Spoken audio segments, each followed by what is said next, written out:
المستقبلية حول العالم على الحراك الكردي؟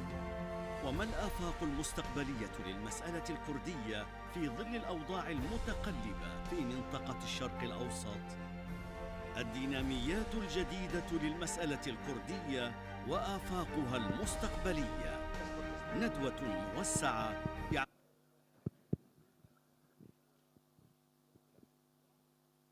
الكردية ما بتاخذ بها هاند شولدر.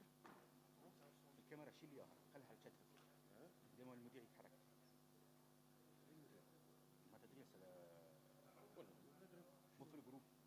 لا الفكرة استاذ هاي بيوقفني وبيتكلم. اوكي الحقها بالكاميرا بعدين بيركض.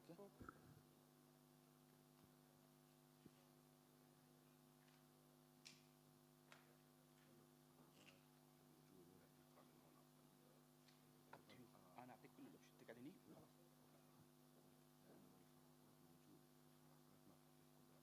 خلاص شو قصدي؟ تصير انت وكانك بس قبل لا تبلش دقيقه خلينا نسمع الماستر بعدين.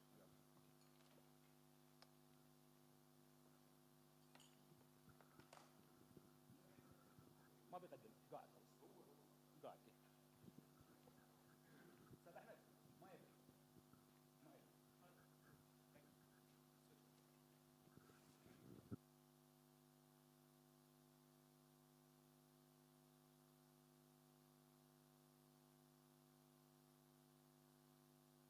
المسألة الكردية.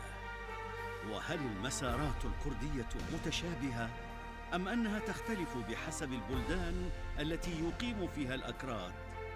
وما حجم نفوذ اللاعبين الإقليميين والدوليين وتأثيراتهم في المسألة الكردية؟ وهل يؤثر الصعود المتنامي للحركات الانفصالية حول العالم على الحراك الكردي؟ وما الآفاق المستقبلية للمسألة الكردية في ظل الأوضاع المتقلبة في منطقة الشرق الأوسط؟ الديناميات الجديدة للمسألة الكردية وآفاقها المستقبلية، ندوة موسعة يعقدها مركز الجزيرة للدراسات يومي السبت والأحد 25 و26 من نوفمبر تشرين الثاني في الدوحة على الجزيرة مباشر. ما هي الديناميات الجديدة للمسألة الكردية؟ وهل المسارات الكردية متشابهة أم أنها تختلف بحسب البلدان التي يقيم فيها الأكراد؟ وما حجم نفوذ اللاعبين الإقليميين والدوليين وتأثيراتهم في المسألة الكردية؟ وهل يؤثر الصعود المتنامي للحركات الانفصالية حول العالم على الحراك الكردي؟ وما الآفاق المستقبلية للمسألة الكردية في ظل الأوضاع المتقلبة في منطقة الشرق الأوسط؟ الديناميات الجديدة للمسألة الكردية وآفاقها المستقبلية، ندوة موسعة يعقدها مركز الجزيرة للدراسات يومي السبت والأحد 25 و26 من نوفمبر تشرين الثاني في الدوحة على الجزيرة مباشر. ما هي الديناميات الجديدة للمسألة الكردية؟ وهل المسارات الكردية متشابهة أم أنها تختلف بحسب البلدان التي يقيم فيها الأكراد؟ وما حجم نفوذ اللاعبين الإقليميين والدوليين وتأثيراتهم في المسألة الكردية؟ وهل يؤثر الصعود المتنامي للحركات الانفصالية حول العالم على الحراك الكردي؟ وما الآفاق المستقبلية للمسألة الكردية في ظل الأوضاع المتقلبة في منطقة الشرق الأوسط؟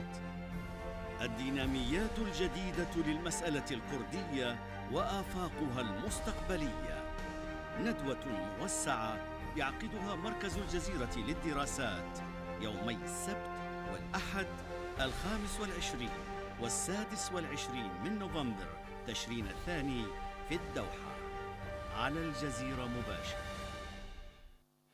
ما هي الديناميات الجديدة للمسألة الكردية؟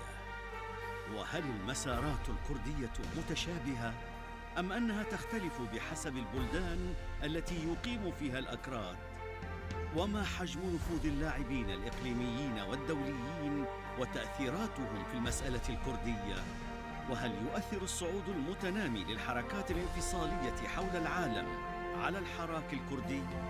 وما الآفاق المستقبلية للمسألة الكردية في ظل الأوضاع المتقلبة في منطقة الشرق الأوسط؟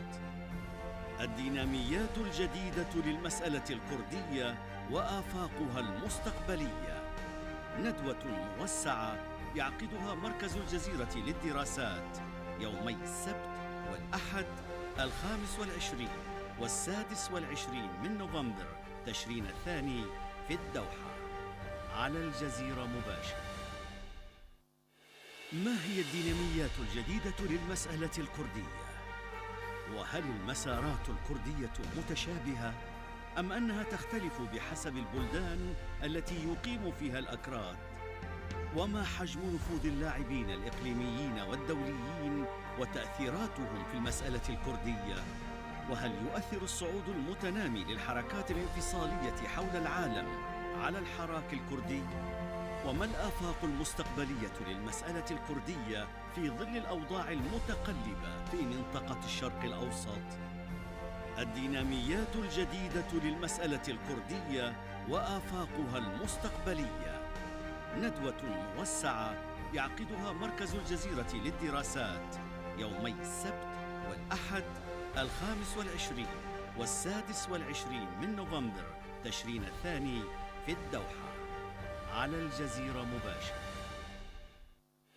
ما هي الديناميات الجديدة للمسألة الكردية؟ وهل المسارات الكردية متشابهة أم أنها تختلف بحسب البلدان التي يقيم فيها الأكراد؟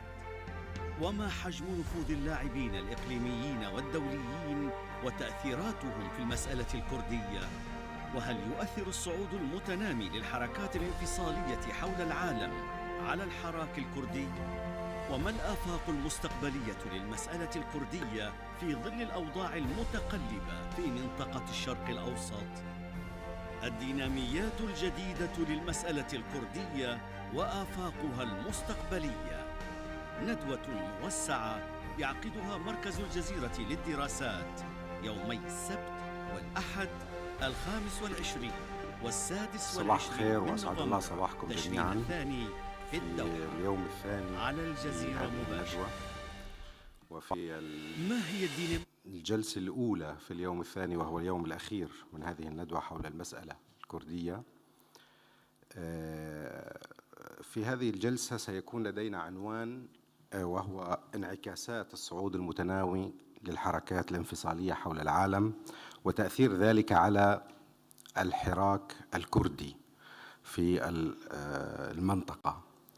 كمقدمة سريعة فقط، نعلم تماما بأن هناك أزمة يمكن أن نسميها انفجار الهوية في زمن العولمة. هذا الانفجار الهوياتي ليس فقط مقصور على الأكراد في المنطقة، بل هناك دول أخرى تعاني من هذا الانفجار، وهي دول قدمت نموذج في يمكن أن نسميه النموذج الديمقراطي الليبرالي، تعاني كذلك مثل إسبانيا التي تزامن استفتاء كتالونيا مع استفتاء كردستان في العراق. إيطاليا كذلك كانت متوجسة، النرويج، بلجيكا، بريطانيا، كثير من الدول التي قدمت نموذج في الديمقراطية الليبرالية بدأت تعاني من أزمة ما بعد الدولة القومية المحاصرة بشكل أو بآخر بأدوات العولمة. هذا الموضوع إن دل فهو يدل على قضيتين: الأولى بأن هذا النموذج يعاني حقيقة من أزمة ما، فشل ما، أو لنقل أمراض ما أدت في نهاية المطاف إلى هذا الوضع.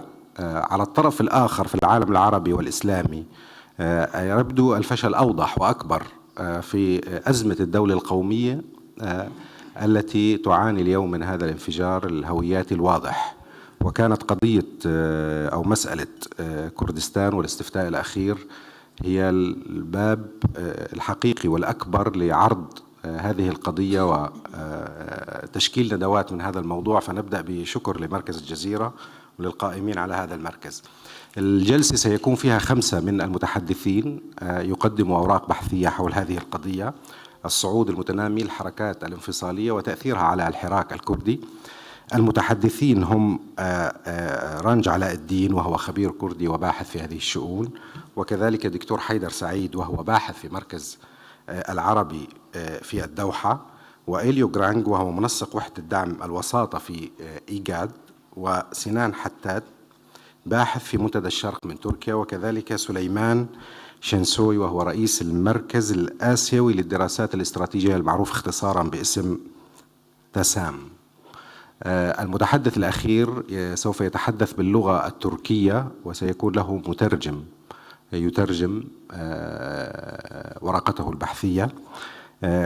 فقط أركز هنا بأنه لكل شخص تقريبا ما يقارب 12 دقيقة أو 13 دقيقة كأبعد حد لتقديم الورقة. نكون أنهينا الساعة الأولى، نفتح في بداية الساعة الثانية النقاش على الأسئلة والجدل ربما الذي ستثيره هذه الورقات. نبدأ سريعا مباشرة في المتحدث الأول وهو السيد رانج علاء الدين وهو خبير كردي، ولديك ما يقارب 12 دقيقة لتقديم الورقة البحثية. تفضل. Thank you very much, and it's a real pleasure to be discussing this. أناقش هذا الموضوع الحساس، هو حساس ومهم بالنسبة للمنطقة بشكل عام وللمجتمع الدولي بشكل عام، وسأصل إلى أسباب ذلك لاحقا. الكثير من القضايا التي ناقشناها منذ يوم الأمس مألوفة في مناطق مثل المملكة المتحدة وإسبانيا والدول الغربية أخرى كذلك، لأنه في نهاية المطاف نحن نتحدث هنا عن إخفاقات العقد الاجتماعي بين الدول والمواطنين، ونتحدث عن المظالم التي تدور حول الاقتصاد والاجتماع والهوية، كما أن نتحدث عن مشاكل ظهرت في دول مثل المملكة المتحدة وإسبانيا بخروج بريطانيا من الاتحاد الأوروبي وقرار بريطانيا بمغادرة الاتحاد الأوروبي وقرار كتالونيا بإجراء استفتاء الاستقلال. إذا نتحدث عن تحديات للسيادة، وهذه التحديات ظهرت منذ أن بدأت الأزمة المالية، فهناك ربط وعلاقة بين الأزمة المالية العالمية وظهور طلبات للمزيد من السلطات والصلاحيات في أوروبا. شاهدنا ظهور ذلك في الحركات الشعبوية، وأن من يدرس الشرق الأوسط والعالم الإسلامي العربي منذ فترة يجد أن هذا تغيير جيد لنناقش كيف يمزق الأوروبيون أنفسهم فيما بينهم بدلا من الحديث عن العرب. في المملكة المتحدة عندك هناك مناقشات لخروج بريطانيا من الاتحاد الأوروبي، وحتى اليوم يوصف هذا الأمر على أنه حرب أهلية دون استخدام الأسلحة.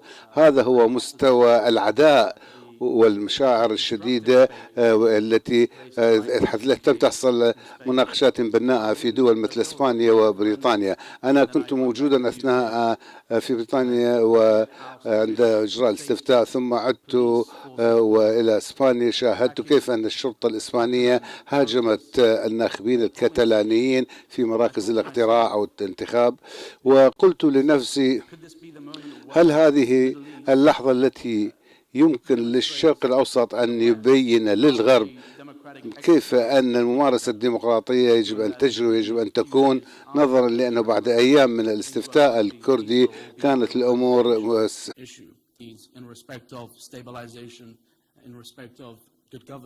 And this doesn't really relate simply only to the Kurdish issue, but rather even the relationship between the state and Arab Sunnis, for example.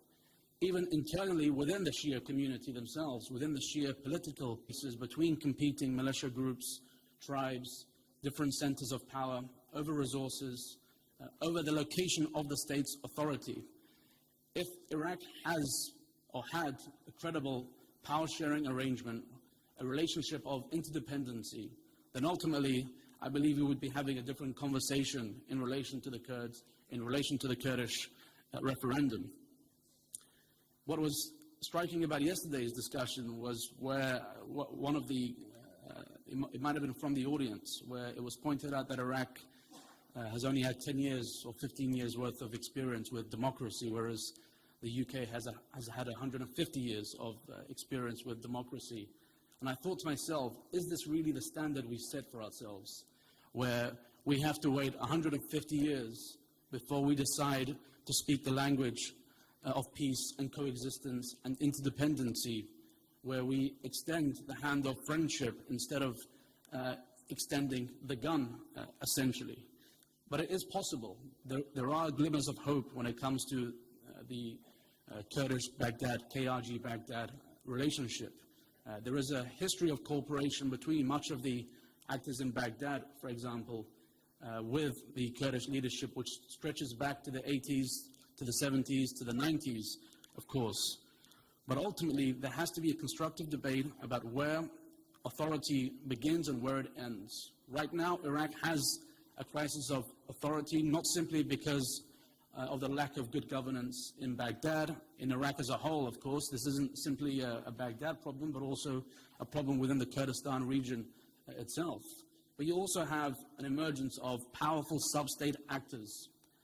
These can be referred to as so-called authorities. They might be militias, like the far-right populist fascist movements you have in Europe. These are fundamentally grassroots actors, localized actors, that are challenging centralized authorities in London, in Paris, in Berlin, and so forth. They are mobilizing people very much on the same basis that you have in somewhere like Iraq. Economic grievances, cultural clashes, the divide between those who have and those who do not have, and ultimately different visions for the future of the state. What was probably the most disappointing part of the post-Kurdish referendum period was the lack of leadership from the region. Again, this was the region's moment to shine and to really show leadership and direction in relation to a problem which wasn't that much of a problem. The KRG didn't declare independence straight away. It was very easy to identify who to speak to. Turkey has been engaging with the KRG for the past 10 to 15 years, the same as Iran, rather intensely. They had multiple channels available to them to step in place of the West, bearing in mind that Iraq, like the region, has often looked towards the West, the United States, for leadership, for direction. Yet this was the chance to step in and fill that void that the US had left, that the international community had left, in terms of mediating tensions between the KRG and Baghdad. Instead, you had Iran, which was pretty much at the center of the violent offensive into Kirkuk. You had Turkey, which, rather than trying to stabilize the situation, was either indifferent to the Kirkuk offensive, or it was sending a message of submission, of I told you so. And then you had the region at large, which remained largely silent in this.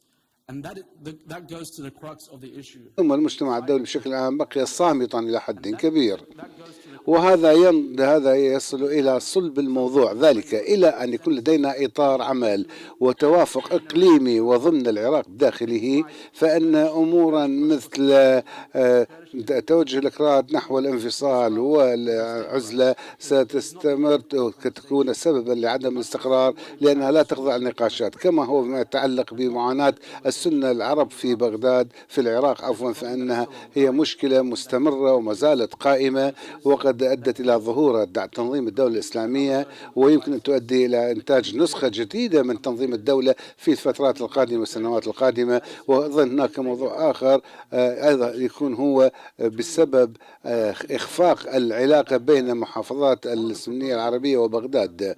إن إحدى المقترحات التي قدمت في العراق هي اللامركزية، وهناك مناقشات مشابهة تجري في المملكة المتحدة مثلا، حيث أن اسكتلندا يمكن أن تطلب صلاحيات وسلطات أكبر في المستقبل، وقد تمنح بعض الصلاحيات الإضافية للمجالس المحلية. لكن الفرق بين دولة مثل المملكة المتحدة والعراق وهذا حد ذاته نوع من باب المفارقة، هو أن هناك دولة قوية في المملكة المتحدة قادرة على تطبيق اللامركزية، في حين أنه في العراق لابد أن تكون هناك دولة قوية لكي تستطيع أن تطبق مبادئ اللامركزية بطريقة منظمة وجيدة، وإلا فإن الأمر سيؤدي إلى تعزيز عدم التوازن في القوى في البلاد.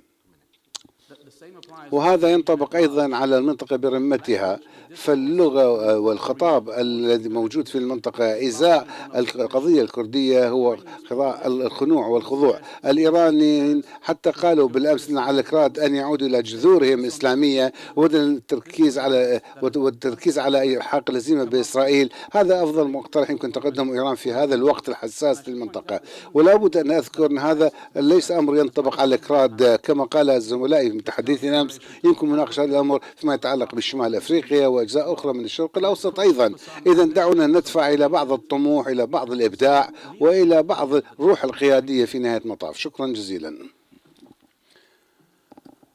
نشكر الدكتور راجع علاء الدين. أنا فقط نسيت أن أعرف به في البداية، يعني هو بشكل سريع متخصص في التاريخ المعاصر لمنطقة الشرق الأوسط، وكان لديه مهمة كبيرة في مراقبة الانتخابات في العراق في عام 2009 و2014 وتقصي الحقائق كذلك في ليبيا.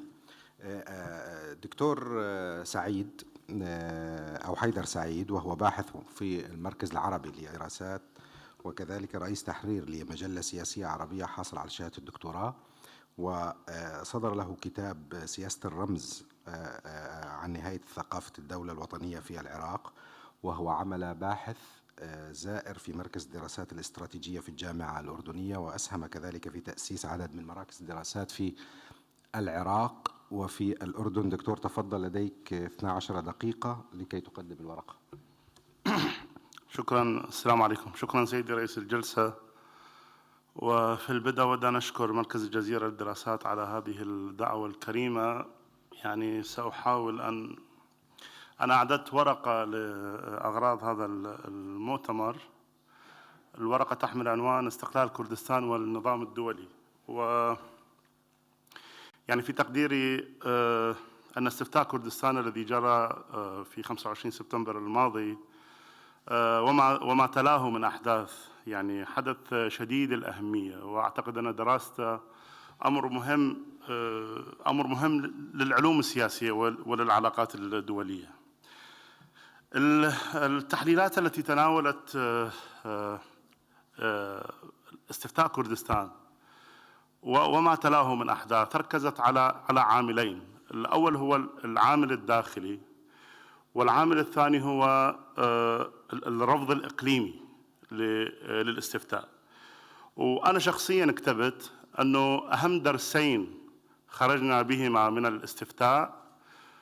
الدرس الأول هو أن استقلال كردستان يشترط أولاً وجود توافق داخلي كردي، ليس على الاستفتاء والمواعيد، وإنما حتى على شكل الدعامة وشكل الدولة المستقبلية، الزعامة وشكل الدولة المستقبلية. والدرس الثاني هو أنه هذه الدولة لا يمكن أن تنشأ من دون قبول إقليمي. الأمر حتى لا يتعلق بقبول بغداد بقيام دولة كردية في شمالها. قبول بغداد غير مهم إذا لم تقبل تركيا وإيران بأن تنشأ دولة على حدودهما. الآن في هذه الورقة أنا أحاول أن أطرح أو أفكر أو أناقش عاملاً ثالثاً، وهو النظام الدولي. إلى أي حد يقبل أو يمانع النظام الدولي بتغييرات في الخريطة السياسية؟ وفي تقديري أنه تزامن استفتاء أقليم كردستان في العراق مع استفتاء كتالونيا في إسبانيا، هذا التزامن والموقف الدولي من الاستفتاءين هو الذي أوحى لي بإمكانية مقاربة استفتاء كردستان من خلال علاقته بالنظام الدولي.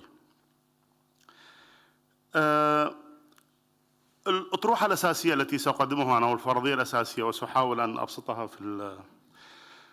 في الوقت المتاح، أنه موقف القوى الدولية أو النظام الدولي من استفتاء إقليم كردستان يكشف أن النظام الدولي لا يدعم وليس بوارد إعادة رسم الخريطة السياسية في المنطقة، فهو قد وقف بالضد من أشد حالات الاستقلال نضجاً، أشد حالات الاستقلال نضجاً، وهو استقلال كردستان.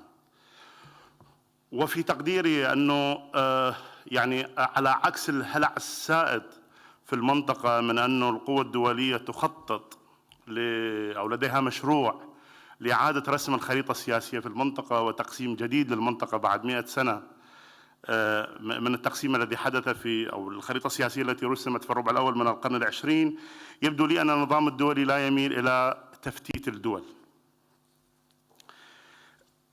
الحالات الأساسية التي قبل بها النظام الدولي بإعادة رسم شاملة للخريطة السياسية هي في حالات تفكك الإمبراطوريات، وطبعا القرن العشرون شهد حالتين أساسيتين في هذا المجال. الأول هو تفكيك الدولة العثمانية والثاني هي تفكيك الاتحاد السوفيتي. وفي الحقيقة أنه مع كل حالة من هاتين الحالتين كان يتشكل نظام دولي جديد. وما عدا ذلك كان الثابت الأساسي في النظام الدولي هو دعم ثبات أو استقرار الدولة الأمة أو الدولة الوستفالية، إذا كان هناك إشكال في تعبير الدولة الأمة من خلال النقاش هل كل هذه الدول تعبر عن نيشنز بالمعنى الذي تقدمه الدراسات القومية الناشوناليزم ستاديز لفكرة الأمة، أن النظام الدولي يدعم الدولة الأمة والدولة الوستفالية كوحدة أساسية للنظام الدولي. منذ أواخر الثمانينيات حصلت مجموعة تحولات بنيوية وعميقة في النظام الدولي. الأول هو صعود الحركات الانفصالية القائمة على أساس الهوية الثقافية الإثنية أو الدينية. الأمر الثاني هو ما عرف بأزمة الدولة الأمة وصعود نموذج الدولة متعددة الثقافات أو المالتيكالتشرال ستيت التي تعترف بالمكونات الإثنية داخل كيان الدولة على حساب الهوية الوطنية. الأمر الثالث هو ظهور ما عرف آنذاك بالنظام العالمي الجديد أحادي القطبية، وظهور المجتمع الدولي بين قوسين كمرجعية أساسية أعلى من سيادة الدولة الوطنية. طبعا وهذا تزامن مع تفكك الاتحاد السوفيتي وإعادة رسم الخريطة العملية الشاملة لإعادة رسم الخريطة في منطقة أوروبا الشرقية وآسيا الوسطى. طبعا هنا قبل أن أستمر أود أن أشدد على أن القضية الكردية هي ليست نتاج هذه التحولات. القضية الكردية قضية عريقة بكل تأكيد، وفكرة الاستقلال فكرة عريقة في التراث السياسي الكردي. وأنا دائما أذكر أن فكرة استقلال كردستان أو الوضع الخاص لكردستان تسبق حتى قيام المملكة العراقية سنة 1921. يعني حركة الشيخ محمود الحفيد بالتاريخ قامت سنة 19 وكانت تطالب بوضع خاص لكردستان. طيب، ما أود أن أشير له هنا أنه أزمة الدولة الأمة الناشئة منذ ذلك الوقت لم يجري التعبير عنها بإعادة تشكيل الدول وإعادة رسم الخريطة. في تلك الفترة ساد الحديث عن نهاية السيادة الوستفالية، يعني من يراجع الأدبيات التي بدأت تظهر منذ أواخر الثمانينيات وسادت في حقبة التسعينيات. إعادة نهاية النظام الوستفالي لم تعني إعادة رسم الخرائط بل إعادة تعريف السيادة، فالسيادة المطلقة للدولة لم تعد موجودة. حدود الدولة وخريطتها قائمة ولكن سيادتها لم تعد كما كانت. ما جرى هو إعادة هيكلة السيادة وليس إعادة رسم الخرائط، وهذا في تصوري هو جوهر التحول الحاصل في النظام الوستفالي منذ نهاية الثمانينيات ومطلع التسعينيات. فإعادة رسم الخرائط وقيام دول جديدة لا معنى له بإزاء إعادة تعريف السيادة. التحول اللي صار في مفهوم السيادة والذي الحقيقة النقاش جاري فيه إلى الآن، يعني في بداية هذه السنة في يناير ريتشارد هاز نشر مقالة في فورين أفيرز بعنوان النظام الدولي الإصدار 2، كان يتحدث فيه عن ما يسمى التزامات السيادة. ويعني التحولات التي حدثت في مفهوم السيادة في تقديره هناك تحولان أساسيان. أولا أن السيادة مقيدة بالتزامات أو من خلال المبادئ العالمية للحوكمة التي يحددها المجتمع الدولي، أو أنها باتت متقاسمة أو مركبة، فالسيادة لم تعد محتكرة من السلطة المركزية بل هناك أطرافا أخرى داخلية باتت تتقاسم السيادة مع السلطة المركزية. يعني إذا الفكرة الأساسية التي يحاول تقديمها هي أن النظام الدولي يميل إلى استقرار الدولة الأمة كوحدة أساسية للنظام الدولي، ولكنه يعيد تعريف سيادتها من الداخل.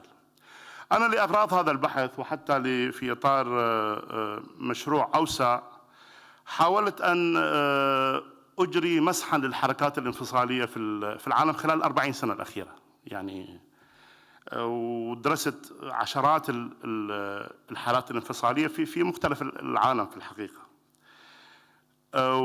وكثير هذا يعني هذه المقارنات كثير كانت مهمة، يعني كثير هناك الآن حالات كيانات مستقلة ولكن لم يجري الاعتراف بها.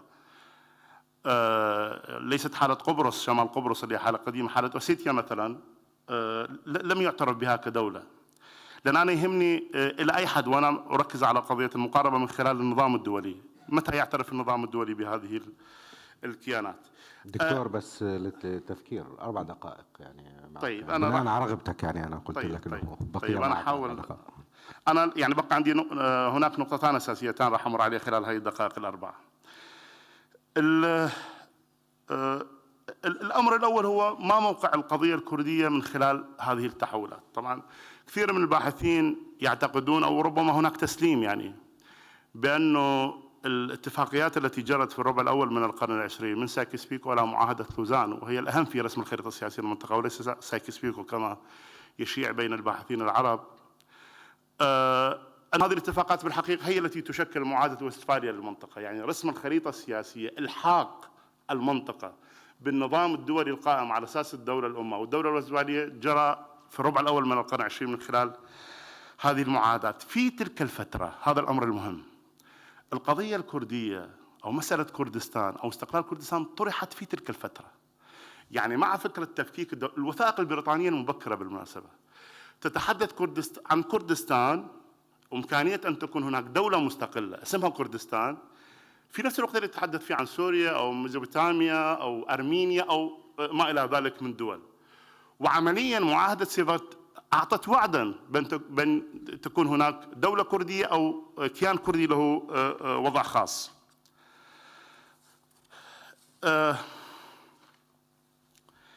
طبعا لأسباب كثيرة والاعتبارات كثيرة لم تتحقق هذه الدولة الكردية، يعني في الحقيقة ليس هناك اتفاق بين الباحثين، هناك تفسيرات مختلفة، يعني لم يتفق الباحثون المختصون على السبب الذي لم تنشأ كردستان كدولة مستقلة.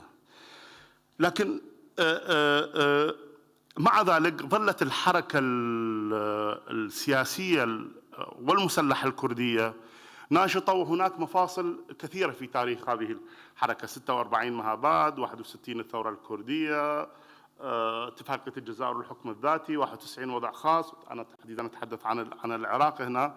ثم في يعني أقف عند الموجة الأخيرة أنا راح أسميها، وهي موجة الاستفتاء، حركة الاستفتاء التي حدثت في سبتمبر الماضي.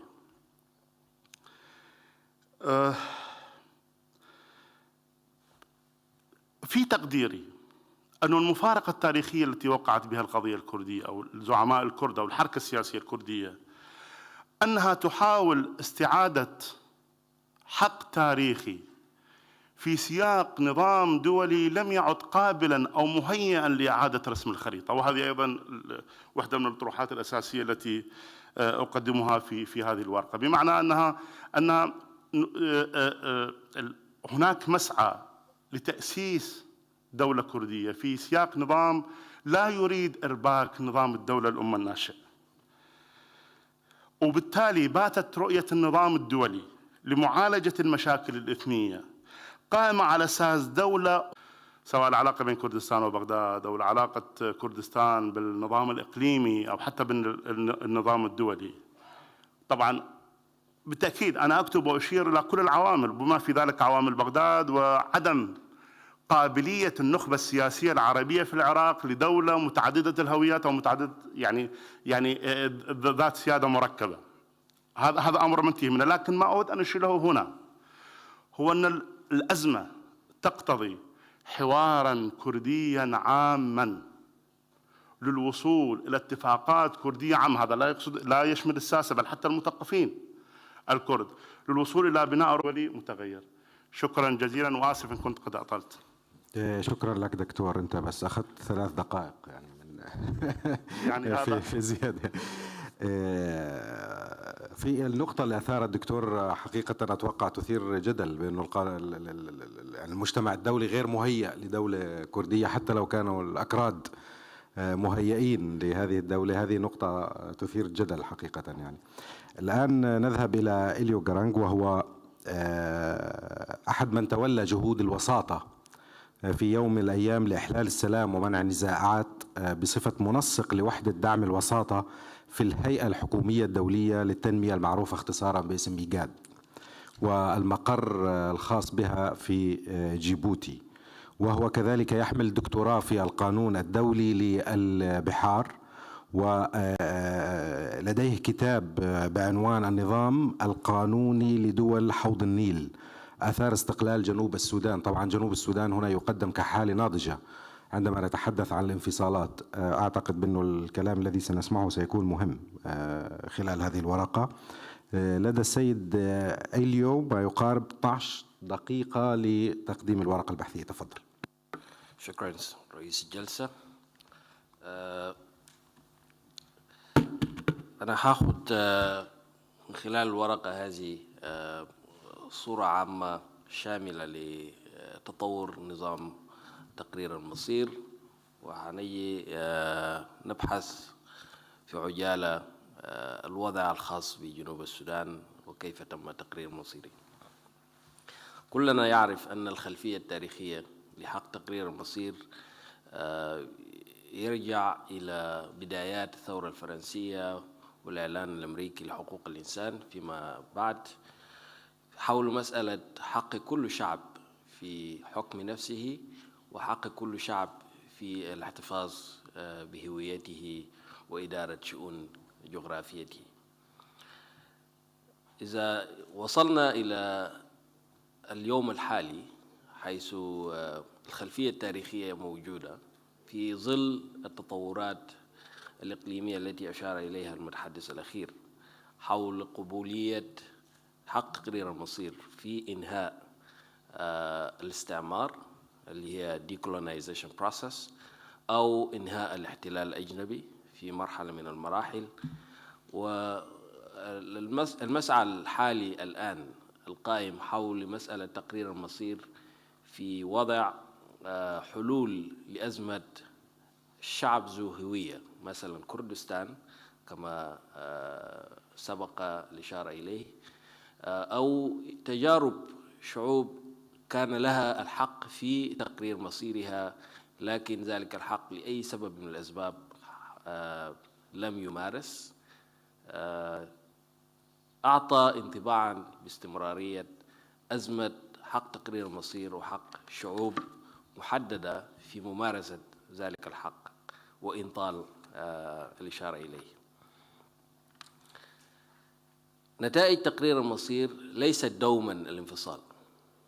تقرير المصير لا يمارس من أجل الوصول إلى الاستقلال وحده، فأولى هذه النتائج المرجوة لتقرير المصير هي مطالبة الشعب في الاستقلال أو الانفصال عن الدولة الأم كما سبق الإشارة من قبل المتحدثين، غير أن في مرات أخرى تكون الرغبة في ممارسة حق تقرير المصير للوصول إلى المشاركة الفاعلة في السلطة.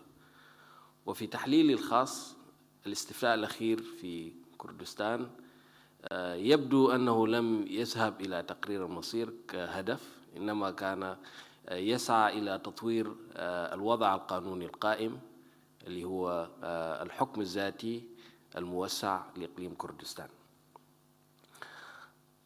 في مرات أخرى تكون ممارسة حق تقرير المصير في حد ذاته مسعى للوصول إلى حكم ذاتي داخل إطار الدولة القائمة.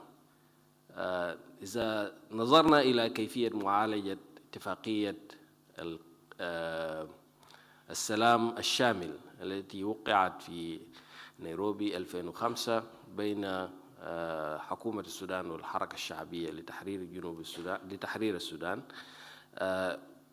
وضعت فيها بروتوكولان لا تمتا بالصلة بجنوب السودان، اللي هي بروتوكول النيل الأزرق وجبال النوبة. وهذان البروتوكولان كان يسعان إلى ممارسة شعبي هذين الإقليمين أو هذان المنطقتان لتقرير مصيرهم في شكل أقل من تقرير المصير الذي كان يدعى به لجنوب السودان. ذلك ما كان يسمى ببابلا كونسنسس، اللي هو الاستفتاء الشعبي لشعبي هذان المنطقتان. والفكرة هي مسألة كيفية وضع إطار للحكم الذاتي الموسع. مرة أخرى تكون إحدى تلك النتائج التي ترجى من عملية تقرير المصير اللي هي أداة سياسية للدفع بحل. مثلا نأخذ على سبيل المثال استفتاء أبيي الأحادي الذي يقيم في السنتين الماضيتين. كلنا يعرف أن اتفاقية السلام الشامل وضعت لمنطقة أبيي استفتاء كان يجب أن يتم بالتزامن مع استفتاء جنوب السودان. تأخر هذا الاستفتاء نتيجة لعدم توافق الطرفان، وبالتحديد حكومة السودان مع حكومة جنوب السودان، إلا أن شعب أبيي نفسه قرر الإقامة بما شبه ما قام به شعب كردستان، اللي هو اتفاق أحادي. كان الهدف الحفاظ على المكتسبات التي وضعتها الإطار القانوني. إذن آثار الاستفتاء قد تكون قانونية إذا كان الاستفتاء قانوني، وإذا كان الاستفتاء أيضا غير قانونيا تكون له آثار أخرى. في عجالة أخذ أمثلة لاستفتاءات حول تقرير المصير بشكل قانوني. إريتريا في 1993 أنتجت دولة.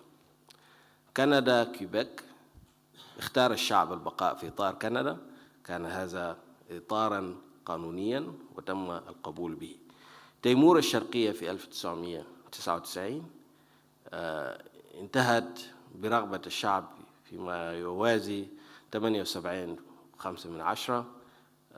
في الاستفتاء بالقيام بالانفصال عن اندونيسيا وقامت دولة.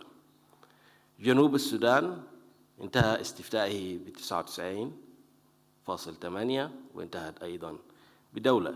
اسكتلندا اختار شعبها البقاء في المملكة المتحدة. إذن هذه أمثلة لاستفتاءات في 20 سنة الماضية انتهت بخيارات شعوب هذه المنطقة. في الاستفتاءات غير الدستورية أو التي لم تتضمن قواعد قانونية متفق عليها، مثلا الاستفتاء الأحادي في أبيي لم يتم الاعتراف به، بما أن نتيجته كانت واضحة، تفاصيله كانت واضحة وكانت شفافة. لماذا؟ لأن الاستفتاء يجب أن يتم بتوافق كل الأطراف. استفتاء كردستان الأخير لا يخرج من هذا الإطار، يخرج من إطار أن يكون اتفاقا أحاديا، إذن لن ينتج الهدف الذي يشير إليه نتيجة الاستفتاء. يجب أن يكون سابقا للتوافق حوله نتيجة مفاوضات، نتيجة تقبل كل الأطراف. فلسطين الدولة المعلنة من طرف واحد أيضا تقرير مصيرها لا يخرج من هذا الإطار. وعندنا مثال أيضا في منطقة الإيجاد اللي هي جمهورية أرض الصومال، هي جمهورية معلن من اتجاه واحد لا تعترف فيها دولة من منطقة الإيجاد.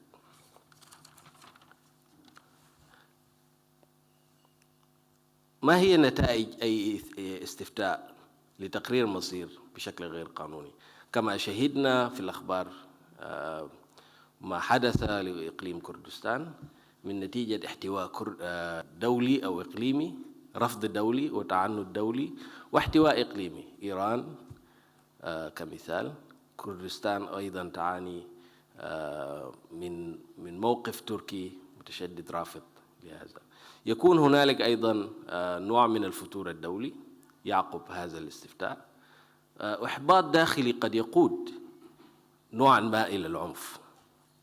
مثال رد بغداد على استفتاء حق تقرير المصير في كردستان وتعنت المفاوضات مع الدولة الأمة، بمعنى أن أي استفتاء إذا تم بشكل غير قانوني وغير متوافق عليه تحدث نتيجته تراجعات للوضع أو المكتسبات التي كانت قائمة. أما إذا كان الاستفتاء قانوني، ونأخذ شكل مثال جنوب السودان، تحدث عنه النتائج التالية، وهي 3 نتائج: قبول الدولة الأم، وهذه أهم حاجة في موقف الاعتراف بسيادة الدولة والاعتراف باستقلالية الدولة وكينونة الدولة. يجب أن تقبل بنتيجة الاستفتاء الدولة الأمة. ثم تعقب تلك العملية مسألة قبول دولي. إذا قبلت الدولة الأم يحدث بعدها دولة مستقلة نتيجة لقبول دولي بنتائج الاستفتاء، ثم نهاية العنف نتيجة لذلك. خطوة أخيرة أريد أن أشير إليها، وهي الاستفتاء كأجندة تفاوضية. يجب أن يتآتى الطرح حول الاستفتاء في أي أجندة تفاوضية من أحد الأطراف. يجب أن يوافى ذلك الطرح قبول من الطرف الآخر لأن يدمج هذا الاستفتاء حول تقرير المصير كمطلب من مطالب الأطراف في الإدارة التفاوضية. ثم لا بد أن تقبل به الوساطة. دوما تكون الوساطة إما إقليمية وإما دولية كأجندة.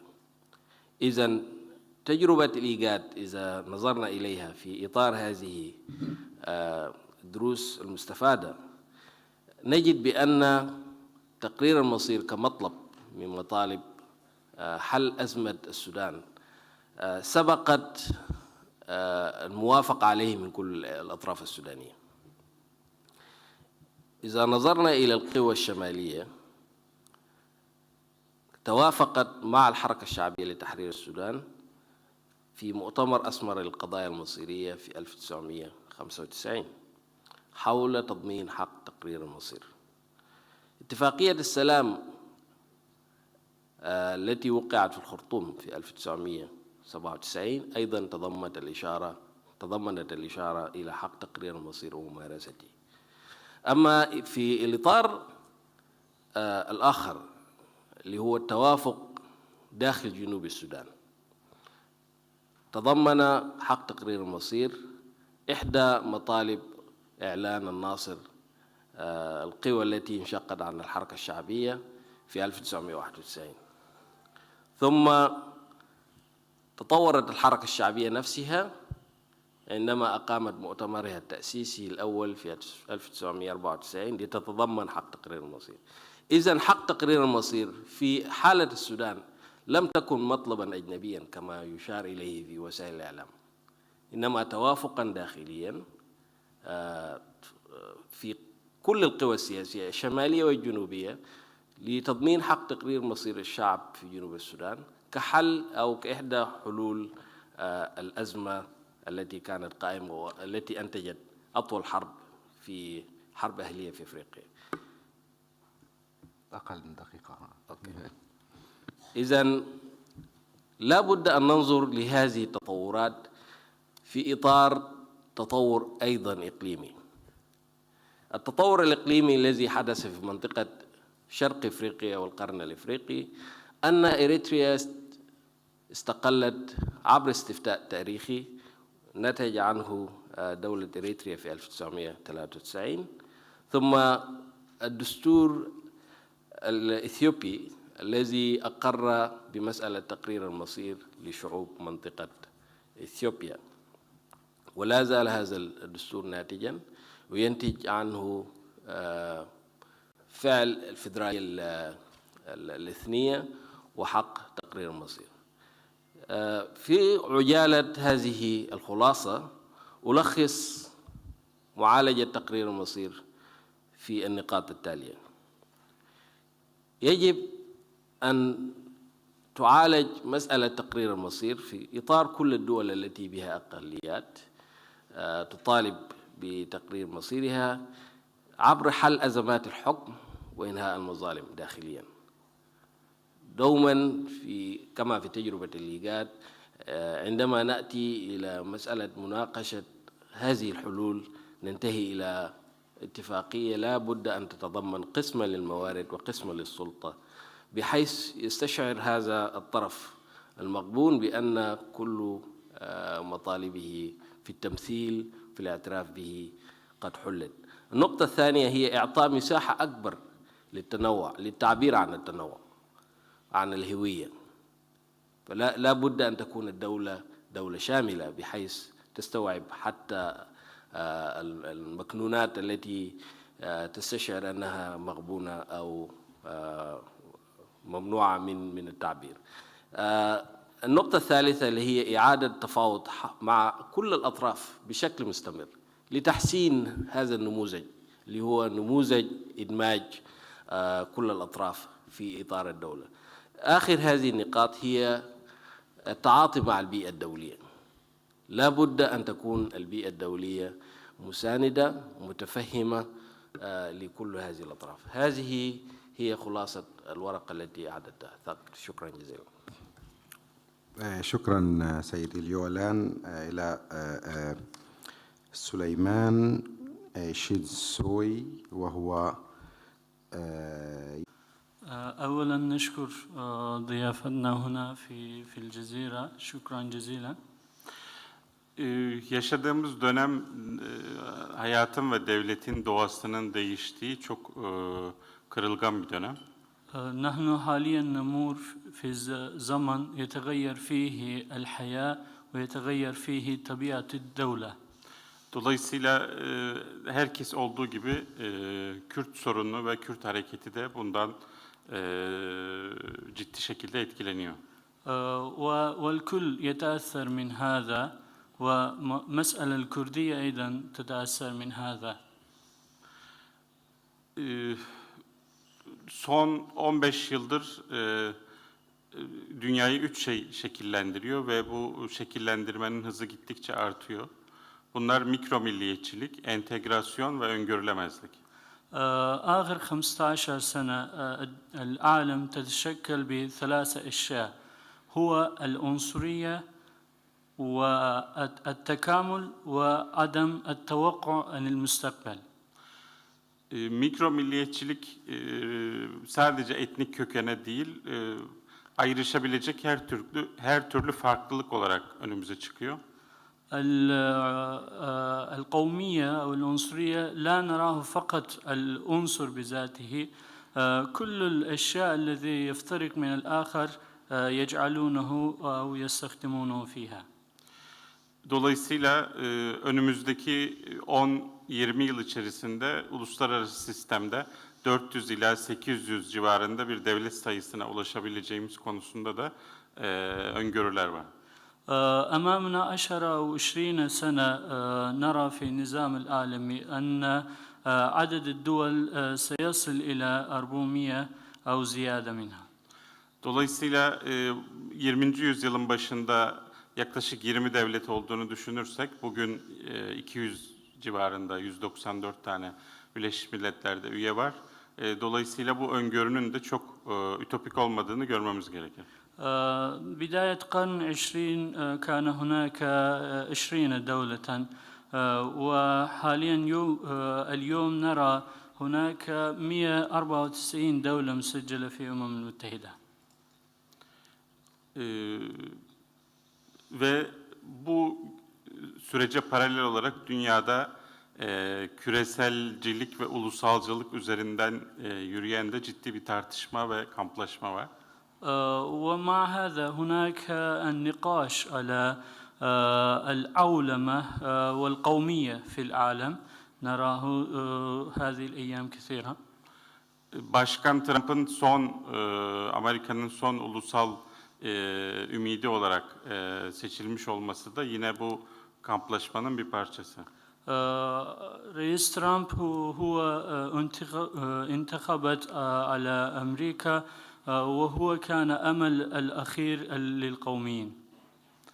Ve uluslararası finansal sistemdeki yaşanan tıkanıklık da buna yardım ediyor ve para-borç ilişkisi içinde sıkışmış olan sistem yeniden merkantalizmi tartışmaya açtı. والنظام الاقتصادي العالمي أيضا يشير إلينا أن هذه المشاكل سيزداد أكثر. الدين والمال والدين يشير إلينا المركنتالية في المستقبل. Rusya başta olmak üzere farklı cepheler arasındaki ambargolar ve kamplaşmaların izlerini de yine burada aramak lazım. في البداية روسيا ونجد دول أخرى أيضا هناك الحصارات الموجودة في العالم والتجمعات الموجودة في العالم. Büyük bir Rus entelektüel yakın zamanda bana şunu söylemişti. Türkiye olarak bize dost olmanızı beklemiyoruz. Ulus devlet olarak kalsanız bize yeter. قبل شهور عالم الروسي الكبير قال لي أنكم لا تكونوا فقط تبقوا تركيا كدولة مستقلة. Kürt hareketi ve Kürt ayrılıkçı hareketi burada nereye oturuyor? Onu da birkaç madde halinde sıralayalım. أريد أن أتكلم أكثر في موضوع المسألة الكردي والمسألة الكردية الانفصالية. Kürt hareketinin ayrılıkçı Kürt hareketinin klasik bir sorunu var. O da tarihin kendisine yardım etmesini beklemek yerine tarihe meydan okuma. المسألة الكردية الانفصالية عنده مشكلة أنه لا ينتظر التاريخ يساعده بل يهدد التاريخ في هذا الموضوع. Ve bu meydan okuma genelde hüsranla sonuçlanıyor. ويقوم بالتحديات للتاريخ ونرى نتيجته دائما يكون خسرانا. Politik dehayı destekleyen şey ekonomik ve askeri güçtür. الذي يدعم السياسة هو الاقتصاد وقوة العسكرية. İç dinamiklerle oluşmayan bu tür hareketlerin türbülanslara açık olması çok normal. إذا هذه الحركات لم يتكون بديناميكية الداخلية يكون كوارث في نهايته. Dolayısıyla ayrılıkçı Kürt hareketinin uluslararası hukuka göre terörizm olan şiddete başvurarak sorunu çözmeye çalışmasının hiçbir zaman başarıya ulaşma şansı yok. ولذلك المسألة الكردية الانفصالية إذا وصل إلى أنهم يستطيعون أن يحلوا هذه المسألة بالإرهاب أو بالسلاح لا يستطيعون أن يصلوا إلى أي نتيجة. Ve sık sık yalnız kalma riskiyle karşı karşıya. ودائما نستطيع أن نجدهم أن يبقوا لوحدهم. Bugün Batı dünyasına baktığımızda İkinci Dünya Savaşı öncesine benzeyen bir kamplaşma gittikçe derinleşiyor. Bu da yine Kürt hareketinin bu denge savaşları içerisinde sık sık yolda bırakılmasına neden olacak. نحن حاليا حينما نشاهد الأوروبا نرى أن الأوروبا أصبحت كأنه قبل حرب العالمية الثانية التكونات يشبه إلى حرب العالمية الثانية وهذا سيترك الأكراد في طريقهم أن لا يصل إلى نتائجهم. Yani Türkler, Araplar ve Farsları karşısına alan ve bölgenin istikrarsızlığını derinleştiren ayrılıkçı hareketlerin başarı şansı oldukça sınırlı fakat en başarılı oldukları alan istikrarsızlığın derinleşmesi. وإذا إذا هدد استقرار الأتراك والعرب والفرس لن يكون هناك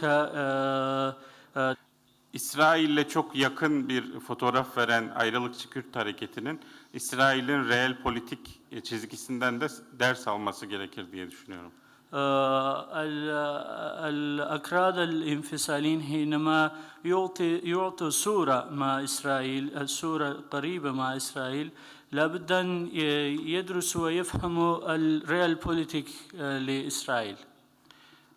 Amerika Birleşik Devletleri sisteminin yekpare bir sistem olmaması, النظام الأمريكي ليس نظام موحد. Rusya'nın İran'da kurulan Mahabat Cumhuriyeti ile ilgili yaşanmış olan deneyim, ولروسيا الدولة المحابة الذي أسس في إيران وتجربته في هذا.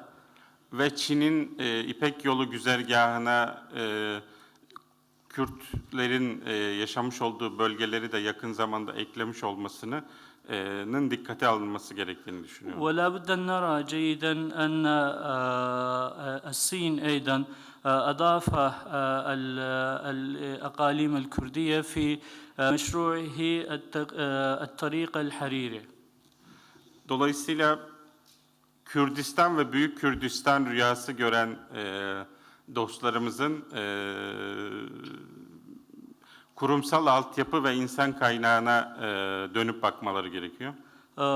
والإخوة الذين يرون حلم الكردستان أو كردستان الكبير لابد أن ينظروا يعيد النظر إلى البنى التحتية المؤسسية. Bulundukları ülkelerde toplumun güçlü parçaları haline gelmeleri önce zihinsel eşik.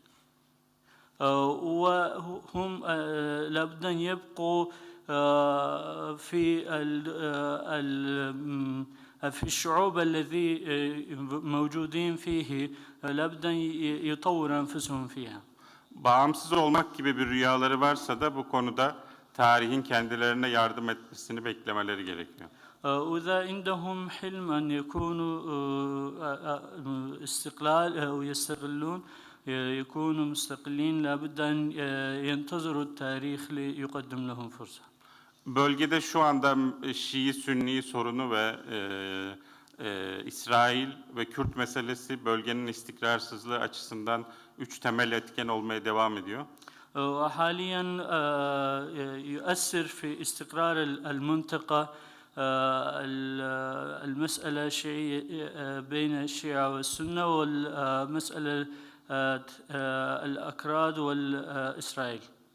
Dolayısıyla Kürtlerin bu coğrafyanın kurucu ve ana unsurlarından birisi olarak bu diğer iki sorundan kendilerini ayrıştırmaları gerekiyor.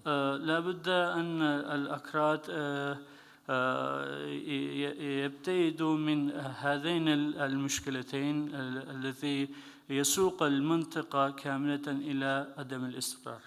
Türkiye'de Kürtler, Kürt kökenli Türkiye Cumhuriyeti vatandaşları yakın tarihin görmediği kadar büyük haklara ve pozitif ayrımcılığa sahip oldular.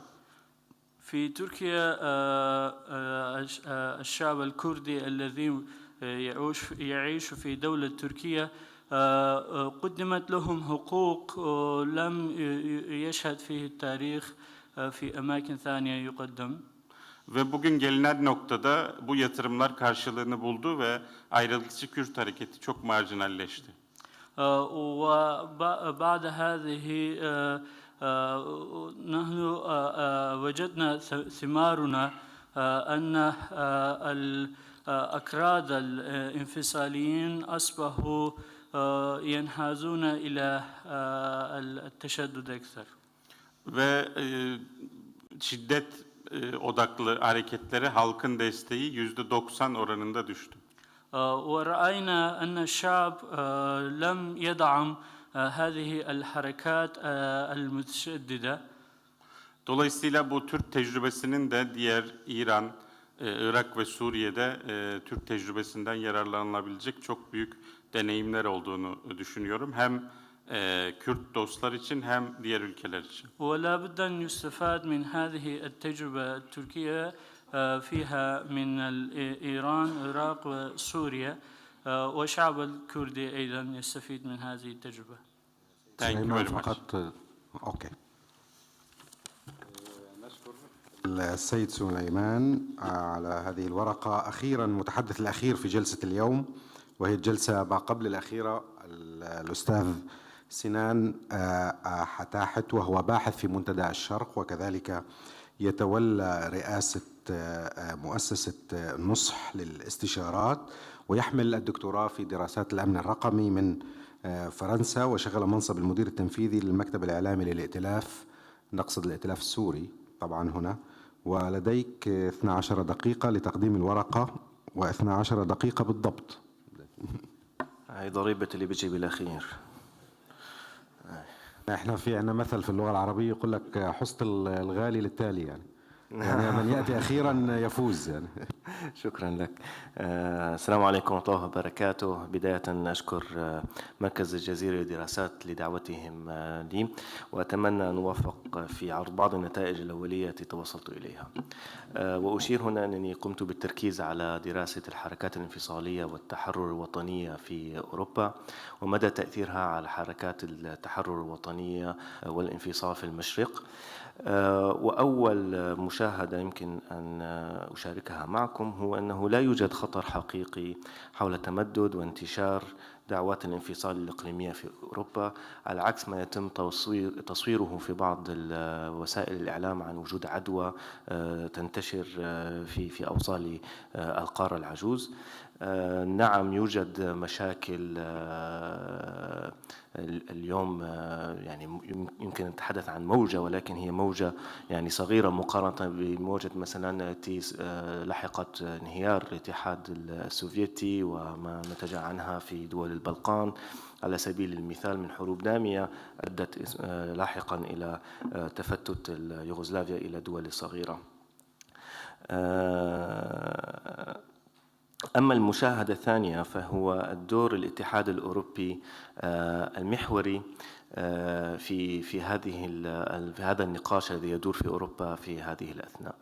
والاتحاد الأوروبي بكونه كونفدرالية قائمة على فكرة توحيد جهود الأمم المشكلة لأوروبا على المستوى الصعيدي الاقتصادي، ولكن أيضا على أصعدة أخرى أوجدت مناخ جديد في أوروبا، مناخ كان يعني يأتي الآن بعد عملية بناء انتهى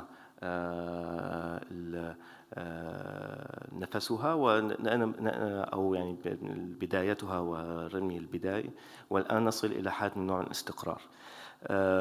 وهنا الاتحاد الأوروبي في حين أنه أوجد أو أقام ونفذ النظام الليبرالي بالاقتصادي، ولكنه فشل على المستوى تقديم رؤية سياسية موحدة أو دفاع موحد، وهو تابع إلى تباين وجهات النظر للدول المشكلة له. ولكن في نفس الوقت كان له دور تشجيع ودور مثبط في آنين لبعض الحركات الانفصالية لطلب الانفصال. فيمكن أن نذكر سريعا مثال اسكتلندا التي طرحت استفتاء بعام 2014 ولم ينل القبول الشعبي. اليوم عادت لتطرح الموضوع. طبعا الموضوع ما زال قيد النقاش ولن يقدم يعني كمشروع في البرلمان إلا في نهاية عام 2018، يعني بعد أن يتم دراسة فحوى اتفاق خروج بريطانيا من الاتحاد الأوروبي. وهنا يعني السبب هو خوف إقليم أو خوف اسكتلندا من عدم الحصول على أموال الاتحاد الأوروبي التي تم استخدامها في تمويل مشاريع محلية، في تمويل مشاريع بنية تحتية، وبالتالي ترغب اليوم في الحفاظ بشكل أو بآخر على هذه الأموال. في نفس الوقت نجد أن هناك بعض الأقاليم الأخرى الغنية مثلا مثل في شمال إيطاليا تطالب بالانفصال من أجل أن لا تقوم بدفع المزيد من الأموال إلى خزينة الدولة، ولترى أن خزينة الدولة مثقلة بدفع حصتها من ميزانية بروكسل، فيعني هو مشجع أيضا من طرف آخر للانفصال. هو مثبط كما جئنا أن في حالة كاتالونيا، حيث أن الاتحاد الأوروبي لم يعطي للانفصاليين دعما سياسيا وزخما استطاعوا أن يحصلوا فيه على ما طلبوا فيه. ولكن المشاهدة الثالثة هو أن العامل الاقتصادي، وهنا لا يمكن أبدا بشكل من الأشكال إهمال العوامل القومية أو السياق المحلي والرغبة القومية في الانفصال، ولكن العامل الاقتصادي هو الذي أيقظ هذه الرغبة. يعني ونرى أن الموجة الجديدة جاءت بعد 2008 بعد الأزمة الاقتصادية، وهذا حال خاص في أوروبا، يعني لا يمكن إسقاطها بشكل من الأشكال على الحال في المشرق. يعني نذكر بعض الأمثلة، فمثلا الباسك، علما أنه يعني عرف حركة انفصالية دموية وعدة منظمات تدعو إليه، أشهرها على الإطلاق منظمة إيتا، المنظمة صنفت إرهابية لعمليات تفجير واغتيالات واختطاف قامت بها لعناصر أو لموظفي الحكومة الإسبانية، ولكن أيضا في فرنسا. اليوم هي لحد كبير هادئة وفي مرحلة تمضيد الجراح بعد أن تم التوصل إلى اتفاق وقف إطلاق نار في عام 2011. طبعا الإقليم اليوم السبب الرئيسي أنه لا يطالب بالانفصال أنه حصل على درجة استقلالية كبيرة، استقلالية حتى مالية لم يحصل عليها الإقليم كتالونيا على سبيل المثال. فاليوم لا يوجد مبررات، لا يوجد دواعي لإحياء هذه النزعة مرة أخرى. ربما تعود في المستقبل، ولكن هذا هو الوضع اليوم. يمكن أيضا أن نتحدث عن بلجيكا. يعني بلجيكا بلد وهو إلى حد وهو كونفدرالي، الفلامنز والوالنز، الفلامنز اللي هم متحدثين باللغة الفلامية والوالنز المتحدثين باللغة الفرنسية. أيضا هناك عامل اقتصادي مهم جدا. الوالنز اللي هم الأكثرية بقليل يعني وليس بكثير، كانوا هم الأغنياء التاريخيين في البلاد، قاموا بإدارة الإنتاج الصناعي، في حين أن الفلامنز كانوا أفقر. عندما تبدلت العجلة التجارة الدولية وأصبحت الاعتماد أكثر على الاقتصاد الخدمي، الفلامنز استطاعوا أن يركبوا هذه الموجة واستطاعوا أن يقوموا بإنشاء شركات رائدة في هذا المجال، وهذا كان له نتيجة تراجع المقابل الإنتاج القومي على مستوى الإنتاج الصناعي التقليدي، فأصبح الغني غنيا والفقير فقيرا. هذا أوجد نوع من أنواع أيضا تعزيز لعملية إعادة بناء العقد المجتمعي الذي كان قائم عليه الكونفدرالية، ونتج عنها أزمة 500 يوم في الفراغ الدستوري. نتج عنها في الأخير تنازلات كبيرة من الحكومة المركزية للفلامنز، دخلوا أيضا الحكومة المركزية وشغلوا وزارات سيادية. وهذا اليوم وذاك يوم، يعني اليوم نتحدث عن بلجيكا مستقرة، للفلامنز برلمانهم الخاص، ولكن أيضا في المقابل لديهم يعني يشغلون 50 مقعد من أصل 124 في البرلمان البلجيكي، لا يوجد إشكال. في إيطاليا باندوني، يعني وهو يعني إقليم متخيل يضم لامبارديا وفينيسيا، هو ليس له يعني جذور تاريخية، وإنما يعني هي عبارة عن حركة سياسية من أجل حصد بعض الأصوات، خصوصا من بعض مناصري برلسكوني القدامى. ولا يوجد اليوم ما يدفعنا لتصديق أن هناك عملية فعلا انفصالية في شمال إيطاليا. ربما الحالة الوحيدة اليوم اللي هي أقرب إلى الانفصال هي جزر الفيروي، وهي تابعة إلى الدنمارك ولديها استقلال كبير، ولكن وجدت يعني من حديثا كميات من النفط والغاز قريبة من الجزر، الشيء الذي يسمح لها بالانتقال من الاقتصاد القائم على صيد الأسماك إلى اقتصاد ريعي، وهي مقدمة على استفتاء في نيسان 2018. كم دقيقة باقي لي؟ لسه عندك 3 دقائق. طيب حاول انهي بالثلاث دقائق الأخيرة. الدولة القومية في أوروبا قامت على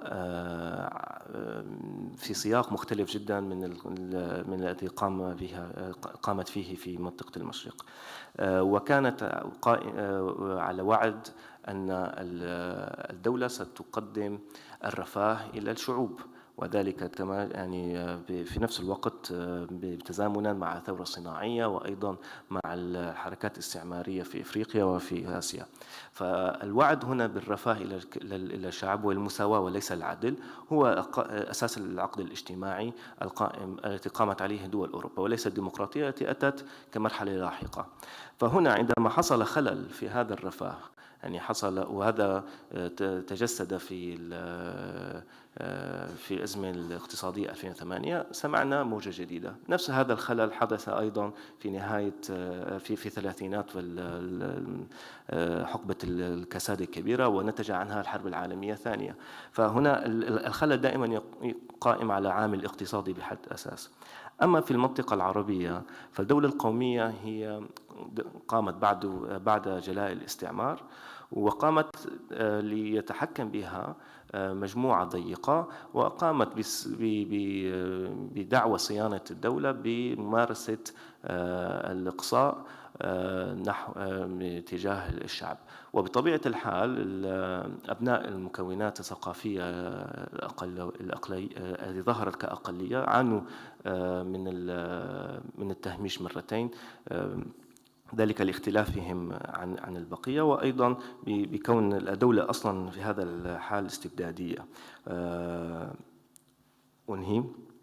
فهنا لابد من الخروج يعني، وأعيد وأكرر ما سبق وذكره زملاء سابق في اليومين السابقين عن ضرورة إيجاد سياق أو إيجاد إطار جديد نقوم فيه على تعريف الدولة والسيادة، وإنتاج المزيد من الحدود قد يكون له آثار عكسية، وربما علينا التفكير على تذليل هذه الحدود. ولا أتحدث هنا عن حلم الخلافة، ولكن أتحدث أكثر عن تشجيع وجود مناخ قانوني يشجع التكتلات الثقافية على ممارسة حقوقها والتعبير عن نفسها، بالإضافة إلى وجود عقد عابر إلى المكونات الثقافية يسمح لها بالتشارك وبالتفاعل، وبالنظر إلى دور إقليمي رائد على مستوى النظام الدولي. وهنا لابد أن ننظر إلى تركيا، خصوصا بما يتعلق بالقضية الكردية، وننتظر منها نموذجا ليس فقط بما يتعلق بالتعامل مع المواطنين الأتراك من أصل كردي، ولكن للقضية جميعا ككل، وذلك من باب المسؤولية، ولكن أيضا من باب أنها تمتلك المؤسسات التي يمكن أن تترجم هذه الرغبة إلى إرادة سياسية، وهو ما تم افتقاده حتى الآن. يعني يوجد كثير من الأفكار، يوجد كثير من الكتب التي قدمت أطر مختلفة لتخطي مشكلة الدولة القومية وأيضا مشكلة التجزئة في المنطقة، ولكن ما نقصنا حتى الآن هو وجود إرادة سياسية، وهذا ما نتمنى أن نجده في السنوات القادمة. أشكرك. دون مقدمات نفتح باب المداخلات والأسئلة، يعني نأخذ مروحة سريعة من المداخلات والأسئلة. بدأنا متأخرين نحن في الجلسة، فلدينا أقل من يعني تقريبا نصف ساعة أو أكثر بقليل للمداخلات والأسئلة. نبدأ مباشرة. تفضل. Thank you very much for a very informative presentation. Quick question, but I would like to make just a few statements before the question. One is, the USA raised hopes الولايات المتحدة أثارت كثير من الآمال في كركوك، فبعد العرض الأكراد وقاموا بالبطولة في الموصل كنا نتوقع أن الأكراد يقولون قمنا بما قمنا به من أجل الثانية والسلام عليكم. وثانيا نفس الشيء يحصل في الرقة في سوريا، فهناك آمال أنه بعد هذا العرض الرائع للبطولة من قبل الأكراد فلا بد أن يحصلوا على شيء.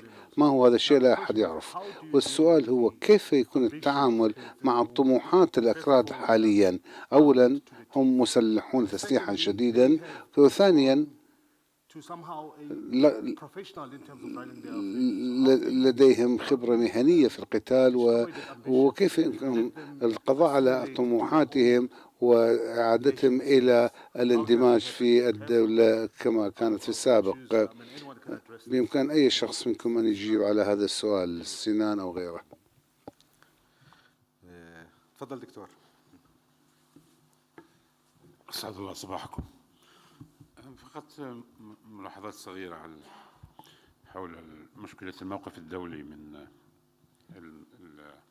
المسألة الكردية. طبعا في الفترة ما بعد الحرب الباردة خاصة الدول الغربية يعني استدعت الميراث الوستفالي زي ما حيدر أشار، ولكن حقيقة الأمر أنه هذا الاستدعاء في قدر كبير من الأسطورية. يعني النظام الوستفالي عندما يعني تكون المسألة هي تتعلق بروسيا يصبح النظام الوستفالي مقدس، عندما تتعلق المسألة بإرادة الدول الغربية يمكن تجاهل المقدسات الوستفالية، وهذا حدث في البلقان كما نعرف. الحقيقة أنه حتى بشكل مبكر جدا يعني استقلال إيرلندا في الفترة ما بين 1916 1922 هو خارج النظام الوستفالي. تفكك يوغوسلافيا، تفكك تشيكوسلوفاكيا، كل هذا هو يعني طبعا موضوع السيادة موضوع أكثر تعقيد، وفكرة السيادة المطلقة هي فكرة متخيلة بالأساس. يعني النظام العثماني الامتيازات العثمانية كانت فيها تنازل عن السيادة، والدول الأوروبية في المعاهدات بينها طوال 200-300 سنة الماضية كان في تنازلات عن السيادة، فقط الوتيرة تصارعت بفعل اتفاقية ماستريخت وتشكيل الاتحاد الأوروبي من السوق الأوروبية المشتركة. ولكن هذا أزمة العلاقة بين متخيل السيادة المطلقة للدولة وبين إيجاد نظام سلمي للعلاقات ومعاهدات دولية، هذه مسألة تعود إلى ما بعد الأربعين دولة كردية. هذا لم يحدث، هذا هو في الإخوة الأكراد قادة الحركة القومية الكردية هم الذين صنعوا هذا، هم الذين تصوروا أن الغرب يؤيد إقامة كيان كردي مستقل. وطبعا الدرس لابد من أنه الأكراد مع مواطنيهم الأتراك، الأكراد مع مواطنيهم العرب في سوريا وفي العراق لابد أن يحاولوا تصور مستقبل مختلف، وأن يناضلوا من أجل أهداف حق يعني مختلفة، سواء على مستوى بنية الدولة أو على مستوى العلاقات والنظام الإقليمي. وهذا طبعا أنا أتركه للجلسة التالية. شكرا. مشكور. مداخلاتهم. الأستاذ حيدر سعيد أوجه له سؤال، وهو ما أسباب الحساسية البالغة في العالم العربي من استفتاء كردستان على عكس هذه الحساسية من الاستفتاء الذي حصل في جنوب السودان؟ طبعا أنا لا أتحدث عن الأنظمة، أتحدث عن الشعوب وعن النخب وعن المثقفين العرب، رغم أن المشتركات بين الشعب الكردي والشعب العربي أكثر من المشتركات بين شعب جنوب السودان والشعب العربي. سؤالي للأستاذ أليو جيرنج تحدث عن تجربة جنوب السودان والاختلاف بين استفتاء جنوب السودان واستفتاء كردستان. ذكر أنه كان هناك توافق واتفاق مسبق بين بين النظام في السودان والحركة الشعبية، وهذا الذي أدى إلى نجاح استفتاء جنوب السودان، وهذا لم يكن موجودا وأدى إلى فشل استفتاء كردستان. لكن السؤال الذي يوجهه إلى الأستاذ أليو، ألا ترى أن كردستان العراق كان أكثر أهلية لتكون دولة من جنوب السودان، خاصة إذا علمنا أن جنوب السودان يعني مع إجراء استفتاء الانفصال كانت هناك استفتاءات أخرى مثلا حول استخدام اللغة، هل يستخدمون اللغة العربية أو اللغة الإنجليزية، باعتبار لم تكن لهم لغة خاصة بهم، على عكس كردستان اللغة الكردية يعني اللغة قائمة حتى قبل الاستفتاء والآن يعمل بها كلغة رسمية. الجغرافيا الخاصة بكردستان العراق، هناك جغرافيا موجودة أصلا واسمها كردستان، هذه جغرافيا لم تكن موجودة في جنوب السودان، ولهذا كان هناك مناقشات هل يستخدمون السودان الجديد أو الجنوب السودان، يعني لم تكن هناك مسمى خاص بهذه المنطقة جغرافيا.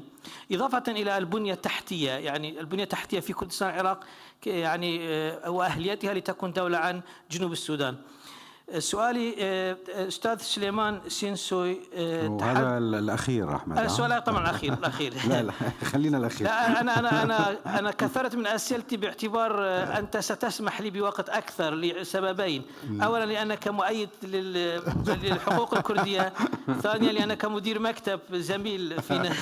تفضل هيك واسطة يعني. الأستاذ سليمان أشار وكأنه كل المشكلة من الأكراد الذين سماهم بالانفصاليين، يعني كلمة الانفصال كانت مرافقة لكل كلمة كردي أو أكراد كان يتحدث بها، وتقدم بنصائح لهؤلاء الأكراد الانفصاليين بأن لا يكونوا انفصاليين وأن يرضوا بما هو الواقع، وبرأ الأنظمة أو الدول من كل تقصير تجاه هؤلاء الأكراد الانفصاليين، وكأن السبب فقط هم هؤلاء الأكراد الانفصاليين، وجاء بنموذج الدولة في تركيا وكأنها النموذج الأفضل للاقتداء بها في التعامل إيران والعراق وسوريا مع أكرادهم على نفس الشكل. نعم كانت هناك خطوات جيدة من قبل حزب العدالة والتنمية، لكن في النهاية حصل تراجع وربما ندم، يعني الآن ربما ندم بأنهم تخطوا خطوات إيجابية باتجاه حل القضية الكردية. وشكرا. القائم بأعمال السفارة تفضل. شكرا سيدي الفاضل. أنا الدكتور عبد الستار الجنابي القائم بالأعمال. أرجو أن تسمحوا لي أن أعرج على عدد من الأفكار اللي طرحت في أوراق بس الأخوة باختصار شديد لو سمحت. حاسبني مثل ما تحاسب الأخوان تفضل. من الجزيرة اللي تكلموا. شكرا جزيلا. شكرا جزيلا. تفضل. يعني أعرج على الأستاذ رانج على طبعا يا سيدي نحتاج عشرات السنين لكي نفهم ثقافة الحوار. الحوار ثقافة. نحن خرجنا من نظام ديكتاتوري لا يفهم الرأي الآخر. الآن احنا عمر التجربة، لا أسميها ديمقراطية حتى لا تعترض، فيها نوع من الديمقراطية، فيها حرية رأي ويمكن فيها سقف عالي من حرية الرأي. نعم عندنا مشاكل قبلية ومشاكل كثيرة، ولكن التراكمات التي حكمت الدولة العراقية لعقود أنتجت هذا، والآن تحاول الدولة العراقية بطريقة بسيطة وبطريقة سلمية كما تعاملت مع نتائج الاستفتاء. فلذلك نحتاج الحوار ثقافة، والثقافة تراكم، وليس نولد نحن نولد مثقفين، نحن نتراكم في الثقافة، والحوار ثقافة يا سيدي الفاضل. الأستاذ اليوم يعني أثار مجموعة من التجارب، من تجارب الاستفتاءات. يا سيدي الفاضل أيضا أضيف أنه في 2005 استفتى الأكراد والشعب العراقي على الدستور واختاروا الفيدرالية، وأضع خطوط نحو تحت هذه الكلمة، لأن صوت الشعب الكردي لأكثر من 97% للفيدرالية، والآن نحن نحتكم إلى الفيدرالية. هناك مشاكل كثيرة بالنسبة لكردستان. ما هو حدود كردستان؟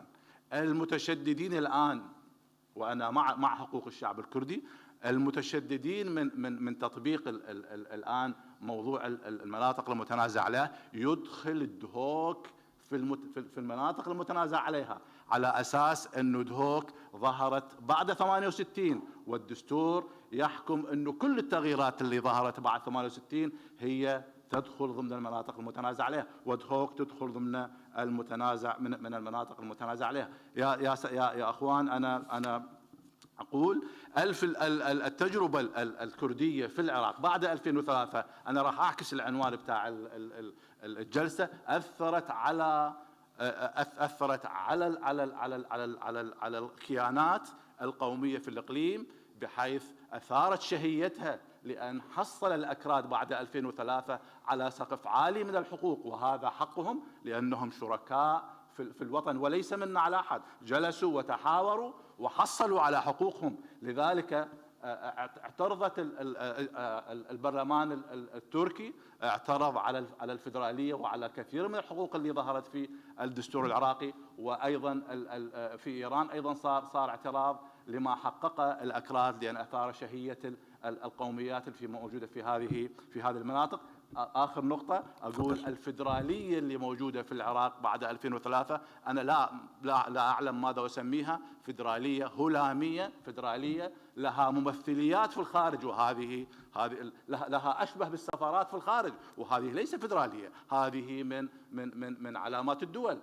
أشكرك. أيضا تسمح لي أيضا شيء آخر، أنه كثير من حصلت حساسية لهذا الإقليم مع المركز، كيف أنه كثير من الأشخاص السياسيين اللي صدرت عليهم أحكام، وربما تكون أحكام سياسية معك، ربما تكون أحكام مسيسة، ولكن كان ملاذهم الإقليم ورغما عن المركز. هذا سوى حساسية عربية كردية. أيضا أرجو أن نتعلم ثقافة الحوار ونجلس للحوار من غير لوي أذرع. شكرا جزيلا. أشكرك. تفضل.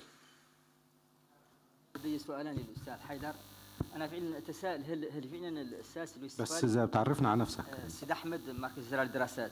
سؤالان للأستاذ حيدر، هل فعلا الأساس الاستفادي كان هو العقبة أمام الاستفتاء في كردستان، بمعنى أنه ما أشار إليه الدكتور بشير الآن من أن النظام الاستفادي مرة يكون مقدس مرة يكون لا، وكما ايضا نبه سليمان سيسنوي الى ان لان 1920 كانت عندنا 20 دوله، الان 194 دوله، وفي المستقبل المنظور 400 دوله. يعني فعلا الاساس في الاستفاده ما صار هو، يعني ليست انتم ذهبتم الى ان هناك حفاظ على الحدود واعاده صياغه، هناك حفاظ على الحدود واعاده صياغه السياده. يعني أريد فقط أن أعرف هل فعلا هذا الأساس كان حاسما في قضية استفتاء كردستان.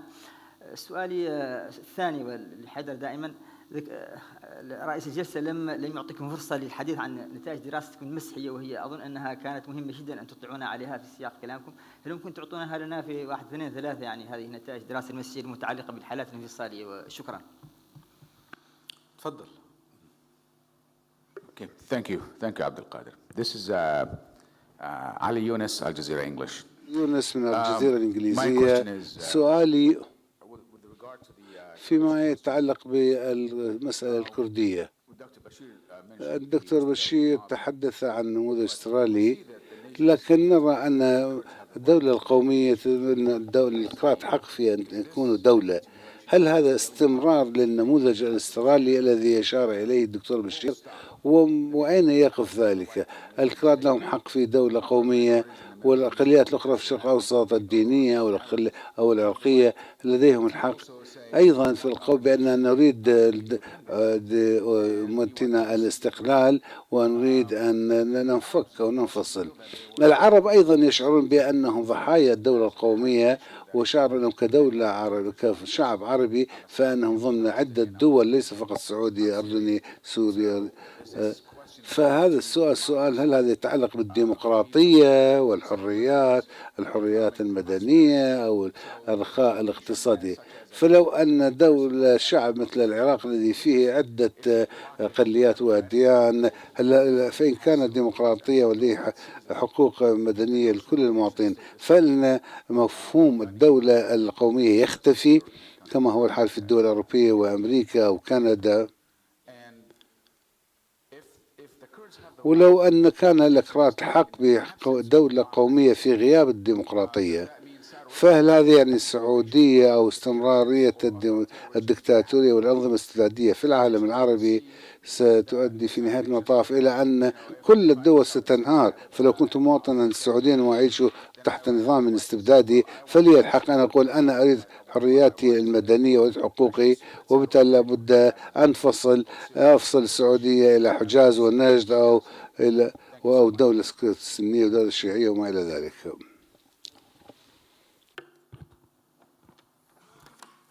شكرا جزيلا. دكتور مهند السلوم من المركز العراقي للدراسات الاستراتيجية. عندي سؤالين، الأول لدكتور رنج وسوف أطرحه باللغة الإنجليزية. عندما تحدثت عن أزمة إقليمية للحكم وإطار هناك حاجة لإطار عمل إقليمي، كيف ترى مثل هذا الإطار في وقت هناك منافسة بين السعودية وإيران وتركيا أيضا كل ذلك حول النفوذ، وأن البيئة العامة في الشرق الأوسط ليست جاهزة لمثل هذا الإطار؟ لدينا الجامعة العربية ولكن لا أعتقد أنها ملائمة في هذا الوقت من الزمن لحل الأزمة الحالية. السؤال الآخر لدي هو للدكتور حيدر. سيادة متقاسمة وأنه توجد سيادة مركبة وأن المجتمع الدولي غير مستعد لخلق دول جديدة ولتقسيم المنطقة. كيف ترى عودة الأخوة الأكراد في حكومة الإقليم إلى حضن الحكم في بغداد أو إلى المشاركة في الحكم في بغداد، خصوصا بعد إجراء استفتاء استقلال إقليم كردستان؟ شكرا جزيلا. احنا لكي لا نكون حالمين، يعني الوقت يمكن صار عندنا أسئلة كثيرة، يعني خلينا نجاوب على هذه الوجبة. إذا كان لدينا وقت آخر ممكن نأخذ سؤالين أو ثلاثة. ممكن نبدأ مع الدكتور حيدر سعيد كون جل الأسئلة وجهت للدكتور حيدر. دكتور حيدر، إذا كل سؤال فقط تعطيه دقيقة أكون لك من الشاكرين، يعني تفضل. أولا شكرا للأساتذة الذين تفضلوا بالتعليق على الورقة. أنا ما راح أعطي لكل سؤال وقت، راح أحاول أن أتناول قضيتين يعني تفضل ربما دارت عليها الأسئلة. أبدي مع دكتور بشير. نعم، فكرة السيادة المطلقة بالتأكيد فكرة متخيلة، لكن بكل تأكيد هناك تحول في نمط السيادة ربما بدأ من نهاية الثمانينات. يعني الدولة التي يراقبها المجتمع الدولي بسبب انتهاكات حقوق الإنسان، عدم الشفافية في حرية التعبير، نمط السيادة الذي بدأت تمارسه مؤسسات خارج إطار السلطة المركزية مثل المؤسسات الدينية، القبائل، المجتمع المدني. أنا أعتقد هناك تحول جدي. هذا حتى سوى الشفت في العلوم السياسية بالمناسبة. يعني لم تعد العلوم السياسية تدرس السلطة المركزية، التحول الجاري في العلوم السياسية بدأ يدرس هذا النمط المتحول في ممارسة السلطة، والذي لا يركز السلطة بيد السلطة المركزية. يعني هناك تحول. يعني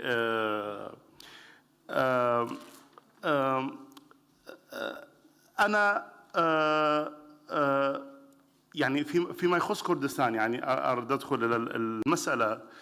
النظام الفيدرالي اللي أنشئ في العراق ما بعد 2003، يعني أنا بس عشان أطول، النظام الفيدرالي اللي أنشئ في العراق ما بعد 2003 هو فعلا نظام غريب. أولا هو فيدرالية بروح كونفدرالية، بمعنى يعني فكرة السيادة المتقاسمة كانت واقع حال. بغداد لم تكن لديها سيادة مطلقة على أراضي كردستان، سعادة السفير أشار إلى أنه بغداد لم تكن تستطيع ملاحقة مطلوب قضائي موجود في توكا وأربيل أو السليمانية. الساسة الكرد أرادوا أن يقعدوا لهذا النمط من العلاقة باقتراح توصيف العلاقة مع المركز بأنه اتحاد كونفدرالي وليس اتحاد فيدرالي. طبعا المفارقة هنا أن أدبيات العالم الحديث لا تستعمل الكونفدرالية والاتحاد بين الدول المستقلة، ربما فقط في حالة بلجيكا. القوميون الفلامنج يستعملون تعبير الكونفدرالية في حالة بلجيكا بس. اللي جرى فيما يخص كردستان، أنا أعتقد كان ممكن لولا التعجل بطرح فكرة الاستفتاء بهذا الشكل أنا أعتقد كان ممكن التفاوض مع بغداد حول تقعيد وليس توسيع بالمناسبة، الصلاحيات هي أصلا واسعة الصلاحيات الكردية، حول تقعيد نمط الصلاحيات المتقاسمة بين بغداد وبين كردستان، لكن للأسف هذا لم يجري. وفي تقديري لا يمكن الدكتور مهند سأل ماذا وضع الكرد، أنا أعتقد ربما حتى هذا بغداد الآن تحس وضعها التفاوضي أقوى، وأنا أعتقد حتى فكرة يعني بغداد الآن مشروعها ليس تقعيد توزيع السيادة أو تقاسم السيادة مع كردستان. الاتجاه السائد في بغداد الآن هو يجب أن نعيد ترتيب الفيدرالية كما نص عليها الدستور، بمعنى انتزاع الصلاحيات التي مارسها إقليم كردستان وهي ليست فيدرالية بالمعنى الفعلي. هذه قضية. القضية الثانية المفترض أشير لها. تفضل دكتور بس بعجالة سريعة قضية جدا. المقارنة مع جنوب السودان، أنا أعتقد هذا أمر كثير مهم، وأنا أول مقالة كتبتها عن الاستفتاء بديت الساسة الكرد نفسه، الرئيس الراحل جلال طالباني كان يقول هو شنو اللي صار؟ دستور 2005 كتب في نفس الوقت الذي جرى وضعت فيه اتفاقية نفاش للسلام الدائم. اثنينهم وضعوا في اتفاق 2005، فكان الساسة الكرد يقولون أنه نحن لم نذهب في الطريق الذي ذهب إليه جنوب السودان، نحن لم نضع مرحلة انتقالية اختبارية 6 سنوات يقرر بعدها أبناء الجنوب هل سينفصلون أم لا، نحن اخترنا الاتحاد الفيدرالي الدائم مع العراق. المشكلة أنا هذا اللي سميته أنه ما جرى في طرح الاستفتاء. وأنا بالمناسبة أنا يعني لم أكن أكتب في نقد السياسة الكردية لوازع أخلاقي، أنا مناصر للقضية الكردية، لكن مع عزمة الاستفتاء بدأت في هذا الاتجاه. أنا هذا اللي سميته نهاية البراغماتية الكردية. الكرد مع المضي إلى الاستفتاء أنهوا النزوع البراغماتي الذي طبع السياسة الكردية كل تلك العقود، وذهبوا إلى الاتجاه إلى التركيز على مبدأ هو مبدأ الاستقلال بغض النظر عن الوعي. نتائج الدراسة المسيحية طبعا هذه مستمرة لم تتم. أنا شرت إلى حالات القرن الأفريقي، شهدت 3 حالات من بين أريتريا وحالة جنوب السودان، وهناك حالة استقلال غير معترف بها هي حالة أرض الصومال. الحالة الأكثر أهمية هي حالة تيمور الشرقية التي انفصلت عن اندونيسيا. دكتور إذا تسمح لي بس بدي أقاطعكم لأنه وصلنا إلى الخط الأحمر في الوقت لأنه في لسه عنا أسئلة، فإذا تكمل الفكرة بشكل سريع. بس بجملة احنا ماضين إلى نوع من التصنيف حالات الاستقلال التي حدثت خلال ال40 الماضية. يعني حتى النظام الدولي في تقديري بحاجة إلى نوع من التقسيم الأجزاء المحيطية والأجزاء المركزية داخل النظام الدولي. يعني ربما نتحدث في هذا، لكن في تقديري إلى الآن خلال 40 سنة ليست هناك حالة داخل سواء في أوروبا والشرق الأوسط حدثت حالة استقلال أساسية. أشكرك دكتور. في سؤال أحمد الزاويتي اليوم، الاختلاف بين السودان وكردستان. أحمد يقول بأنه كردستان مؤهلة أكثر من جنوب السودان لكي تكون سواء في الثروات أو في البنية التحتية لكي تكون دولة. تفضل. شكرا جزيلا رئيس الجلسة. فيما يخص السؤال خليني استعرض بس في عجالة الخلافات عشان نيجي للأهلية. بس في عجالة. في عجالة. خلافات كردستان وجنوب السودان زي ما أنا أشرت في الورقة. في جنوب السودان كان في توافق سياسي، في كردستان ما فيش توافق سياسي. الاستفتاء في جنوب السودان كان استفتاء دولي ومشهود، هذا لم يكن الحال في كردستان. موافقة الدولة الأم مفقودة في كردستان، موافقة الإقليم والمجتمع الدولي مفقود في كردستان. إذن ماذا يجعل لكردستان أو استقلال جنوب كردستان أهلية أكثر؟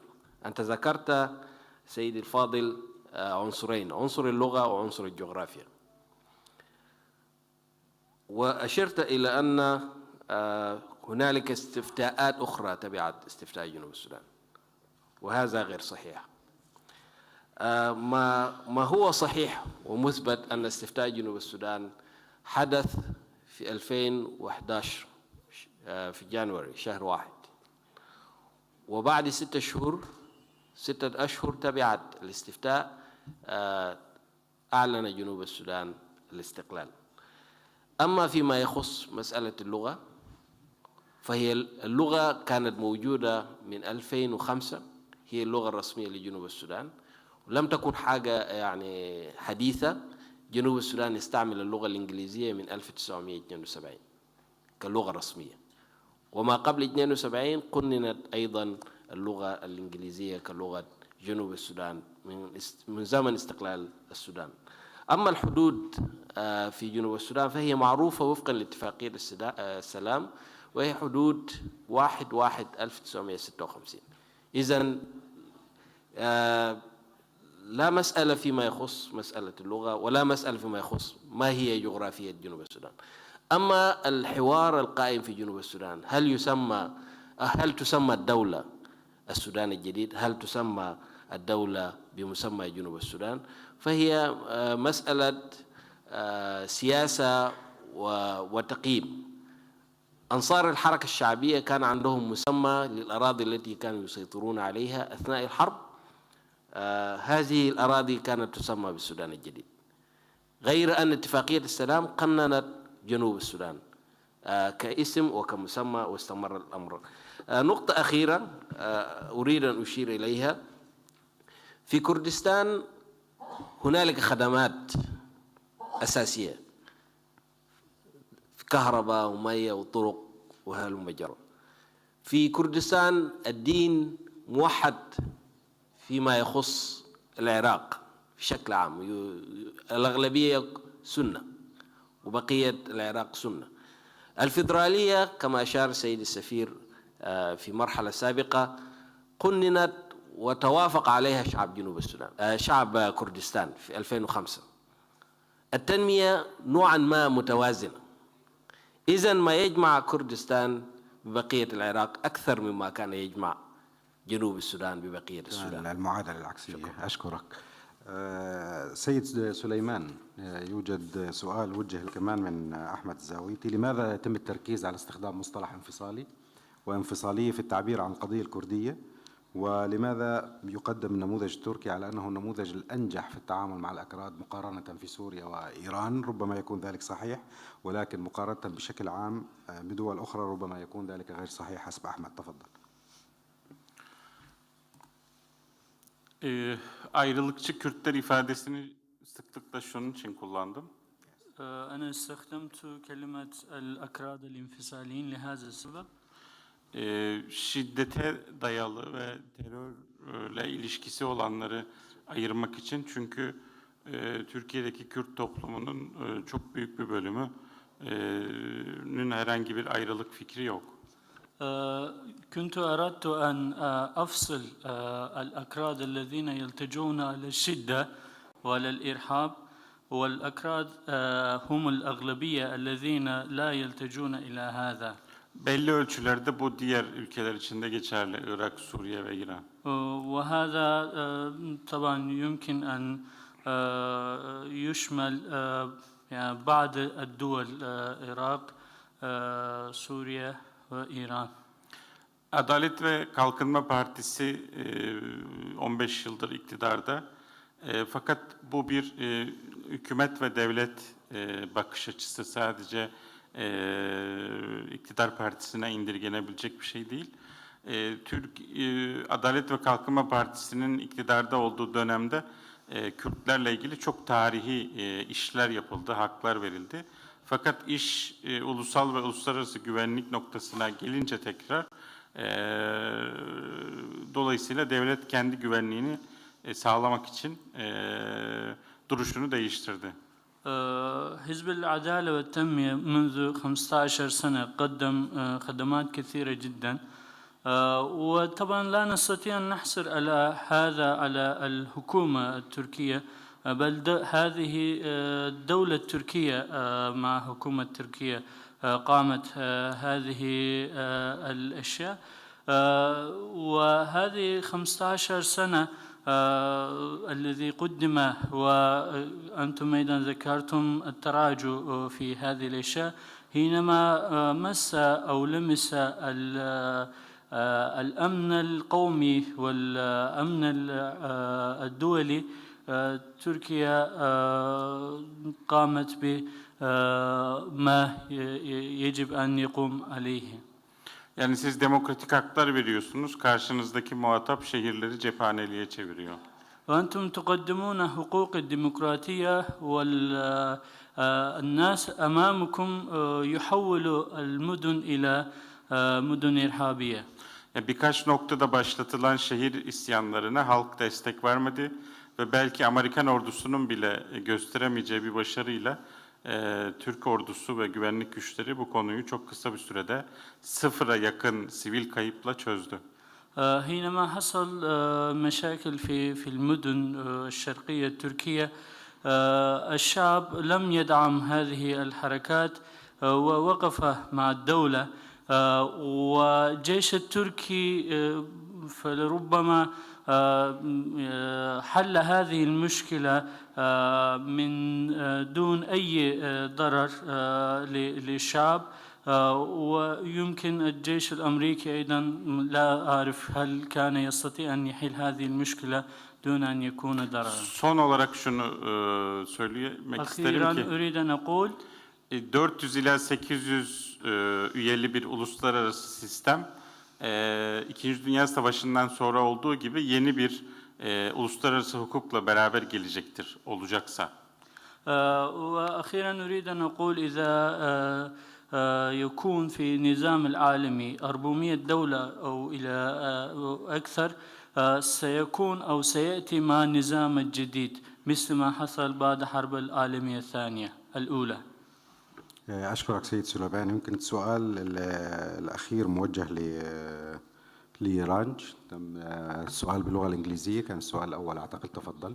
Thank you for that question. I think شكرا لهذا السؤال. أعتقد أنك أشرت إلى نقطة مهمة جدا وهي مسألة إرسال رسائل متناقضة للأكراد في العراق وسوريا. في العراق التوقعات بين صفوف الأكراد كانت أن والعدل سهل أن الولايات المتحدة تدعم لا تدعم الاستقلال.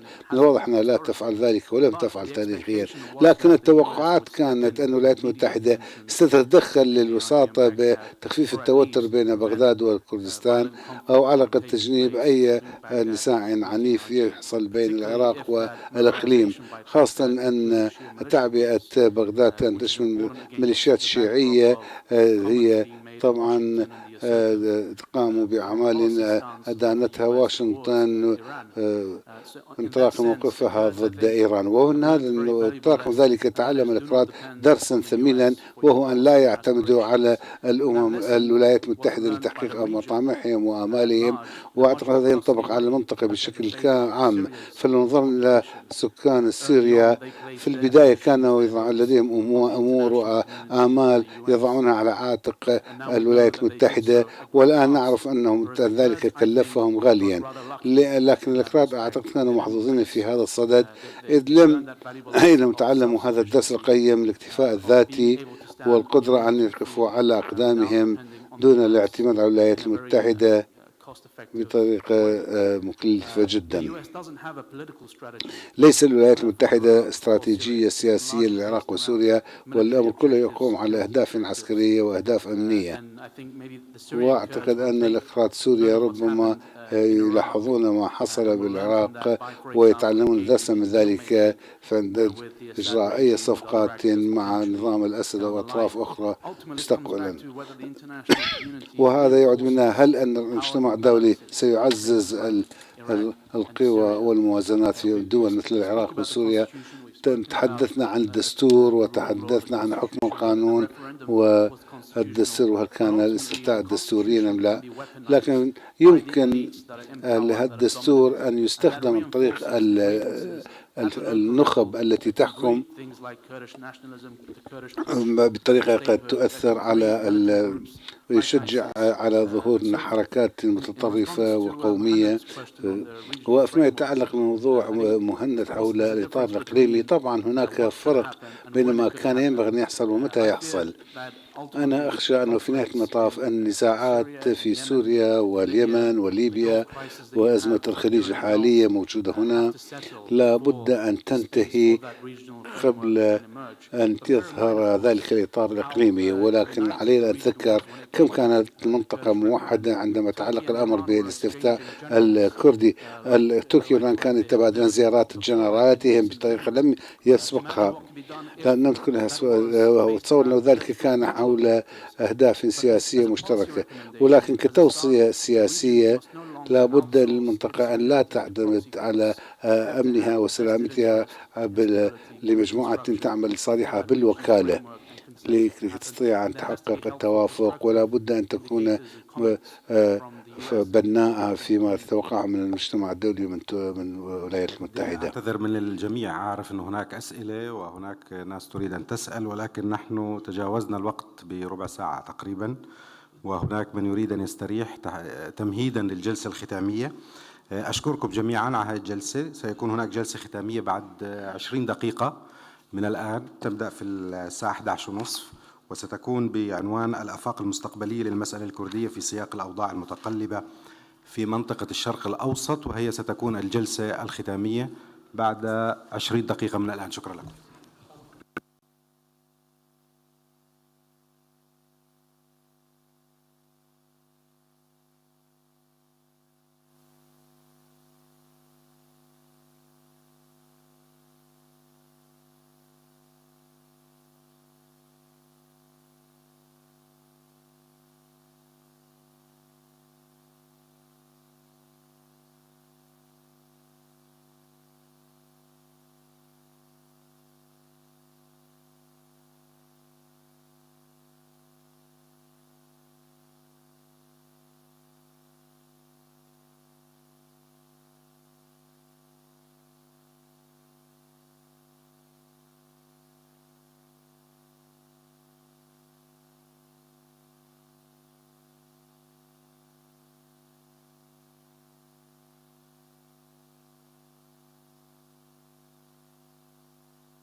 Check, check.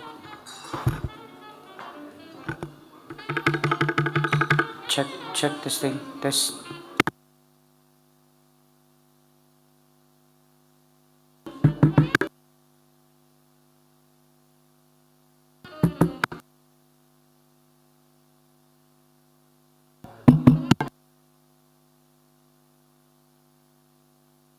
Check. Check, check, check.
وآفاقها المستقبلية، ندوة موسعة يعقدها مركز الجزيرة للدراسات يومي السبت والأحد 25 و26 من نوفمبر تشرين الثاني في الدوحة على الجزيرة مباشر.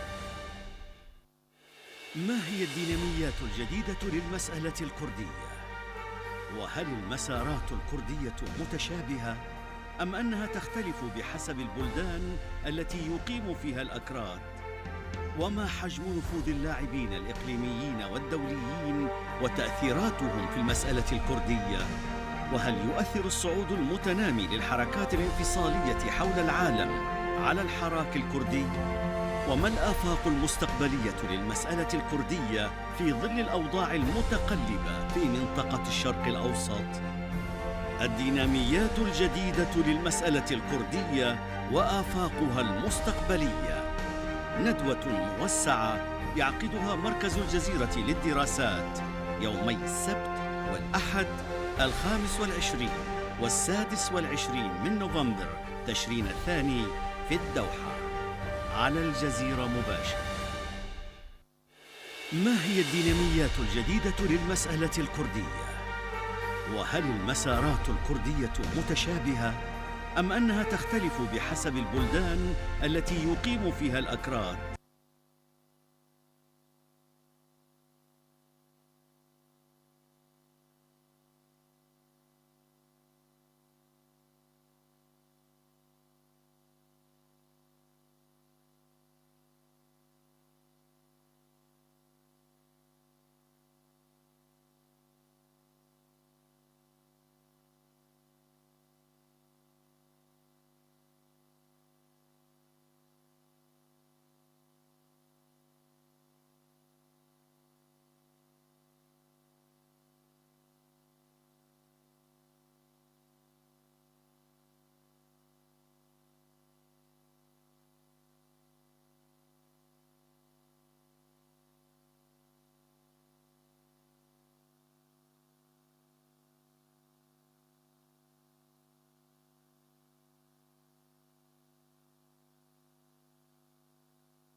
دكتور محمد مختار الشنقيطي.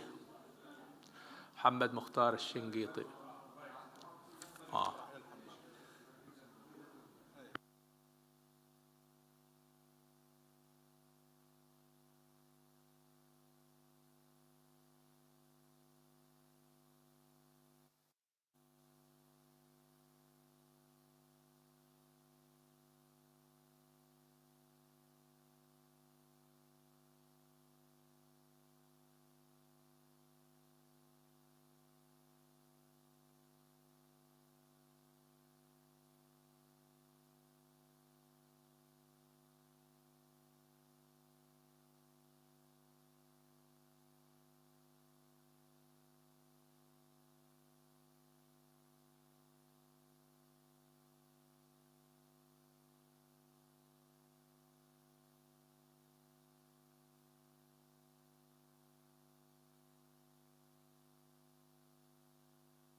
بسم الله الرحمن الرحيم.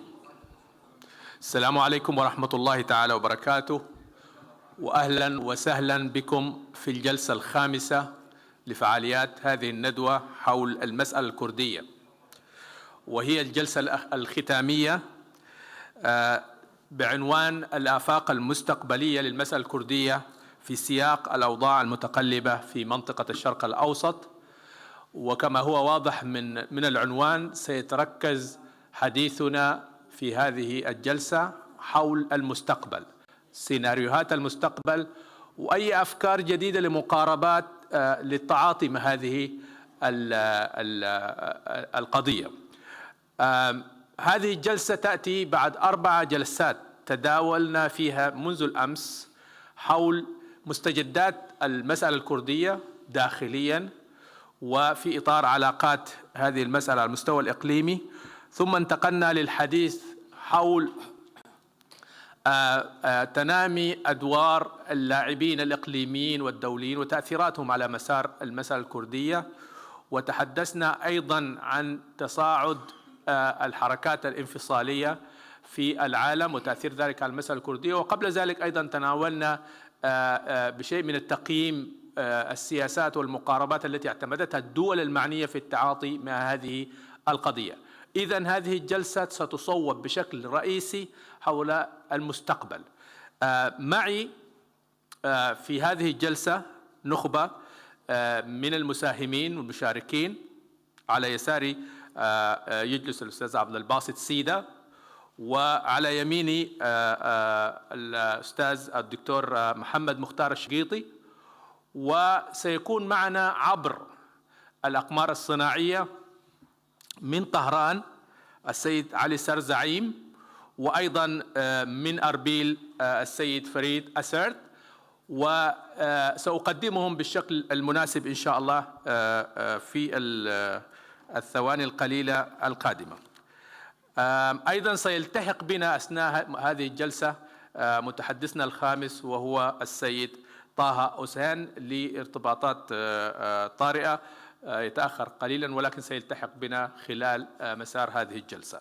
سنحرص على أن نخصص الجزء الأول الساعة الأولى لمداخلات المتحدثين الرئيسيين، والساعة الثانية إن شاء الله لمساهماتكم ومداخلاتكم، وإن كانت هنالك أي استفسارات يمكن أن تقدم.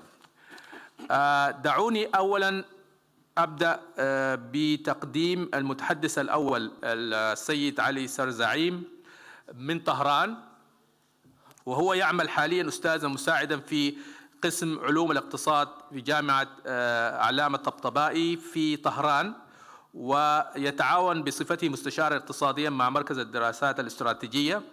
نال شهادة الدكتوراه من جامعة لندن من جامعة ميلان في إيطاليا، وقبلها حصل على درجة الماجستير في التأمين وإدارة المخاطر من جامعة كارلو ألبرتو في تورين إيطاليا. عمل في مجال الصحافة الاقتصادية لأكثر من 10 سنوات، وألف 4 كتب باللغة الفارسية لتبسيط علوم الاقتصاد، وآخر مؤلفاته هو كتاب يحمل اسم الشعبوية الإيرانية، تطرق إلى مستوى الحوكمة في النظام خلال عهد الرئيس السابق أحمدي نجاد. السيد علي سرزعيم، إن كنت تسمعني أهلا ومرحبا بك. هذه الجلسة أود أن أذكر أن حول آفاق المستقبل، حبذا لو تركز حديثك حول السيناريوهات المتوقعة لمسار المسألة الكردية في المنطقة، وأي أفكار لمقاربات جديدة تتعلق بالتعاطي مع هذه القضية. أمامك 12 دقيقة لتقديم الأفكار الأساسية، وسنعود إليك إن شاء الله في مرحلة المناقشات. تفضل سيد الكريم.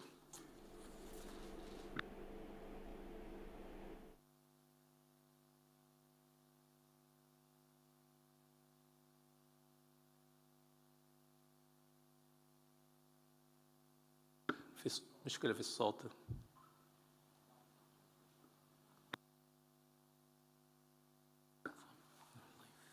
International relations, but I'm an economist.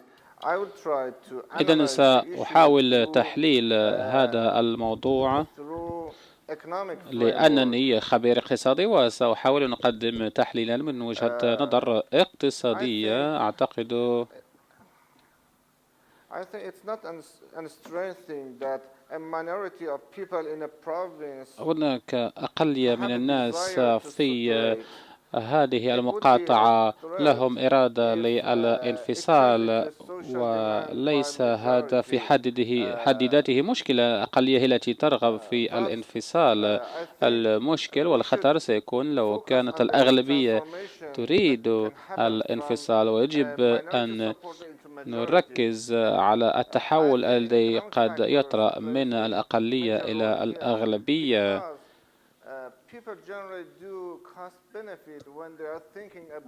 عندما نكون بصدد أي مشروع فنحن نقوم باحتساب المصاريف وأيضا المنافع التي سنجلبها من خلال هذا الاستثمار ومن خلال هذا المشروع. وهذا ينطبق أيضا على مسألة الانضمام إلى حركة الانفصال عن العراق. يجب أن نحتسب الكلفة ونحتسب المنافع التي سيجلبها الأكراد من هذا.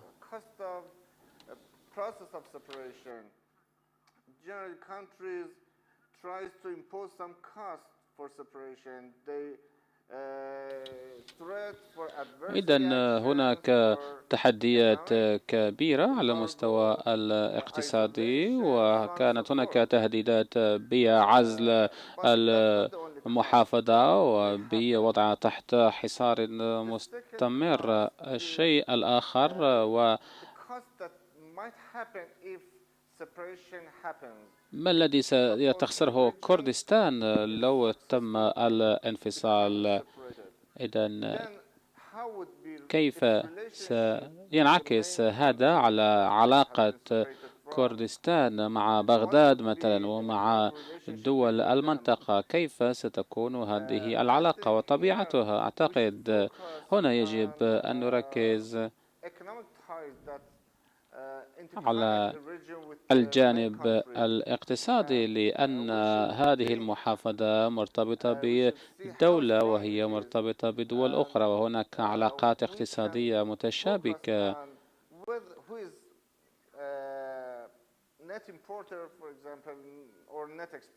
ويجب أن نرى من هي الجهات المصدرة والجهات المستوردة. إذا ما تم انفصال ناجح، هل تلك المنطقة ستحظى بحياة اقتصادية ناجحة وهل ستكون قابلة للاستمرار؟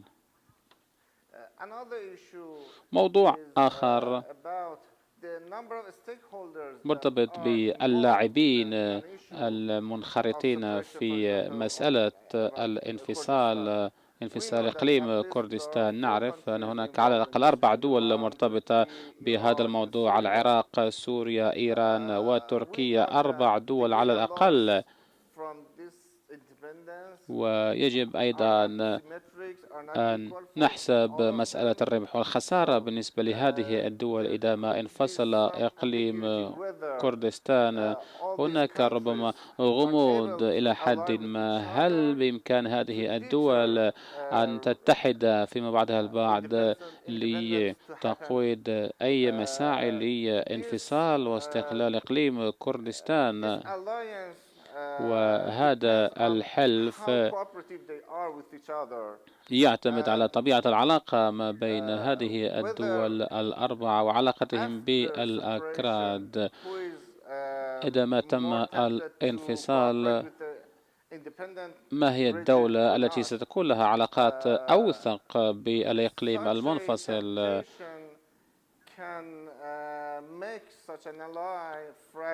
وهذا الأمر تحديدا قد يضعف من هذا الحلف. ورأينا في الآونة الأخيرة أن كانت هناك جهود دبلوماسية قوية بين إيران والعراق وسوريا وتركيا لخلق حلف من أجل تقويض مساعي الانفصال والاستقلال الكردية. وكانت مساعي دبلوماسية حثيثة لبلوغ هذا الهدف، ونجحت إلى حد كبير في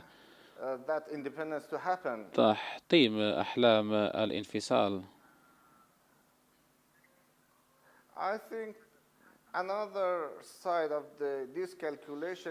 جانب آخر من هذه الحسابات هي المنافع التي ستجلبها المنطقة من الانفصال. رغم هناك جانب مالي وجانب غير مالي.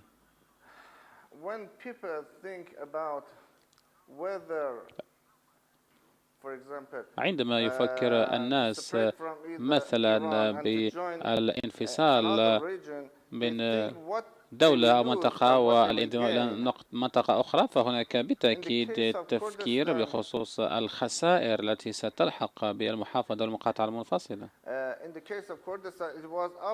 في حالة كردستان كان من الواضح أن الاستفادة الكبرى كانت من تصدير النفط،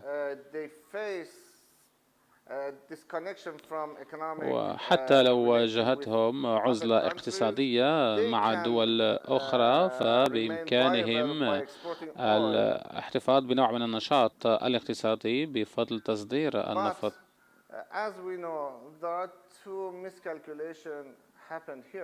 ولكن كانت هناك سوء حسابات في هذا السياق، لأن الأكراد لا يسيطرون على آبار البترول وليس لهم تحكم بالمقدرات المالية أو العائدات المالية من البترول. عندما نتحدث عن المستقبل فنحن نتحدث عن أسعار النفط. الكثير من المحللين قالوا بأن أسعار النفط في المستقبل لن تكون في مستويات عالية، وإذا تذكرنا سعر النفط كان أكثر من $100 والآن تدنى إلى حوالي 50 54 أو $60 للبرميل. لذلك هناك تشاؤم في هذا الخصوص.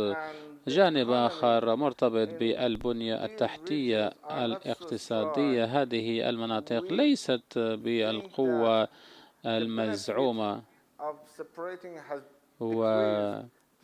والانفصال سيؤدي إلى تراجع كبير على مستوى البنية التحتية وجعلها في حالة غير قابلة للتنافس. بالنسبة لإيران وأنواع وأشكال الاستثمار التي تجعل من كردستان إيران أكثر ارتباطا على الناحية الاقتصادية بالمنطقة الأخرى،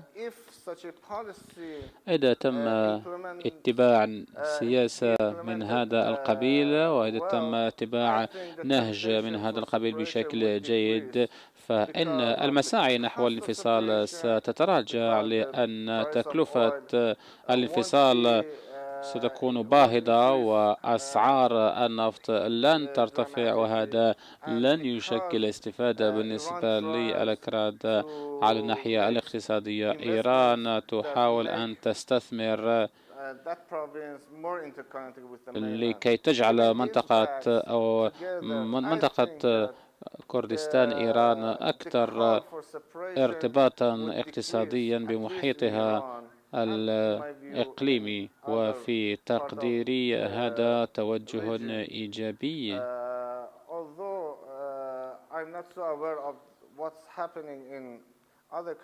رغم أنني لا أدري ما الذي يحدث في دول أخرى كسوريا والعراق وتركيا، الدعوة للانفصال لن تكون في المستقبل بنفس القوة التي كانت عليه،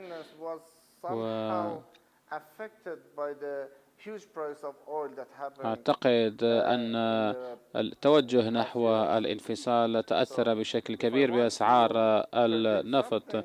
إذا طلبتم مني أن أتوقع شيئا فسأقول بأن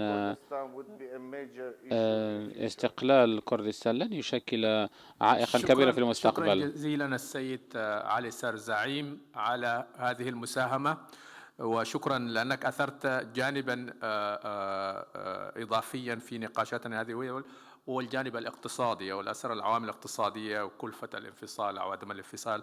فشكرا جزيلا لك. أبقى معنا وسنعود إليك إن شاء الله في فترة المناقشة. متحدثنا التالي هو الدكتور محمد مختار الشنقيطي. دكتور الشنقيطي هو أستاذ الأخلاق السياسية وتاريخ الأديان بجامعة حمد بن خليفة في قطر، حاصل على درجة الدكتوراه في تاريخ الأديان من جامعة تكساس الأمريكية.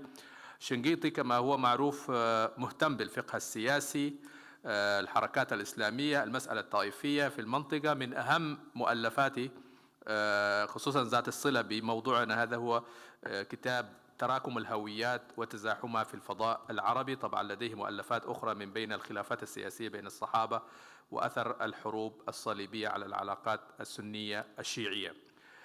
دكتور الشنقيطي ترجمت أعماله ومؤلفاته إلى عدة لغات من بينها اللغة التركية والألبانية والبوسنية والفارسية، وهو يشارك باستمرار في بالتعليق من خلال القنوات الفضائية وخاصة قناة الجزيرة. دكتور الشنقيطي لديه عرض سيقدمه، وأرجو أيضا الالتزام بالوقت، سنعطيك 12 دقيقة إن شاء الله. شكرا. بسم الله، الحمد لله، شكرا جزيلا لأستاذ الدكتور صلاح والمركز الجزيرة على هذه الفرصة، وأهلا وسهلا بالجمع الكريم.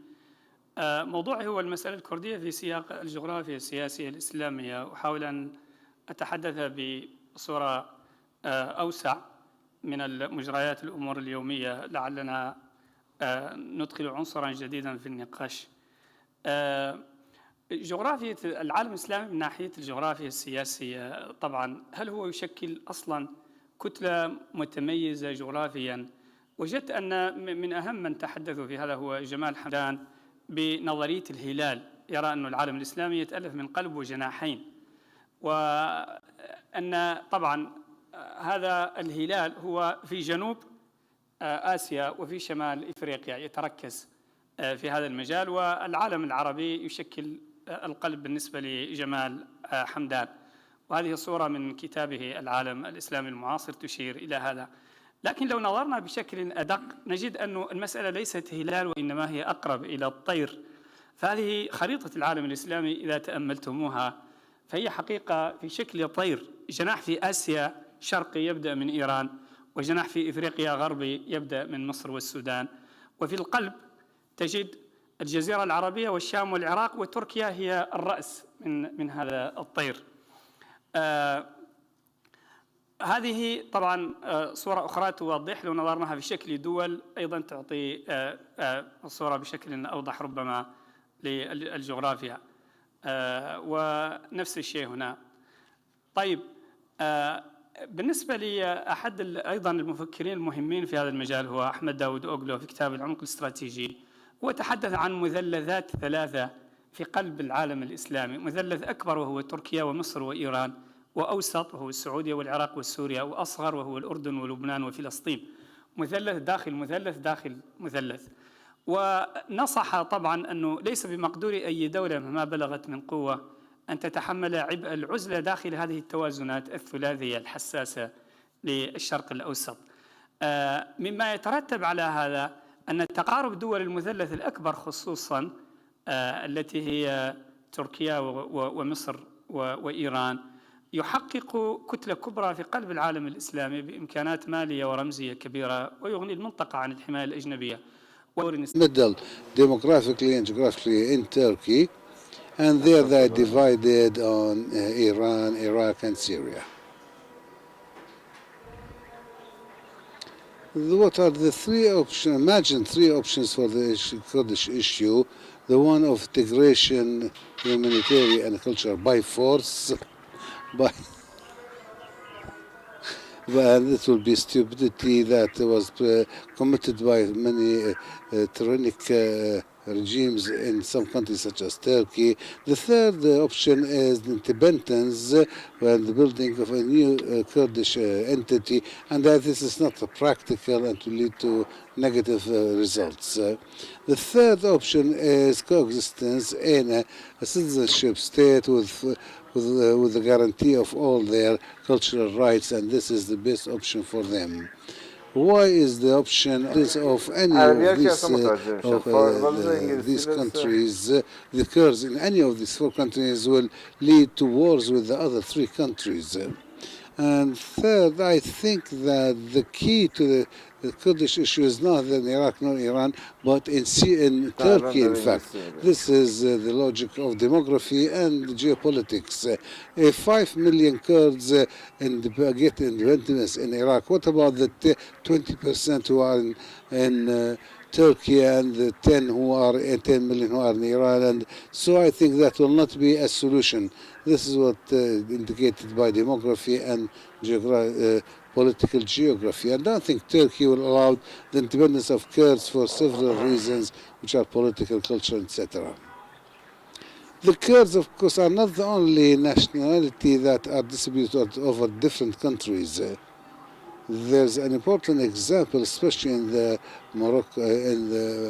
Maghreb region. The Amazigh, for example, live the same situation. They are distributed over several countries: Algeria, Tunisia, Morocco, and some of them even in Egypt. But there is no such a state as Amazighian state, never a city which has kept their unity. Of course, the Yemen and Algeria. Of course, they were lucky that Algeria and Morocco were not ruled by a Ba'ath party, whereas they were ruled by systems and regimes that respect the Islamic identity. So I think that the best is that بگیم که صدا نمیاد. من نمیتونم اصلا مشارکت بکنم توی بحثا. Inside the Islamic geopolitics, and that's better for them, for everybody, for political, geostrategic, historical reasons. In fact, they were in the past a factor of unity through their the identity of Salah ad-Din al-Ayyubi. In fact, my PhD thesis about this. Salah ad-Din al-Ayyubi, in fact, he was a Kurd. In a way that the Arabs claim that he's Arab, and the Turks say that he's Turkish, and the Kurds say he's Kurdish. Of course, let's remember that the European Union began by a unifying factor for all these peoples. Dr. Ahmed Dawood in his book also suggested 3 important principles for the Kurds, the Turks, Arabs, and the Persians, and all the regions. First of all, to overlook the psychological negative accumulations. Second, to reinforce the awareness of common fate and destiny, and to play a good. We should not always think of the past, the grievances of the past, or anything else. The region did not develop according to its own natural rules, or not only the Kurds had been affected by foreign interventions and their policies, and this applies to other ethnicities such as the Waziris, and in fact and remember that the British had promised Islam, the creation of an Islamic State after the Second World War, but we should not look into such promises. The Kurdish issue should put in a larger scale or the framework, and the Islamic context is the best important for the Kurdish issue, and the Kurds should work in creating a sort of flexible union inside the Islamic and Arab world, such as something on the model of the European Union. It's better than betting on building an independent Kurdish nation more than being a state that is independent politically. The nation is not like a state, it's different. So some Kurds might think it's a deprivation, might be a historical opportunity for them to play a new role in the Islamic world in the future. We have some models of the plurality states. In Canada, the law number 11 about Quebec stipulates that the Quebecois are a nation inside the Canadian Union. So the Kurds could be recognized as a nation with full rights, but within the framework of the state of Iraq. And this will be the path for them, in my opinion. is to focus on building the Kurdish nation, not the state, Kurdish state, and it will lead to the unification of the Islamic world, even a flexible one. Thank you very much, Dr. Mukhtar Shanghiti, and for respecting the time limit you have.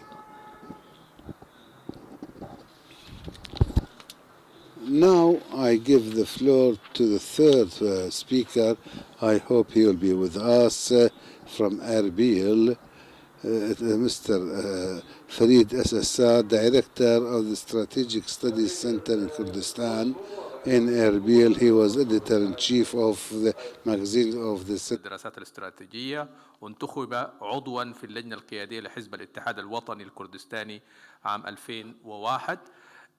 درس اللغة العربية في كلية التربية في جامعة الموصل، ثم انتقل إلى دراسة علم النفس في كلية الآداب جامعة بغداد.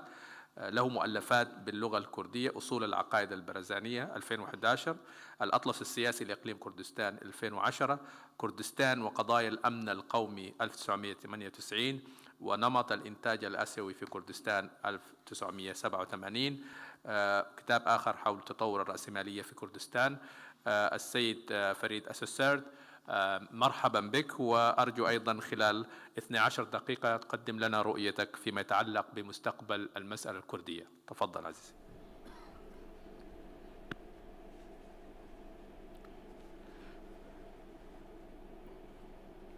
شكرا. السلام عليكم. أعتقد في هذه الظروف التي نمر بها في إقليم كردستان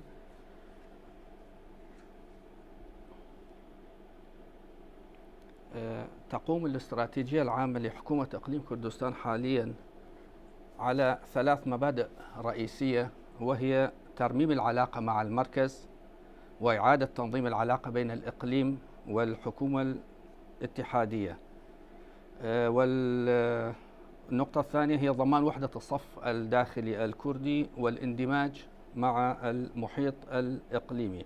يعني هذا أن هناك نوع من إعادة الحسابات والتوجه نحو اندماج أكبر بعد تجربة الاستفتاء التي مر بها الإقليم.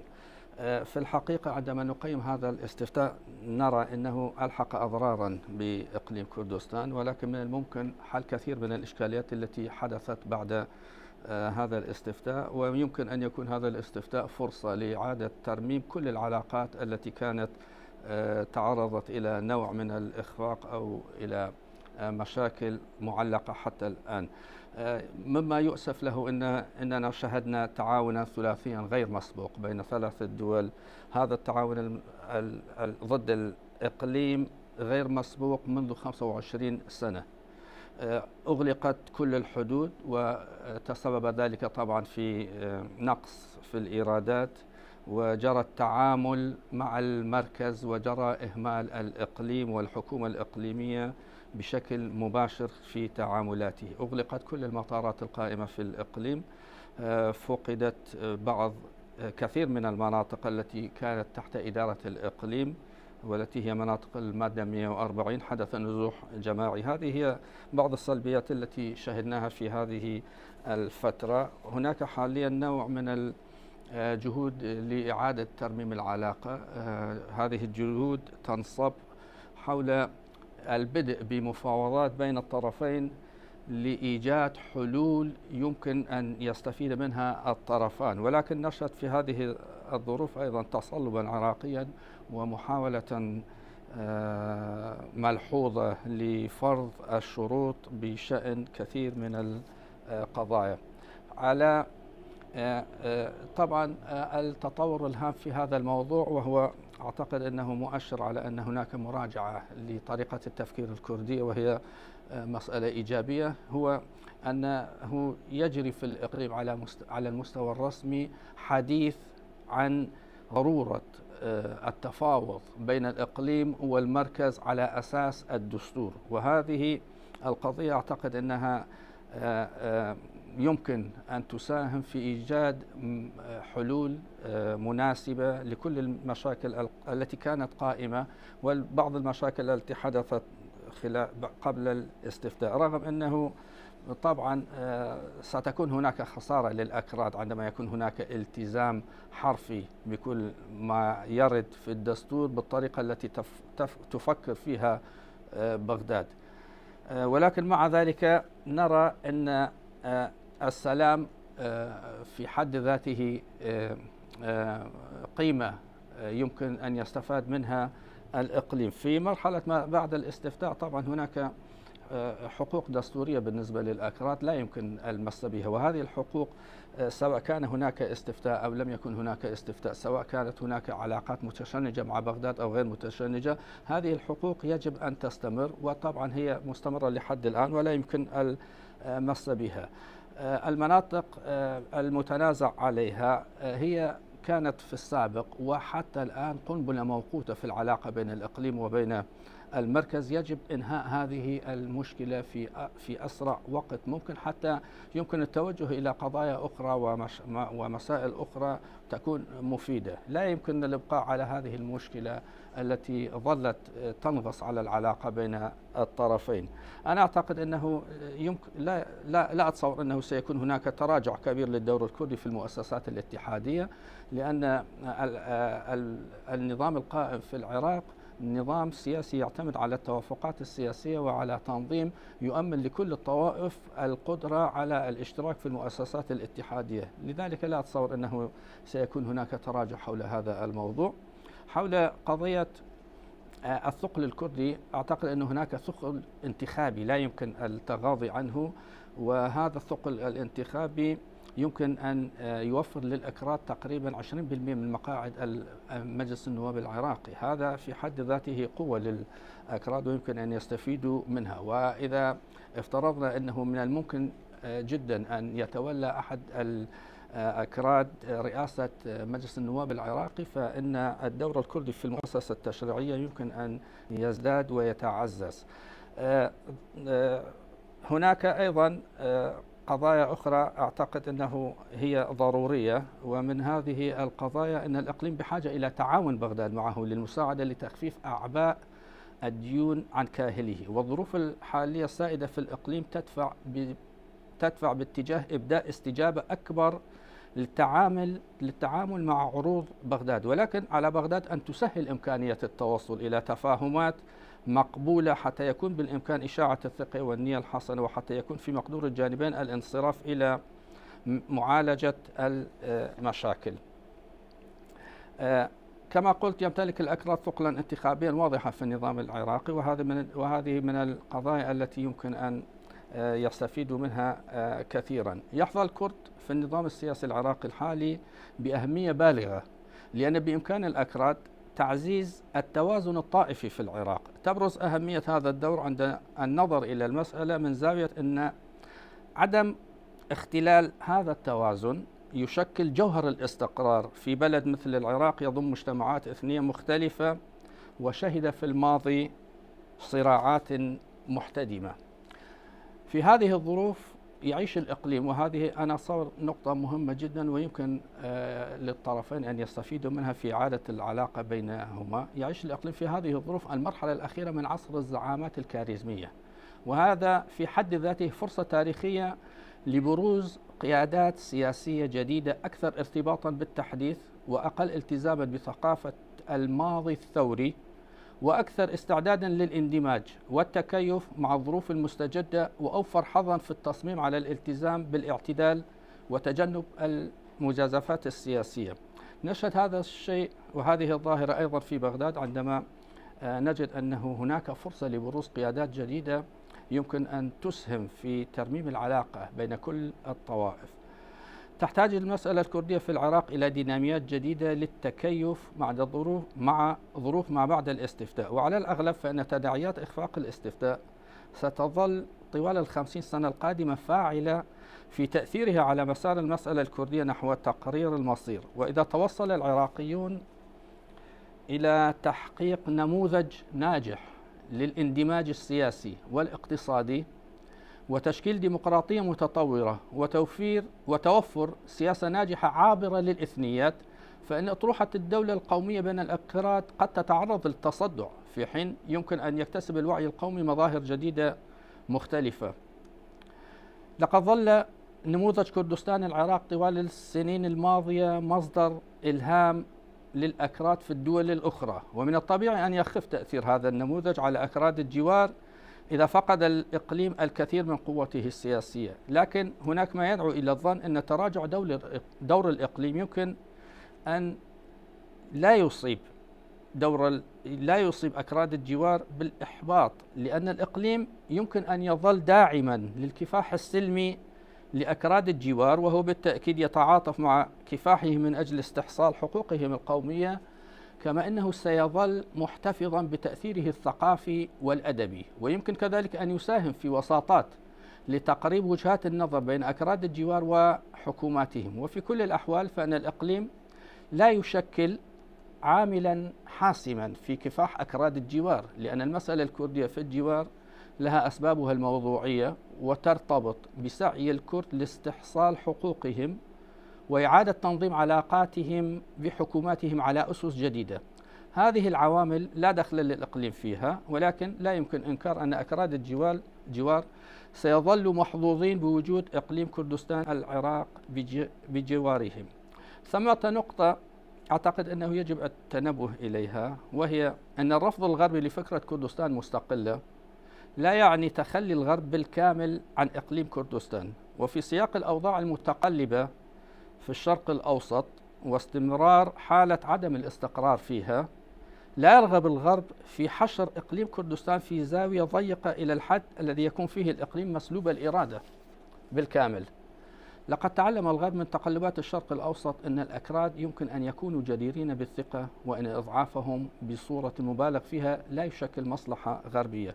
في كل الأحوال نحن في إقليم كردستان نعتقد أننا بحاجة إلى مراجعة للسياسة التي كانت قائمة في إقليم كردستان، وعلى النخبة السياسية في إقليم كردستان أن تعيد حساباتها، وأن تسعى بشكل متزايد إلى ترميم العلاقة التي تصدعت في بعض المراحل بين الإقليم وبين الحكومة الاتحادية. ونعتقد أن الظروف يمكن النظر إليها باعتبارها فرصة بالنسبة لبغداد وبالنسبة لأربيل لترميم العلاقة بشكل يمكن أن يسهم في وضع لبنة جديدة طويلة الأمل لاستقرار قوي وراسخ بين الطرفين. وشكرا.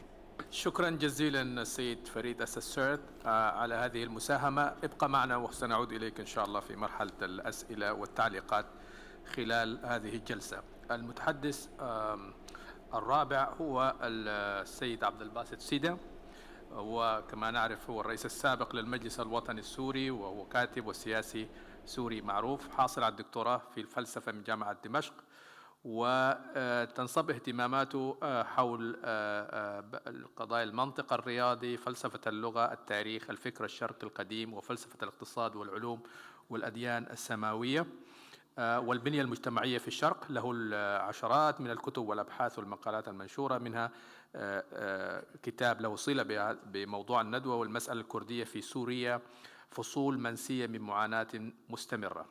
الأستاذ عبد الباسط سيدة، دكتور عبد الباسط سيدة، لك الفرصة 12 دقيقة لتقديم فكرتك. شكرا جزيلا. شكرا جزيلا وتحياتي للجميع، وأعتذر بأنني لم أتمكن من الحضور معكم يوم أمس لارتباطي بموعد سابق في ستوكهولم.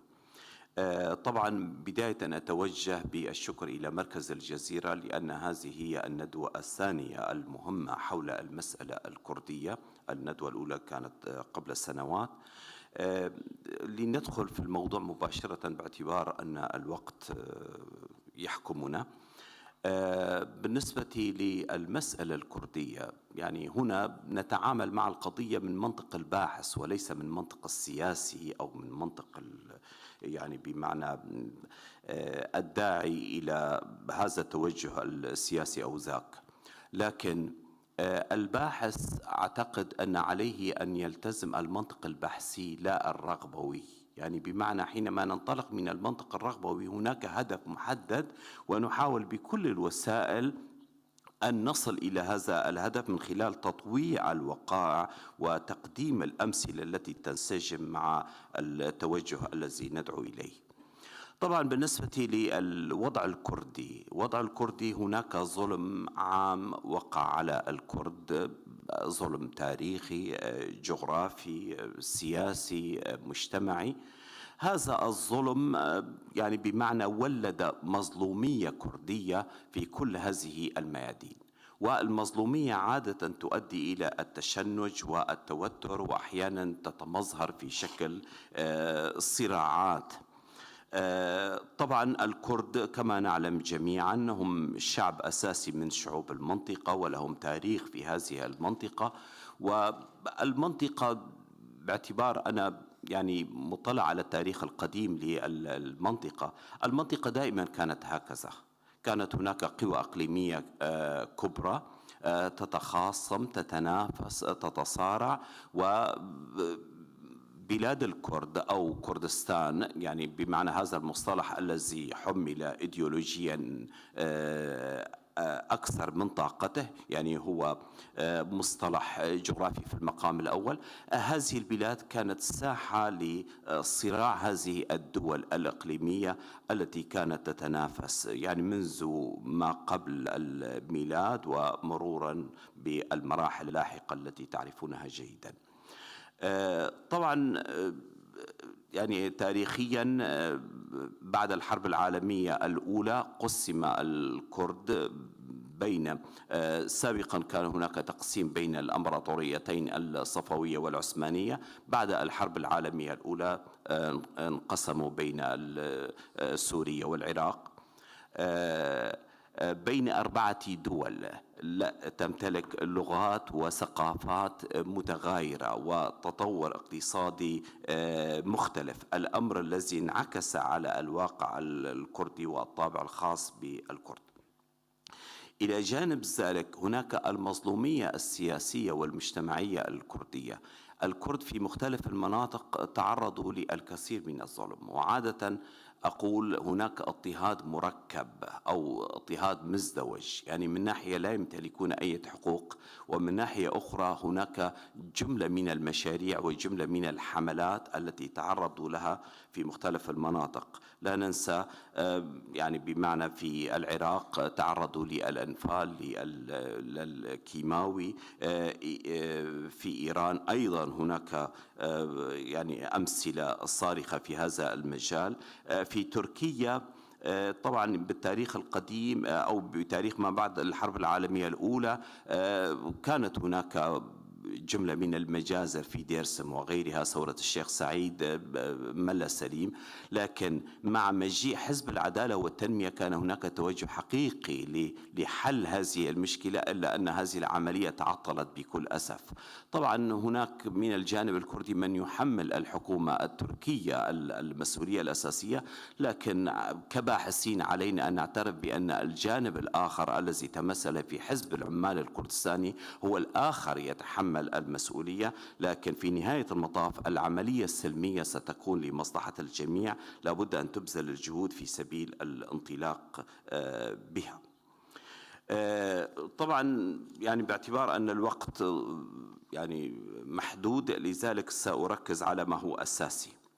بالنسبة للمسألة الكردية هي أمام جملة من التحديات، لأن هذه المسألة هي في الأساس ثلاثية الأبعاد إذا صح التعبير. هناك بعد وطني، وهناك بعد إقليمي، وهناك بعد دولي. لذلك يعني هذه المسألة حينما تبذل جهود على المستوى الوطني لتحقيق انفراجة في هذا الجانب أو ذاك، نلاحظ بأن هناك معادلات إقليمية لابد أن تراعى، وبالتالي تكون هناك جهود مشتركة في سبيل مواجهة ما يسمى بالخطر الكردي. دائما كانت الصورة هكذا، والنسخة الأخيرة تكررت بعد نتيجة الاستفتاء. حاليا هناك اهتمام دولي بالمسألة الكردية في المنطقة، وأعتقد أن هذا الاهتمام سيستمر. لكن المفارقة في مواقف بعض الجهات السياسية وبعض الباحثين أيضا، يعني بمعنى لو تمكن الكرد من الحصول على الاستقلال في إقليم كردستان لقلنا بأن الغرب هو الذي أوجد لهم أو ساعدهم على هذه الدولة. الآن من بين الحجج التي نقدمها في سبيل مواجهة التوجه الكردي نحو الاستقلال نقول بأن العالم لا يقبل بذلك. يعني بمعنى هذه الحجة نقدمها بهذه الصيغة أو تلك. لكن لنترك هذا الموضوع أيضا جانبا، في اعتقادي يعني بمعنى هناك مسائل كما تحدث الدكتور بشير عن مفهوم السيادة، يعني السيادة بالمعنى المطلق ربما هو مفهوم متخيل، وربما هناك بعض المفاهيم الأخرى كحق تقرير البصير أيضا يبدو أن هذه المبادئ هي على الصعيد النظري بمعنى مشروعة، لكن في الجانب التطبيقي العملي يواجه إشكاليات. وهناك أكثر من مثال غير المثال الكردي، لن أذهب في هذه التشعبات، لكن أعتقد بأن ما يدفع الكرد نحو المطالبة بالاستقلال بصورة أساسية هو غياب المشروع الوطني الحقيقي بالنسبة لدول المنطقة. يعني وضعية المنطقة، كل دول المنطقة، منطقة الشرق الأوسط يعني خاصة سوريا، العراق، تركيا، حتى مصر ولبنان، هذه الدول بمعنى متعددة قوميا، متعددة مذهبيا، متعددة دينيا. لذلك لابد أن يكون هناك مشروع وطني يطمئن الجميع ويعترف بخصوصيات الجميع وبحقوق الجميع. لكن أن نفرض المشروع القومي على هذه الدول يعني كأننا نحاول أن نفرض صورة على هذه المجتمعات ليست فيها بالأساس. يعني بمعنى حزب البعث حينما أتى إلى سوريا أجبر الناس جميعا بأن يقولوا، أو بمعنى تعامل مع الناس على أساس أنهم جميعا عرب، وبالتالي لابد أن يلتزموا بذلك. يعني الذي يصر على انتمائه غير العربي بناء على ميثاق حزب البعث لابد أن يرحل عن الوطن العربي. ما زالت هذه الأفكار موجودة، مشروع حزب البعث في العراق أيضا. لذلك حينما ينتفي الولاء الوطني أو حينما يكون المشروع الوطني ولاء يتمثل في الدولة الوطنية. الدولة الوطنية الدولة الحيادية بصورة إيجابية تجاه مختلف المكونات، لا تكون دولة قومية ولا دولة دينية في الوقت ذاته. يعني هذه مسائل لابد، لأن غير المسألة الكردية هناك قضايا أخرى بالنسبة إلى هذه الدول، لكن أن نصر على قومية الدولة حينئذ نفت المجال أمام المشاريع الأخرى. لكن حينما تكون هناك طمأنة للجميع وهناك اعتراف دستوري بحقوق الجميع لن تكون هناك مشكلة في الاستمرار. ولدينا نماذج، لدينا في سويسرا على سبيل المثال. سويسرا مثلا الألمان، يعني كنت في سويسرا وطرحت السؤال على باحث ألماني: هل تفكرون في الانضمام إلى ألمانيا مستقبلا؟ قال: ولماذا؟ نحن السويسريين وفي نهاية المطاف نحن نتحدث اللغة الألمانية، الفرنسي كذلك، والإنجليزي بالنسبة للإيطالي كذلك، وأمم كبيرة ومتقدمة. بالنسبة للحالة الكردية أعتقد يمكن أن نتحدث عن ما يمكن أن نسميه بالرابطة الكردية أو الجامعة الكردية، تؤمن أو ترسخ لعلاقات، هذه العلاقات طبيعية بمعنى بين الكرد في مختلف هذه المناطق، علاقات ثقافية، علاقات فكرية، رياضية، فنية، اقتصادية، حتى على صعيد الموارد البشرية والخبرات الاقتصادية. وهذه الرابطة دول المنطقة تكون يعني مشاركة فيها ويعني راعية لها، وحينئذ تتحول القضية الكردية من قضية خطر لابد أن نواجهه إلى جسر للتواصل بين الجميع. جسر للتواصل. نحن إذا تعاملنا بهذه العقلية أعتقد أننا نستطيع أن نذلل الكثير من المشكلات. أما بالنسبة للشكل النظام الإداري الذي سيعتمد بالنسبة لهذه المناطق، هناك نماذج كثيرة في العالم، لكن دائما أقول لنركز على الوضعية المشخصة التي نحن نعيشها لنصل إلى الشكل الذي يتناسب مع هذه الوضعية. يعني بمعنى لا نحاول أن نفرض أشكالا يعني على واقع عيانيا قد لا يتقبل هذه الأشكال، وبالتالي النسخة الكردية لن تكون طبق الأصل في كل دول المنطقة. في بداية الثورة السورية كنا في ضمن وفد المجلس الوطني السوري برئاسة الدكتور برهان غليون، كان لنا لقاء مع الرئيس مسعود البرزاني في ذلك الحين. أنا طرحت سؤال، قلت أن الكرد في سوريا يحاولون أن يستنسخوا التجربة الكردية في العراق ليطبقوها في سوريا، لكن الوضعية ليست كذلك، لا من جهة الحجم الجغرافي الديمغرافي، لا من جهة التوزع الجغرافي، لا من جهة التاريخ، لا من جهة الأحزاب السياسية. طبعا وافقني على الكلام وقال هناك خصوصية مغايرة، والخصوصية في تركيا أيضا مغايرة، وفي إيران مغايرة. لذلك إذا كانت النوايا موجودة نستطيع أن نصل إلى ذلك، لكن أن نظل في إطار المنطق الرغبوي المجاملاتي الخاوي الذي لا يقدم أي مقترحات ملموسة تطمئن، لن نستطيع أن نصل إلى حل. ودائما أقول أن الحل الأساسي بالنسبة للمسألة الكردية أو القضية الكردية والمسائل الأخرى، نحن نحتاج إلى 3 مسائل: إزالة الهواجس بعقود مكتوبة، تعزيز إجراءات الثقة، والتوافق على آلية لحل الخلافات. الخلافات ستنشأ إذا حدث خلاف، كيف سنحل هذا الخلاف؟ هل سنحله عسكريا كما بدأ في قضية كركوك، لكن فيما بعد توجه إلى المحكمة الدستورية؟ أعتقد أن حل الخلافات بطريقة سلمية عبر محكمة دستورية سيكون مخرجا بالنسبة للجميع. وشكرا جزيلا. شكرا جزيلا سيد عبد الباسط سيدة على هذه المداخلة وعلى التزامك أيضا بالوقت. متحدثنا الخامس هو السيد طه أزهان، رئيس لجنة الشؤون الخارجية في البرلمان التركي.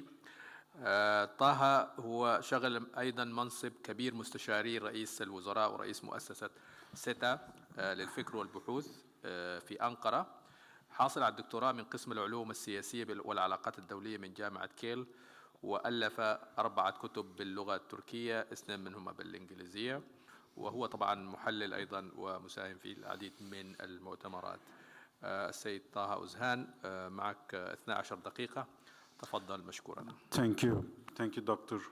Salah and thank you شكرا جزيلا دكتور صلاح، وشكرا لمركز الجزيرة للدراسات على تنظيم هذه الندوة، وأشكر بقية من ساهم في تنظيم هذه الندوة. هذه الندوة الثانية بالمناسبة حول القضية الكردية، حيث كانت أخرى قد عقدت قبل سنوات وكانت الأولى من نوعها.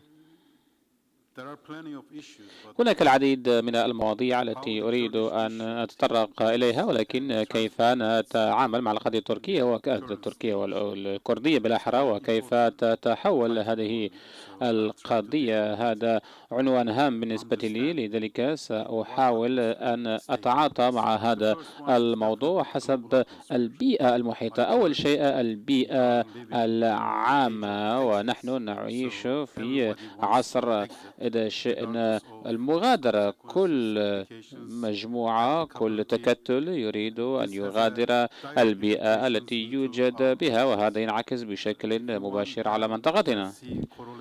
إذا رأينا ما يحدث قد نلجأ إلى ما يحدث أيضا في أوروبا. الكل يريد أن يخرج من المنظومة، يغادر المؤسسة. هناك نقاشات حول البريكزيت أو خروج بريطانيا من الاتحاد الأوروبي،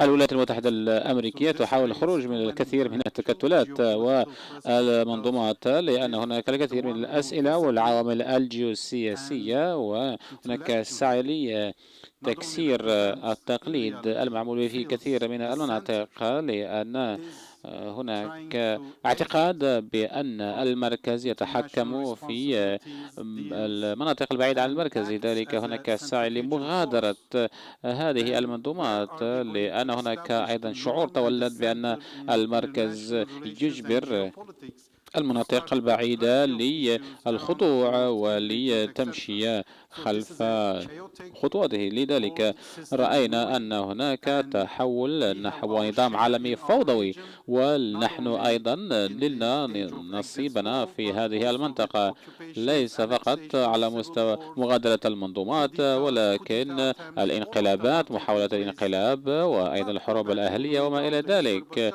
لا نريد أن نعود بعيدا إلى التاريخ، ولكن إلى 15 سنة خلت الوضع الذي تشهده أفغانستان والعراق ودول أخرى.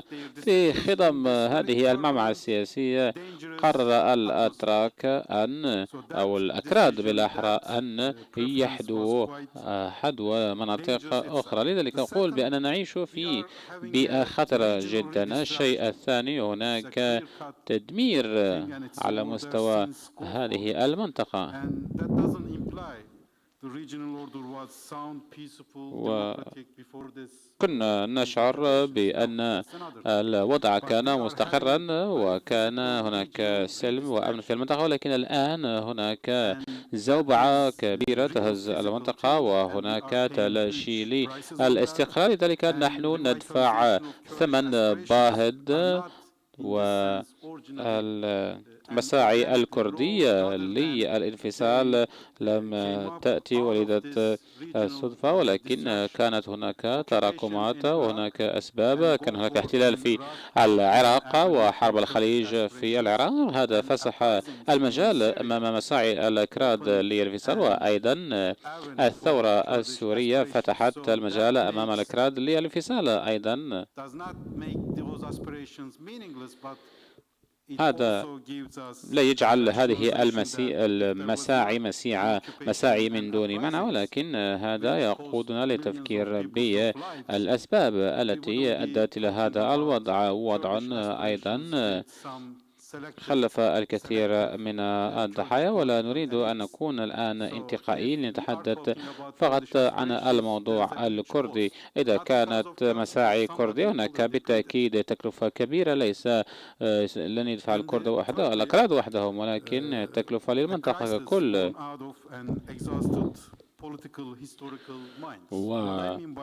وهناك تاريخ سياسي يجمع الأكراد والفرس والعرب، تاريخ سياسي في أزمة على الأقل منذ حقبة سيكس بيكو، وللأسف الشديد من خلال هذا التاريخ الطويل المفعم بالأزمات، عوضا عن الخروج من هذا الوضع وتقديم حلول سياسية واعدة، سقطنا في منزلقات سيئة جدا وقادت إلى الكثير من التوترات ما بين الفرس والأكراد. والآن المشروع الكردي مشروع فتي، وللأسف لم نتمكن من الوصول إلى درجة النضج المطلوبة، نرى أن دائما المساعي القديمة تعود وتجدد مرة أخرى وتحاول أن تنفرد بالموضوع. أيضا القيادة الكردية آخر موضوع، آخر نقطة. إذا كنا نتحدث عن الأزمة الاجتماعية الجيوسياسية وديمقراطية وسياسية، هناك بالتأكيد أزمة كبيرة. قبل 2.5 هناك تجربة تجمع سوريا والعراق وتركيا، وتم إثبات هذا في الوقت الراهن. تواجد الأكراد في سوريا والعراق، هذه المجموعات التي ثارت وأدت إلى بلورة لنقل مساعي أو بلورة أحلام مبالغ فيها لتأسيس دولة كردية جديدة، وكان هذا يحيلنا للاعتقاد على أن هناك معاهدة أو اتفاقية سايس بيكو جديدة، وهذا من شأنه أن يعزز الانقسامات ويدفع قيام أي قوة كردية متماسكة داخل الإقليم. وكان هناك أيضا الكثير من النخب السياسية الذين أمنوا بشكل مفرط في هذه الآمال في منطقة دجلة والفرات. أتذكر قبل سنة ونصف حزب العمال الكردستاني في سوريا، ودرعه في سوريا كان ينشط بشكل كبير في المنطقة وتتعلق الدولة، وهذا حلم كبير ومبالغ فيه. وأي شيء كان يحدث في العراق من قبل الأكراد فكان دائما هذا يرمز إلى تقسيم العراق، وهذا بالتأكيد أضر بالمنطقة بشكل كبير. سيكس بيكو كان يهدف إلى تمزيق المنطقة وإضعافها، وبالنسبة للأكراد كان يعني هذا امتياز ويعبر عن انتصار للجهات التي خرجت فائزة في الحرب العالمية الأولى. وهذه القراءة للأسف عرقلت مجموعة من التحاليل الإيجابية وخاصة التحاليل الكردية، وهذا بالتأكيد يؤثر على المنطقة ويؤثر على العالم بشكل كبير. ولكن كما قلت القضية التركية أو الكردية لم تصل إلى النضج المطلوب، وهذا ما شاهدناه أيضا خلال القرن الماضي. وإذا طرحنا السؤال فالإجابة واضحة، ما نبحث عنه هي المكاسب، وما كسبناه في الحقيقة هو المزيد من المشاكل والمزيد من الانقسامات، وهذا ما رآه الأكراد الآن في هذه المحاولة الجديدة لإنشاء دولة تركية. حان الوقت الآن لإعادة تقييم الأوضاع، تقييم الحركة الكردية وتقييم الأوضاع السياسية في المنطقة وتقييمها في إطار محيطها الدينامي. هناك 4 مجالات يجب أن نهتم بها. في إيران مثلا هناك سكوت تام كما لو لم يكن أكراد هناك في إيران، ويبدو أن نخب الكردية سعيدة بهذا. يتم قتل ومطاردة الأكراد في إيران ولا أحد يتحدث عن هذا، ولكن عندما يحدث شيء مشابه في تركيا فنحن نسمع أصوات تتعالى. وهذه المفارقة لا تجيب عليها القيادة الكردية إطلاقا. الشيء الثاني في تركيا في 2015 حزب العمال الكردستاني نأى بنفسه بشكل كبير عن القضية التركية، وكان هناك توجه نحو التطرف والإرهاب. إذا حاولت أن أشرح هذا فلن أفلح، لأنه ليس من السهل أن نفلح في هذا بعد انتخابات نجحت. في الحقيقة المجموعة التركية نجحت من أن تصبح القوة الثالثة في البرلمان، وبعد ذلك بدأ حزب العمال الكردستاني بالنأي عن القضية الكردية والتوجه نحو التطرف. إذن هذا تحرك غبي ومما أدى إلى إيقاع الكثير من الضحايا، وما أدى أيضا إلى تأثير على القضية الكردية من الناحية السياسية، وتم تلطيخ القضية الكردية بسبب ممارسات حزب العمال الكردستاني.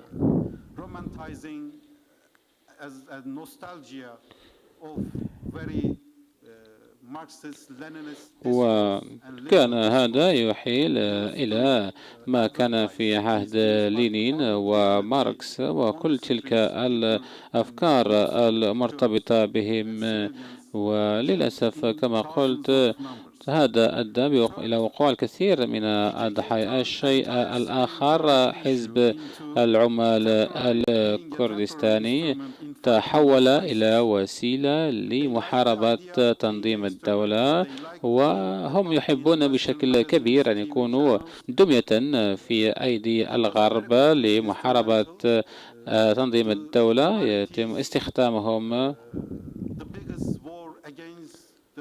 وكما صور لنا في الإعلام، الحرب الكبيرة للعالم ضد تنظيم الدولة، وكانت قصة جميلة وجيدة. وإذا كان الأمر كذلك الآن انتهى الصراع، انتهت الحرب ضد تنظيم الدولة، وتمت هزيمة تنظيم الدولة، وتم القضاء على تنظيم الدولة. لذلك الآن انتهى دور هذه المجموعات الكردية. لذلك يجب أن يتم حل ونزع هذه المجموعات من المعادلة. وهل سيتم حل هذه المجموعات الكردية؟ هذه كلها علامات استفهام ما زالت مطروحة، وهذا ربما سيؤثر على الأكراد أيضا. وفي الأخير البرزاني وحزبه كان ينعم بالكثير من الاستقرار بعد حرب الخليج، وكانت هناك أيضا أحزاب أخرى، ولكن مع ذلك البرزاني تفرد بالقيادة والزعامة السياسية وتمثيل الأكراد لمدة سنوات طويلة، ومع ذلك كانت لديهم نزعات انفصالية واستقلالية، وكانوا يتحكمون في الكثير من المناطق الغير الكردية، وكانوا يحاولون إلحاقها بالجغرافيا الكردية.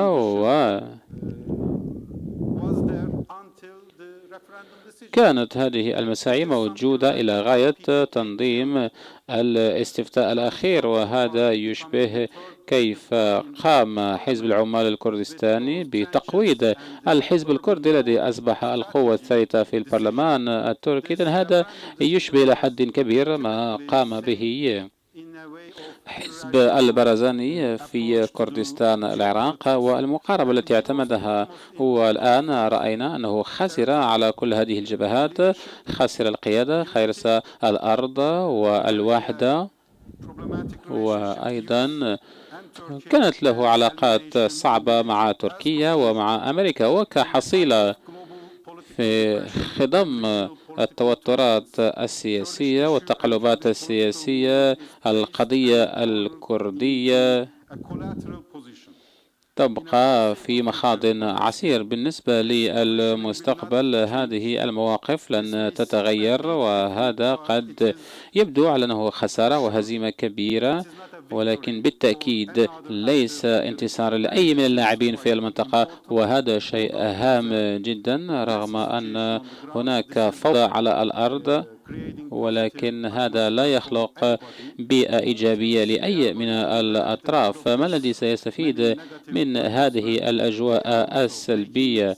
هناك قيام بأخطاء كثيرة أيضا. شكرا جزيلا. وبذلك نكون اختتمنا مداخلات المتحدثين الرئيسيين.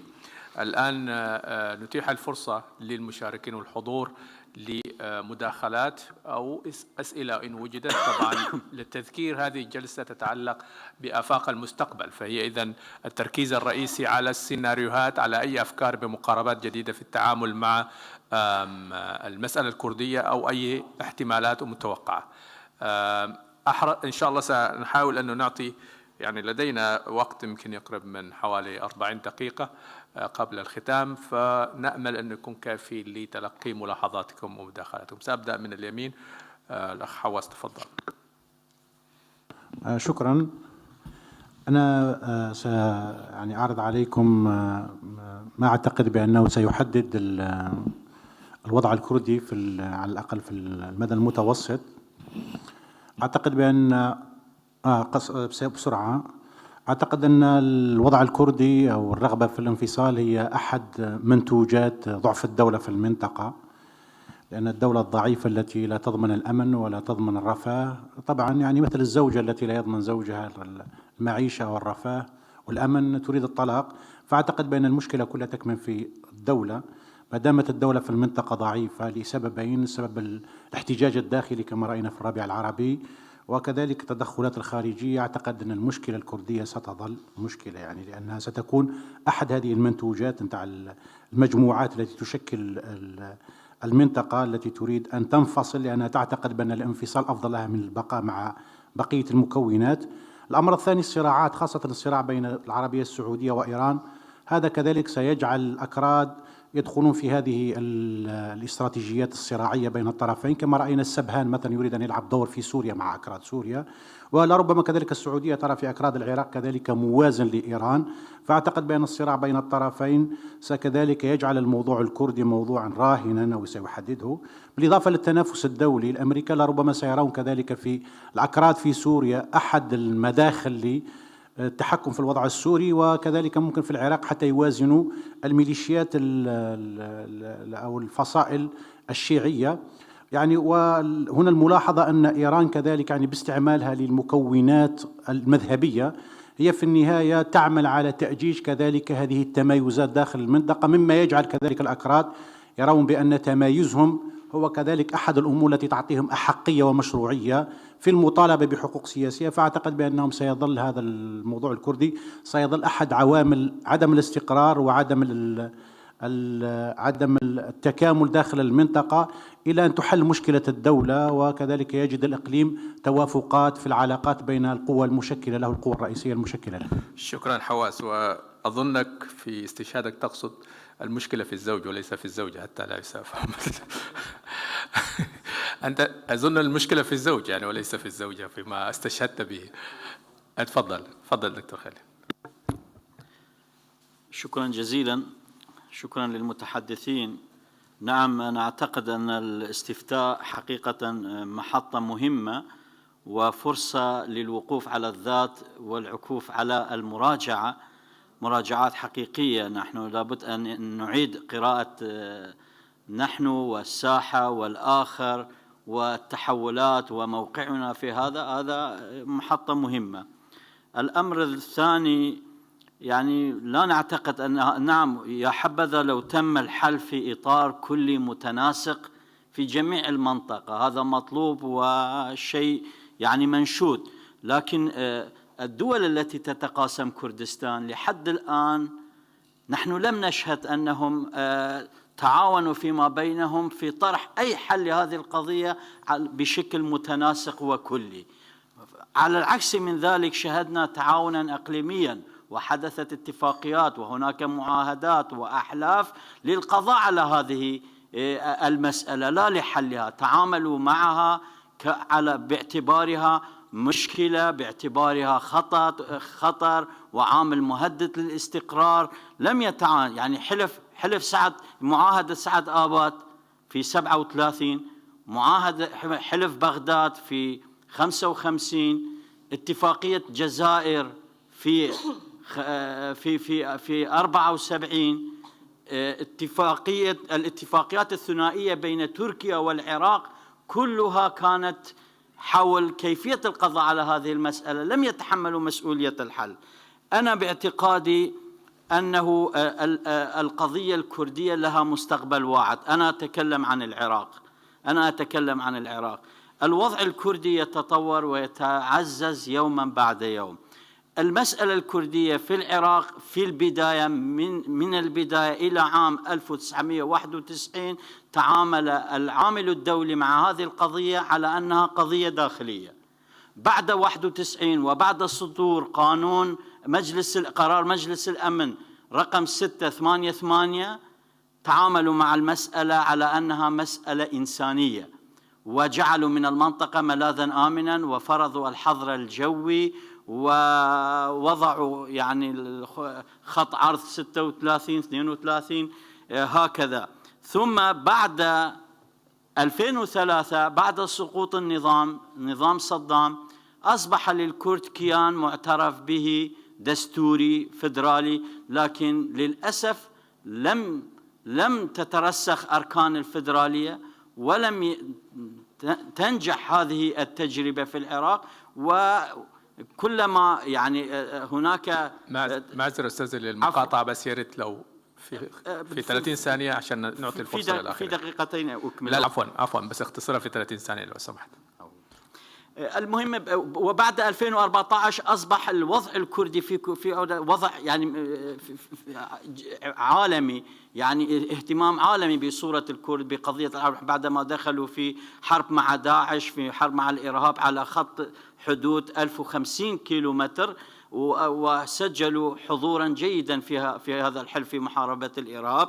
وصورة الكرد عند العامل الدولي وعند أوروبا عند أوروبا صورة جيدة، صورة يعني شعب منفتح، شعب متعدد، شعب متعايش، شعب مسالم، وضع المرأة فيه وضع جيد. يعني الكرد سيكون لاعبين أساسيين في المنطقة، ولكن نحن أخطأنا في أننا استعجلنا في موضوع الاستفتاء، ويعني لم نراعي أولويات العامل الأمريكي وأولويات استراتيجية. شكرا جزيلا.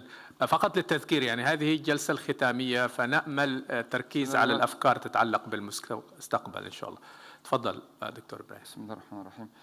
من خلال رؤية حضارية لمصالح المنطقة، يعني أستطيع أن أقدم 3 سيناريوهات نضعهم أمام إخواننا الأكراد. لا شك أن المنطقة العربية منطقة ضعيفة ومتخلفة ومأزومة وتعاني فجوة حضارية كبيرة مع العالم، ومن ثم جميعنا يتطلع للخروج من هذا النفق والبحث عن نموذج، عن بديل، عن داعم.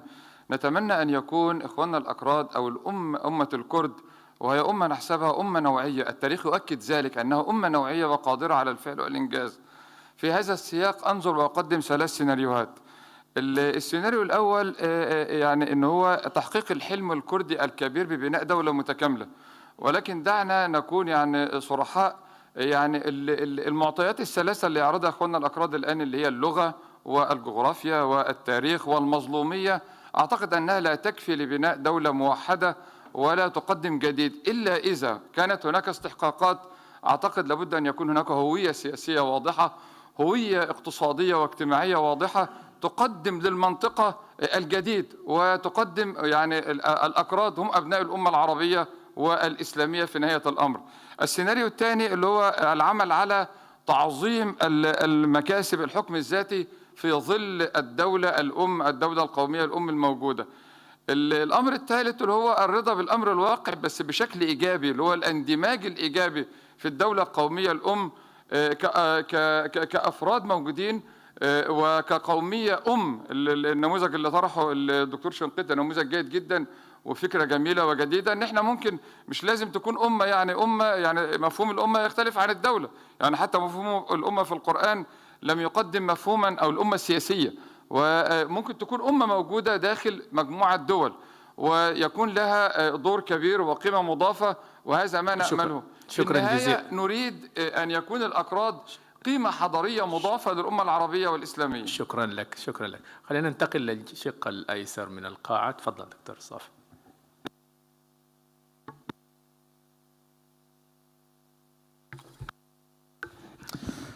شكرا جزيلا. حقيقة سمعت أصوات عديدة في هذه الجلسة تتحدث حول الابتعاد عن النموذج القومي الحصري الذي طبعا هو سبب كثير من المشاكل، وهناك طبعا رغبة في البحث عن نموذج آخر. طرحت بعض الأفكار أيضا هنا. أعتقد هنا هذا التحدي، تقديم نموذج يبتعد عن الحصرية القومية وأيضا يبتعد عن الدولة الدينية. أنا أعتقد أن ما ذكره الصديق دكتور محمد شنقيطي مهم على مستوى تأطير معياري والتذكير باللحمة التي ولدت كل هذه العلاقات الداخلية بين القوميات المختلفة في العالم الإسلامي. لكن النموذج يجب أن يكون نموذج ديني، بمعنى أن الإسلام طبعا أعطى المنطقة جملة تاريخية، جملة من القيم الإنسانية العليا.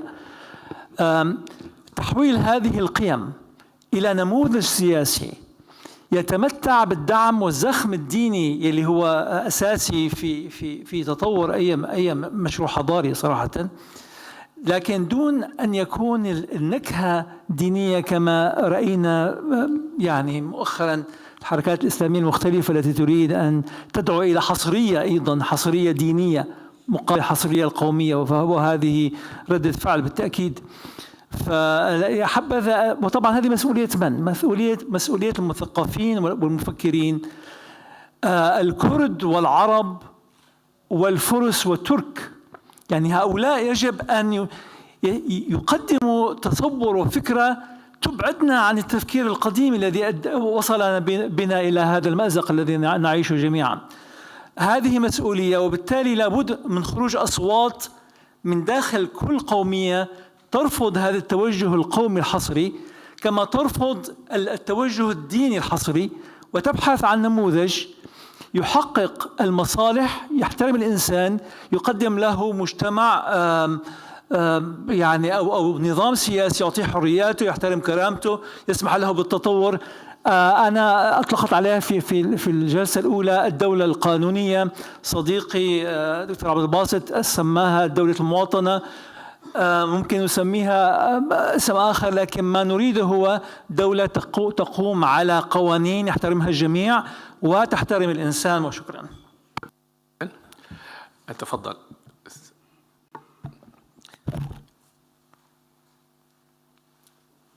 Well, thank you. Again, I'm John Balud, Ambassador, Republic of Liberia. I've heard over the past 2 days. خلال اليومين الماضيين تحدث الكثيرون حول الحوار وضرورة تفادي العنف، وأيضا تفادي المقاربات الشعبوية وتفادي التطرف اليمين. نعم، أنا أتفق مع كل هذا، ولكن السؤال الآن ما هو وضع الحوار الذي ينشده الأكراد سواء في سوريا، في العراق، في إيران، في تركيا؟ هل ينفون أو هل هناك عدم اتفاق حول ماهية هذا الحوار؟ هل هناك اتفاق على الاستقلال والانفصال لكل هذه المكونات التركية في مختلف هذه الدول؟ هناك انقسام حول الإطار الزمني للوصول إلى هذا الهدف، هدف الاستقلال والانفصال. هذا بالتأكيد سيبقي مجالا من المرونة على مستوى الحوار من أجل المستقبل. هل هذه الدول تتحدث كلها نفس اللغة؟ أقصد بذكر الدول المعنية بالقضية الكردية. إذا كان الحال كذلك فهناك مقاربتين في المستقبل. أول شيء حديث مشترك وتحدث بلغة واحدة، ورفض قاطع لتأسيس دولة كردية مستقلة على حدود هذه الدول. وفي هذا الإطار يجب أن نقدم لهم بديلا وخيارا آخر. إذا كانت لهذه الدول مقاربات أخرى فسيكون ربما من الجيد أن يتعاملوا بشكل آخر مع الأكراد حتى يعطوا نبرة نحو المستقبل. شكرا. Thank you very much.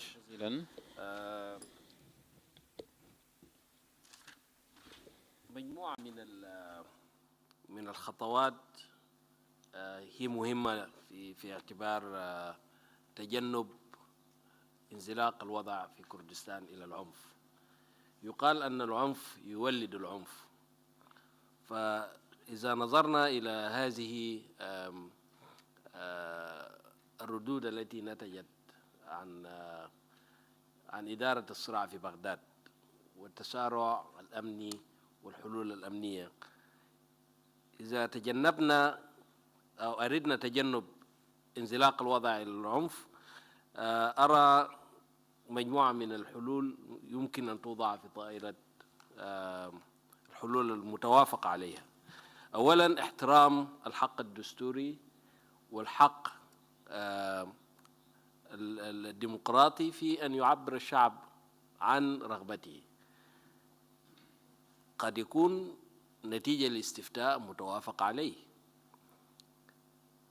ثانيا التفاوض والحوار، أن هذا التفاوض والحوار هو الذي قد ينتج ذلك الحق الديمقراطي الذي سيمارس. الأكراد لا بد لهم من هزيمة مخاوف الإقليم أولا إذا أرادوا دولة كردية. لا يمكن أن تنتج دولة كردية في كردستان حتى بموافقة عراقية داخلية إذا كانت إيران وتركيا تتوجسان من قيام تلك الدولة. أخيرا التوافق الكردي الداخلي مهم. لا يمكن أن تدعو إلى قيام دولة في كردستان إذا كانت أطراف النزاع السياسي الداخلي غير متوافقة في كردستان نفسها، والتوافق الداخلي العراقي أيضا مهم. احنا بالنظر إلى تجربة جنوب السودان التي تكلمنا عنها سابقا نرى أن التوافق السياسي لكل القوى السياسية السودانية كان مهما في وجود تقرير المصير، ثم التوافق الداخلي في جنوب السودان كان مهما ودافعا للوصول إلى الاتفاق. شكرا. شكرا جزيلا. تفضل دكتور. شكرا دكتور. أنا يعني بالبداية بس أحب ونبه على أنه فكرة الدولة لكل الكرد في المنطقة هذا أمر غير مطروح. يعني أنا لا مطروح كرديا ولا مطروح كأي سيناريو أنا عندي ملاحظة حول قصة بناء الأمة للدكتور الشنقيطي، وكذلك بعض الملاحظات اللي عبر عنها الدكتور عبد الباسط. يعني عمليا أنا أعتقد أو هكذا التاريخ، الذات الكردية عمليا استيقظت في أواخر القرن التاسع عشر، في اللحظة نفسها اللي شهدت يقظة العرب بتعبير جورج أنطونيوس يعني. والكرد يؤرخون لصدور جريدة كردستان 1898 باللغة الكردية كأول لحظة بالوعي القومي الكردي. وعمليا منذ تلك الفترة شهدنا ديناميكيات ثقافية لبناء الأمة. وأحد أهم الأكاديميين بالعالم اللي عمل على المسألة الكردية، الأنثروبولوجي النرويجي مارتن فان بروينسن، كتب عن بناء الأمة لدى الكرد. لكن حقيقة مسألة الدولة أنا أعتقد هي تختلف عن قصة بناء الأمة. المطروح هو أمة كما تتجسد في دولة، وليس أمة بمعنى الروابط الثقافية. عندما ندخل في قصة الروابط الثقافية هناك إشكال. يعني اللي صار تحديدا في العراق جرى اختزال الهوية الكردية باعتبارها الهوية المنادية باستقلال كردي، وجرى فصل كل من اختار العمل كأكراد ضمن الدولة العراقية باعتبارهم ليسوا معبرين عن مشروع كردي. يعني تعرفون أو لا تعرفون أنه بكر صدقي مثلا كردي، الجنرال العراقي الشهير، لكن بكر صدقي لا يكتب في السرديات والمرويات الكردية باعتباره كرديا. هذا عمل الحركة القومية الكردية التي اختزلت المشروع الكردي بمشروع الاستقلال. عندما ندخل في قضية الثقافة هناك قضية معقدة جدا. أنا أعتقد 35 مليون كردي في المنطقة، هناك إشكالات حتى أكبر مما لدى العرب في داخل العراق. مثلا على سبيل المثال عندما نتحدث عن، ما صارت فرصة، عن الانقسامات الجهوية والانقسامات ذات الطابع اللغوي، هناك لهجات في أحيان كثيرة تعيق التواصل بين الكرد بين هؤلاء 35 مليون. بمعنى أنه ما مطروح الآن هو دولة أو وضع خاص للكرد كما يتجسد في دولة، لأنه قضية البناء أو الروابط الثقافية لهذه المجموعة الثقافية الكرد هي قضية أكثر تعقيدا. شكرا. دكتور شرقاوي. من حسنات هذه الندوة أننا أتينا برؤى محددة حول المسألة الكردية، والآن نغادر ولدينا أسئلة أكبر حول مستقبل النظام العربي الشامل في المنطقة ضمن جدلية الفكر والواقع في محاولة جديدة الآن لتركيب نسق سياسي ملائم relevant political بارادايم. تعالوا نرجع إلى الوراء خطوتين أو ثلاث لنتساءل خطوتين نتساءل عن الصورة الكبرى يعني. ونحن نناقش المسألة الكردية بكل تشعباتها. أجدني أفكر في طبيعة الفلسفة السياسية التي نستند إليها الآن في تفكيك العلاقة بين إرادة أغلبية عراقية مثلا وأقلية شيعية ضمن منطقة دعونا نسميها من الخليج إلى المحيط، أو بشكل مختصر منطقة الخليط، حتى لا نغبن أصدقائنا الأكراد والبقية الأقليات ضمن تسميات الدول العربية أو الإسلامية أو شرق أوسطية. من حيث ندري أو لا ندري، أعتقد أننا نحن في يعني بنيتنا التفكيرية نتبنى حداثة كما تخيلها إيمانويل كانت عام 1881 عندما ركز على قضية الحرية، حقوق الإنسان، وأيضا إما الفصل أو على الأقل تنظيم العلاقة بين الدين والدولة. فأعتقد أننا الآن نحاول أن نخلط بين هذه الرؤية الحداثية ربما المستندة إلى فكر إيمانويل كانت وغيرهم من الأوروبيين، وأيضا تلك الأنثروبولوجيا السياسية التي تمعن في العشائرية وتمعن في العلاقة غير المتوازنة بين مركزية الأغلبية وطموحات الأقلية.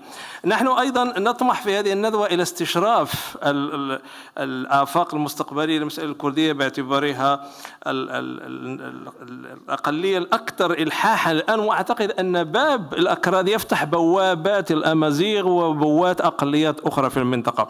إذن نحن في منطقة الخليط نحن نحاول أن نؤسس لحداثة سياسية من رحم الصيرورة التاريخية والثقافية في مجتمعاتنا. الآن هل نخرج من هذه البنية التفكيرية أو بنية التفكير الحداثية التي نتبناها من حيث لا ندري، وأيضا كيف نضفي العنصر المحلي والعنصر الأنثروبولوجي من الناحية السياسية. فأعتقد يعني الآن أود أن أحرض زملائي في القاعة وربما حتى بعض الباحثين في جامعاتنا العربية على التفكير جديا. هل نحن نستطيع الآن في بلورة فلسفة سياسية متسقة مع ذاتها، منسجمة مع تحدياتنا، وأيضا تأتينا بالأجوبة على هذه التساؤلات الملحة؟ فأعتقد الآن أن القيمة الفكرية لهذه الندوة هي ما أفضل ما يمكن أن نقدمه إلى أنفسنا وإلى بقية الباحثين. شكرا دكتور سيدي. مرحبا. عندي سؤالان، سؤال لعبد الباسط السيدة وسؤال آخر لعلي السرزعيم في أربيل. سؤالي لعبد الباسط السيدة هو علي السرزعيم في أربيل صح؟ في طهران.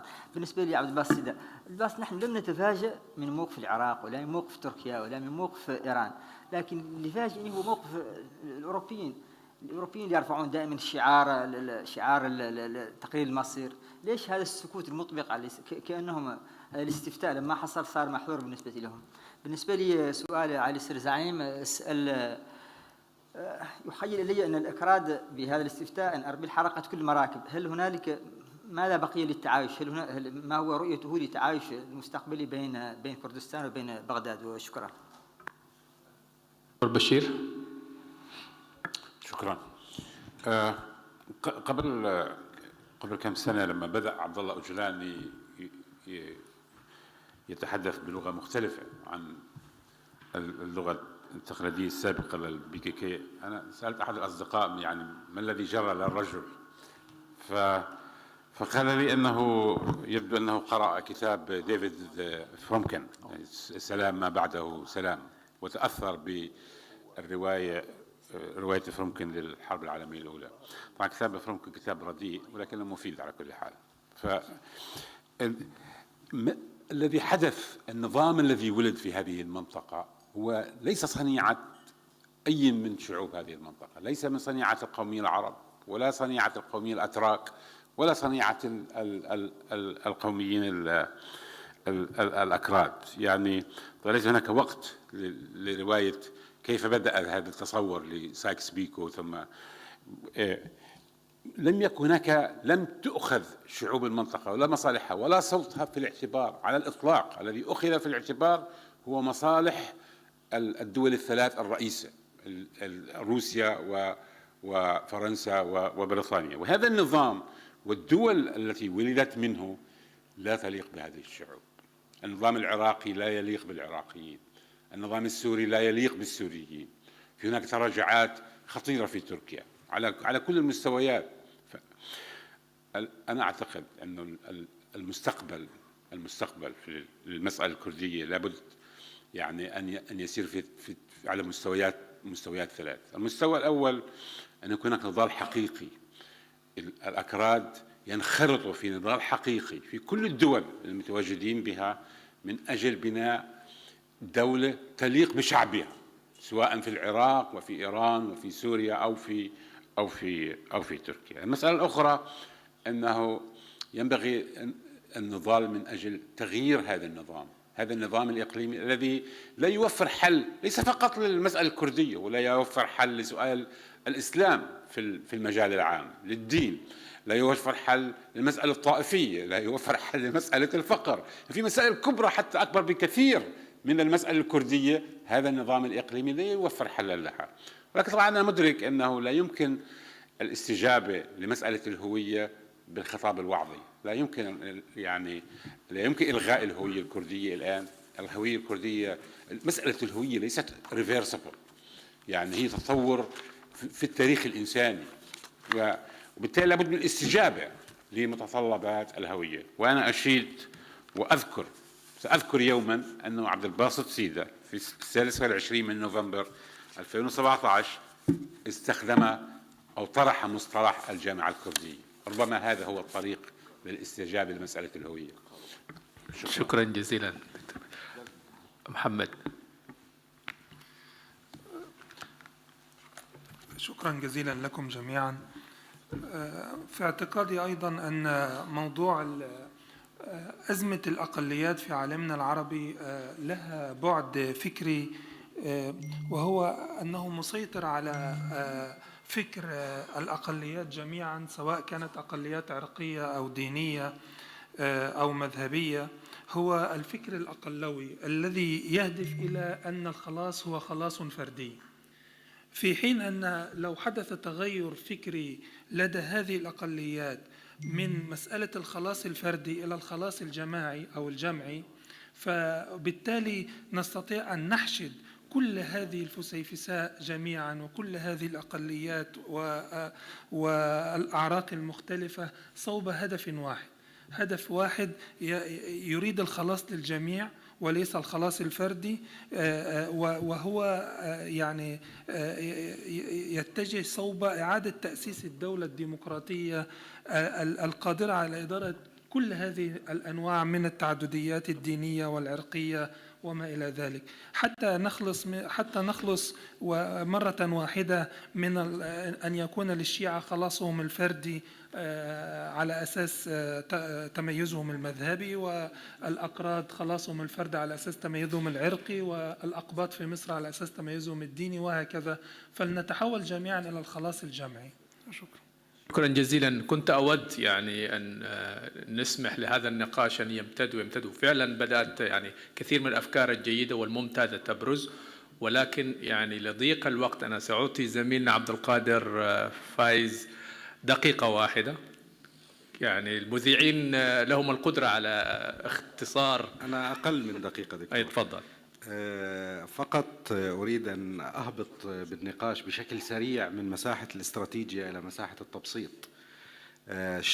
سعدي الشيرازي وهو شاعر مسلم وإسلامي وإيراني وفارسي، يعني بإمكان أن تصنفه في كل هذه المساحات، يقول: عندما تفشل وتعود مرة أخرى لتنظر إلى نفسك في المرآة ستجد نفسك بأنك لست جميلا، لأن الفشل سيطغو عليك. في تلك اللحظة اتخذ قرار حكيم ولا تكسر المرآة، لكن ابدأ من جديد وغير نفسك. الآن الأخوة الأكراد وهم لديهم مشروع صادق، أنا تقديري يجب أن يقفوا أمام المرآة. هناك 3 أسئلة رئيسية للإجابة عليها. ماذا نحن؟ هذا منطق الديموغرافيا. ماذا نحن كأكراد هل الكردي الموجود في شمال مثلا إيران يستطيع أن يتفاهم كرديا مع الكردي الموجود في كردستان؟ بالتأكيد لا، لأن هناك حديث بلغتين مختلفتين تماما وهم أكراد. كذلك السؤال الثاني، من نحن كأكراد؟ وهذا المنطق يجب أن يعم، يعني ويجب على الأكراد أن يجيبوا على هذا السؤال بالدرجة الأولى في مساحة الفسيفساء الموجودة. أخيرا، ماذا نريد كأكراد في المستقبل؟ أعتقد الوقوف أمام المرآة بشكل تبسيطي بعيدا عن الاستراتيجية عند الأكراد أنفسهم، الإجابة على هذا السؤال ربما يكون الخطوة الأولى في صناعة الهوية الواقعية والحقيقية والموضوعية المقبولة من قبلنا نحن العرب قبل أي شعوب أخرى موجودة في المنطقة. وشكرا. شكرا جزيلا. أيضا هنالك طبعا أثناء هذا التفاعل هنالك أيضا تفاعل عبر منصات التواصل الاجتماعي. دعني فقط أخذ سؤال وصلنا عبر الفيسبوك من السيد مصعب عبد العظيم، بيسأل عن مواقف الدول الإقليمية تحديدا تركيا طه وإيران في مسألة استقلال إقليم كردستان وتأثيراته على المدى الاستراتيجي، وكيف تنظر هذه الدول إلى المسألة الكردية في إطار التوازنات الإقليمية والدولية مستقبلا. شكرا لكم على كل هذه المساهمات والأسئلة، ودعوني يعني أخذ تعليقات ختامية من المتحدثين الرئيسيين، وأبدأ بالسيد فريد أسوسيرت من أربيل. يعني لو تعطينا تعليقاتك الختامية على هذه المداولات مشكورا.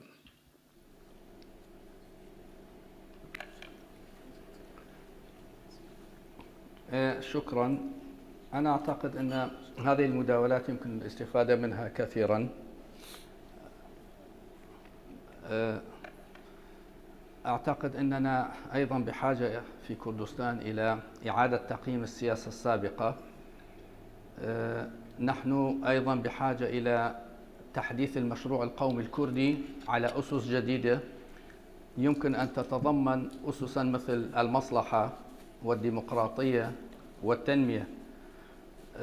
أتصور أننا في العراق بحاجة إلى تعزيز مقومات الدولة الوطنية، بحيث أن هذه الدولة يمكن أن وتتمكن أيضا من تحقيق المساواة وإلغاء أو عدم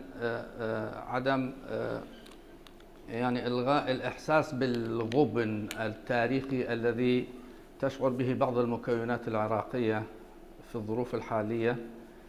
ولكن في نفس الوقت يجب أن نؤكد أيضا أننا في الوقت الذي نطالب بدولة وطنية في العراق، فأتصور أنه نحن أيضا في الإقليم بحاجة إلى إقليم وطني على غرار الدولة الوطنية، يمكن أن يقوم على أساس تجاوز التحزب والقبلية والمناطقية. أعتقد أن هذه الظروف هي ظروف مساعدة بالنسبة للأكراد لمراجعة كل سياساتهم السابقة في علاقاتهم الداخلية، علاقاتهم مع بغداد، علاقاتهم مع المكونات العراقية ومع دول الجوار أيضا.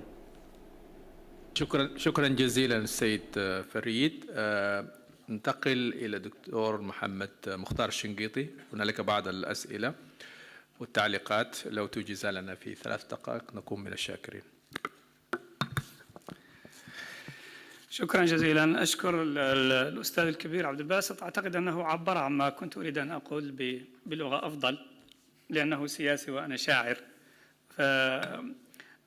قضية الرابطة الكردية أو إيجاد صيغة، وهنا أشير إلى ما أرى الدكتور حيدر، القضية ليست ثقافية بحتة ولا سياسية بحتة. أنا أعتقد أن المسألة الكردية هي قضية غير تقليدية وتحتاج حل غير تقليدي. فما تحتاج هذه المسألة ربما منزلة بين المنزلتين، بين بناء الهوية السياسية وبناء الأمة الثقافية في الوقت ذاته. كيف سيكون ذلك إذا كنا نتحدث عن المستقبل من الناحية العملية؟ أعتقد أن إشارة الأستاذ عبد الباسط إلى الرابطة الكردية، وأنا مع الأستاذ بشير في الإشادة بهذا، ثم إشارته إلى أن الدول نفسها مفروض أن تكون جزءا من هذا الحل، جزءا إيجابيا. أنا أعتقد أن المنطلق العملي لهذا أن تتقدم النخب الكردية بحل المسألة الكردية وليس لمسألة كردستان العراق فقط. مرة أخرى القضية الكردية هي أولا وقبل كل شيء هي قضية تركية في رأيي، يعني بحكم الجغرافيا والديموغرافيا. فالنخب الكردية لو قدمت تصورا إقليميا، حلا إقليميا للمسألة الكردية ولو حل مؤقت، ودعت هذه الدول إلى كلمة سواء من السعي مشترك لإنقاذ هذا الإقليم من المصائب. نحن نريد أن ننقذ أنفسنا وننقذكم في نفس الوقت. فأعتقد أن هذا سيكون هو المدخل الأفضل لصياغة رؤية كلية إيجابية للموضوع. طبعا تحول هذا سيقتضي، ومرة أخرى اللي أشار عبد الباسط، تحول الظاهرة الكردية إلى جسر بدلا من أن تكون سدا. المطلوب أن يكون الأكراد صلة وصل وليسوا أداة قطيعة في منطقة تعاني من تقاطعات كثيرة، وأعتقد أنهم مؤهلون لهذا حتى ثقافيا وتاريخيا. نحن نعرف أن أغلب علماء الأكراد كتبوا في الماضي كتبهم في التاريخ الإسلامي كتبوها باللغة العربية وبالتركية وبالفارسية، يعني إضافة إلى الكردية. فالظاهرة الكردية هي تاريخيا هي ظاهرة تواصل وليس ظاهرة قطيعة حقيقة، لولا أننا نعيش بعقلية التمايزات القومية الحصرية المعاصرة. العالم لم يعد يعيش في عام 1916، العالم يعيش في عام 2017. فنحن أنا أعتقد أول ما نحتاج التحرر من عقلية الحرب العالمية الأولى. نحتاج أن ندرك أن ما يجمع الكرد والعرب والترك والفرس أكثر مما يجمع الألمان والفرنسيين والإيطاليين والشعوب التي كانت تذبح بعضها البعض من 60 سنة وهي الآن تستظل بمظلة الاتحاد الأوروبي. هنالك حاجة إلى فضاء مفتوح يعترف بالهويات المتعددة. وهنا أشير إلى صديقي الدكتور لؤي صافي، أنا لا أدعو لنموذج ديني حصري، أنا أدعو لفضاء حضاري مشترك، والإسلام باعتباره أهم مكون في هذا الفضاء الحضاري المشترك مهم جدا كيف من غلواء التطرف القومي الذي كاد يدمر هذه المنطقة. دول كثيرة تعيش الآن بسلام وهي متعددة الهوية، كندا، سويسرا، اندونيسيا، ماليزيا، جنوب افريقيا، الهند، سريلانكا، الأمثلة. حتى بعض الباحثين الآن أصبح يصنف الاتحاد الأوروبي دولة واحدة متعددة القوميات، عمليا هو أصبح يشبه ما يكون بدولة واحدة. أعجبني ما أشار إليه الأخ من أربيل إلى أنه هنالك نوع من الاستبطان الذات ومراجعة الذات والبحث عن مراجعة جديدة في الثقافة السياسية الكردية، وأتمنى أن تتسم هذه المراجعة برؤية مرة أخرى برؤية كلية تأخذ في الاعتبار مأساة المنطقة كلها وحاجة المنطقة كلها إلى حلول. وشكرا. شكرا جزيلا. فرصة للأستاذ عبد الباسط. شكرا جزيلا. طبعا بالنسبة للموضوعات التي أتت أعتقد أنها تصلح بأن تكون محاور لأبحاث قادمة، لكن ملاحظة الأخ خليل بالنسبة لي الحل الإقليمي للمسألة الكردية، لأن المسألة الكردية في نهاية المطاف لها بعد إقليمي أساسي.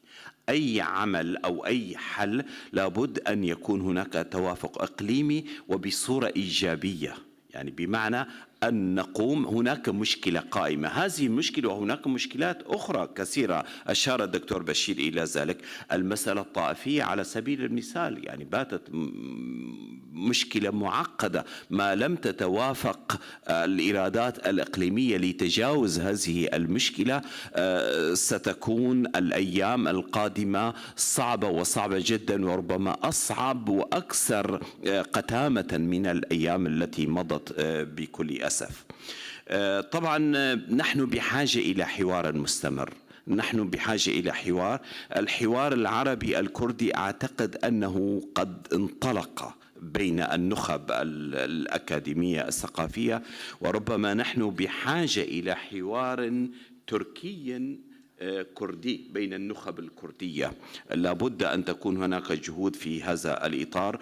إيرانيا ربما المسألة صعبة لأن النظام الإيراني نعرف جميعا كيف تجري الأمور، والوضع الكردي هناك معقد، أشار إلى ذلك الأخ طه.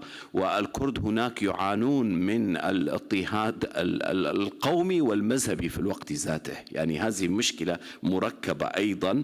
لابد السؤال يعني حول ما هو الموقف الأوروبي، لماذا الأوروبيون يعني بمعنى سكتوا أو بمعنى لم يتخذوا موقفا بخصوص الاستفتاء. أعتقد أننا على المستوى العالمي نواجه أزمة قيمية كبرى، يعني ليس بالنسبة لاستفتاء كردستان، بالنسبة للوضع في سوريا.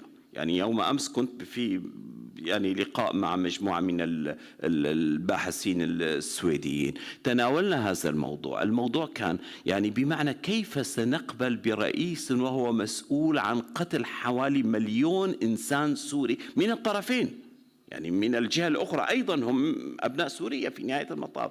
طيب هذا الشخص هو مسؤول عن قتل 1,000,000 إنسان، مع ذلك يحاولون إقناعه بأننا سنقبل به، علما أن رئيس الوزراء في السويد أو غير السويد إذا ثبت بأنه لم يدفع رسوم التلفزيون لابد أن يستقيل، لابد أن يستقيل. يعني الصورة معكوسة. هذه أزمة نعاني منها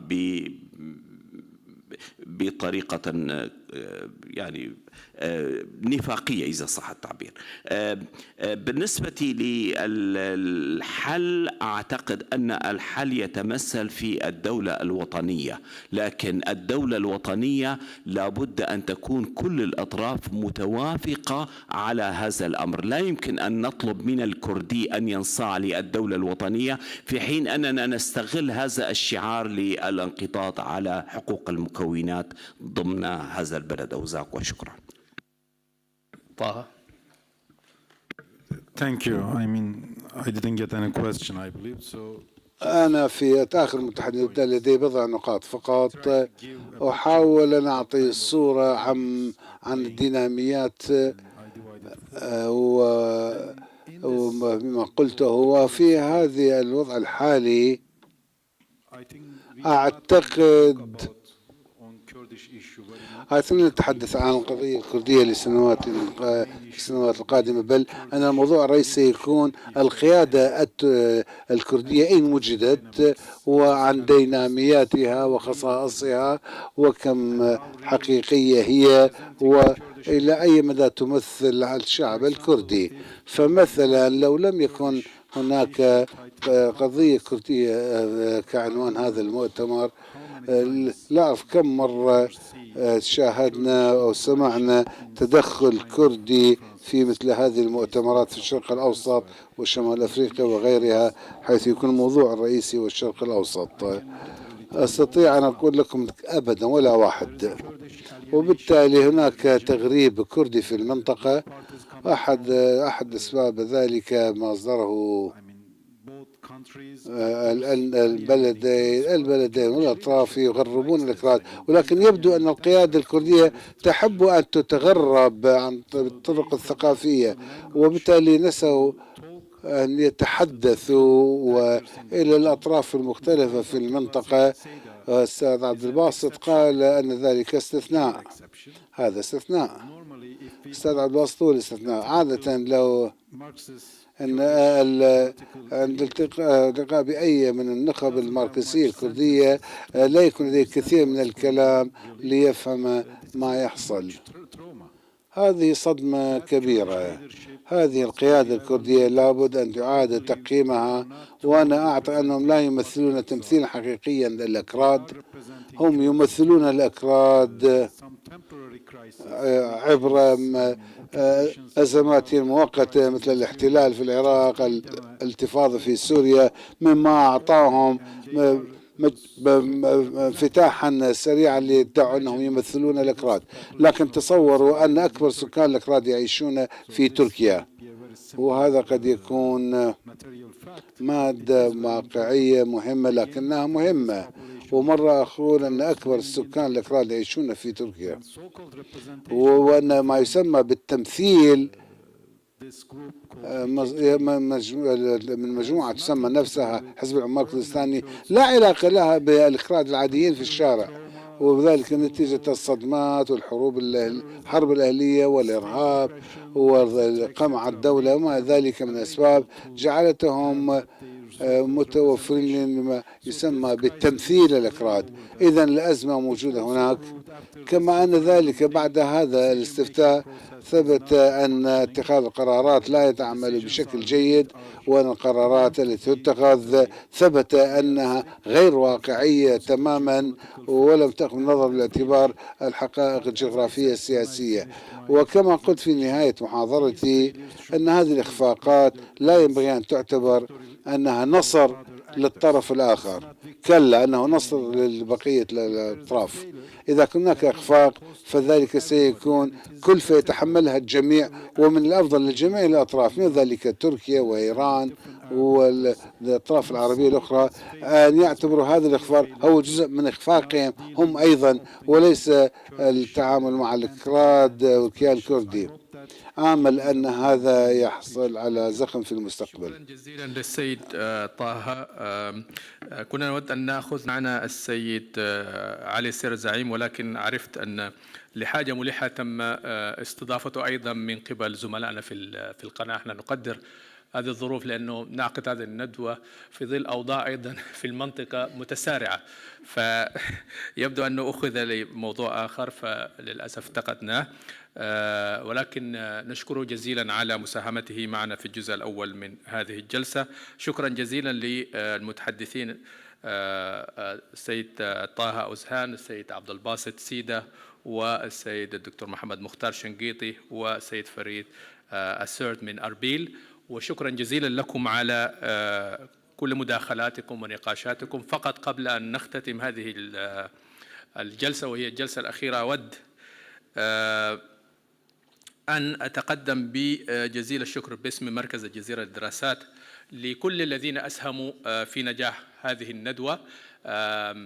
بالتأكيد مساهمات كل المتحدثين في الجلسات الخمسة، الزملاء الذين تولوا إدارة هذه الجلسات، مساهماتكم جميعا كمشاركين بالحضور أو بالنقاش وبالأسئلة كانت سببا حقيقيا في نجاح هذه الندوة. أنا بالنسبة لي النجاح الأهم بالنسبة لهذه الندوة هو يعني الهدف الأساسي الذي نظمنا هذه الندوة من أجله، وإثارة هذه القضية باعتبارها قضية مركزية تتعلق بمستقبل هذه المنطقة واستقرار هذه المنطقة ورخائها، وبدون تناولها لا يمكن أن نتفادى التبعات التي تترتب على هذه القضية. أعتقد إذا نجحت هذه الندوة مرة أخرى في وضع هذه القضية أمام المتابعين سواء كان في الرأي العام أو حتى صناع القرار، وإذا نجحت هذه الندوة في إثارة بعض الملاحظات عن الطريقة التي يتم بها التعامل مع المسألة الكردية في مختلف البلدان، إذا كانت نجحت هذه الندوة أيضا في تقديم بعض الأفكار والمقاربات الجديدة، أعتقد هذا هو ما هدفنا إليه. طبعا بكل تأكيد هنالك لدينا فريق يقوم بتلخيص أعمال هذه الندوة وإتاحتها كوثيقة لمداولات هذه الندوة في عدد من المشاركين، لديهم أوراق مكتوبة ستضمن في هذه الوثيقة، والمناقشات الأخ الدكتور سيدي أحمد معه فريق بحثي سيتولون إصدار هذه الوثيقة.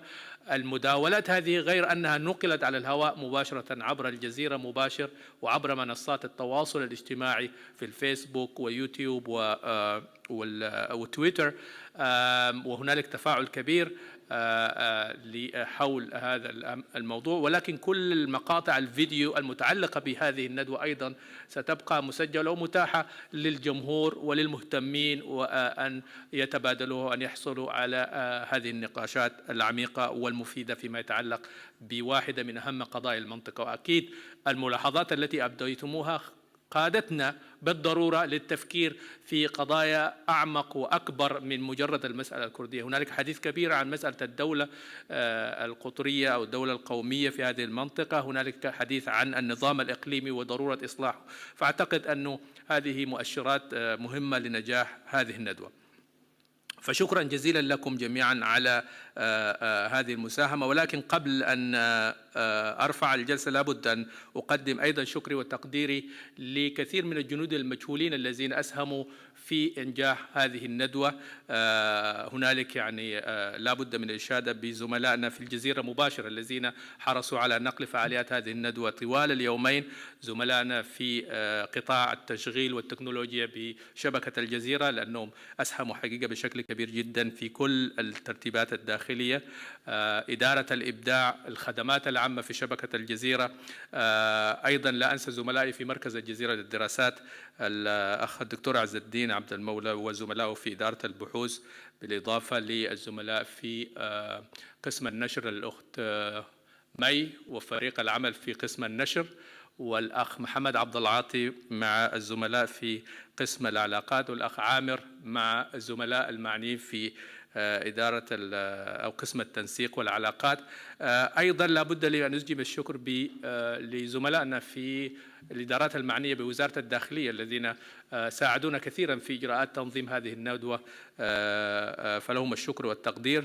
الشكر والتقدير أيضا للصحافة المحلية وسائل الإعلام الأخرى غير مؤسسة الجزيرة الذين يساهموا أيضا في نقل فعاليات هذه الندوة وتغطيتها من خلال تقاريرهم المكثفة.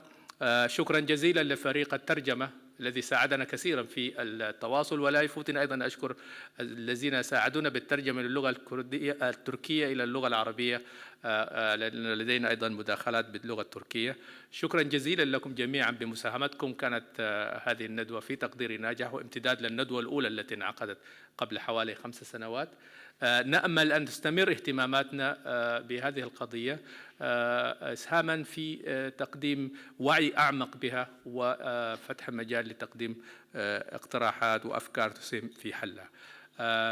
لا يسعني إلا أن أتمنى لكم يعني الذين قدموا من خارج طيبة إقامة فيما تبقى لكم من أوقات معنا في الدوحة. للذين شاركونا من داخل الدوحة شكرا جزيلا مجددا لكم على الحضور، ونتمنى أن نراكم في ندوات أخرى إن شاء الله قريبا. وشكرا، السلام عليكم ورحمة الله تعالى وبركاته. أهلا وسهلا. الآن أعتقد الجلسة انتهت وممكن تتفضلوا تناول طعام الغداء. شكرا.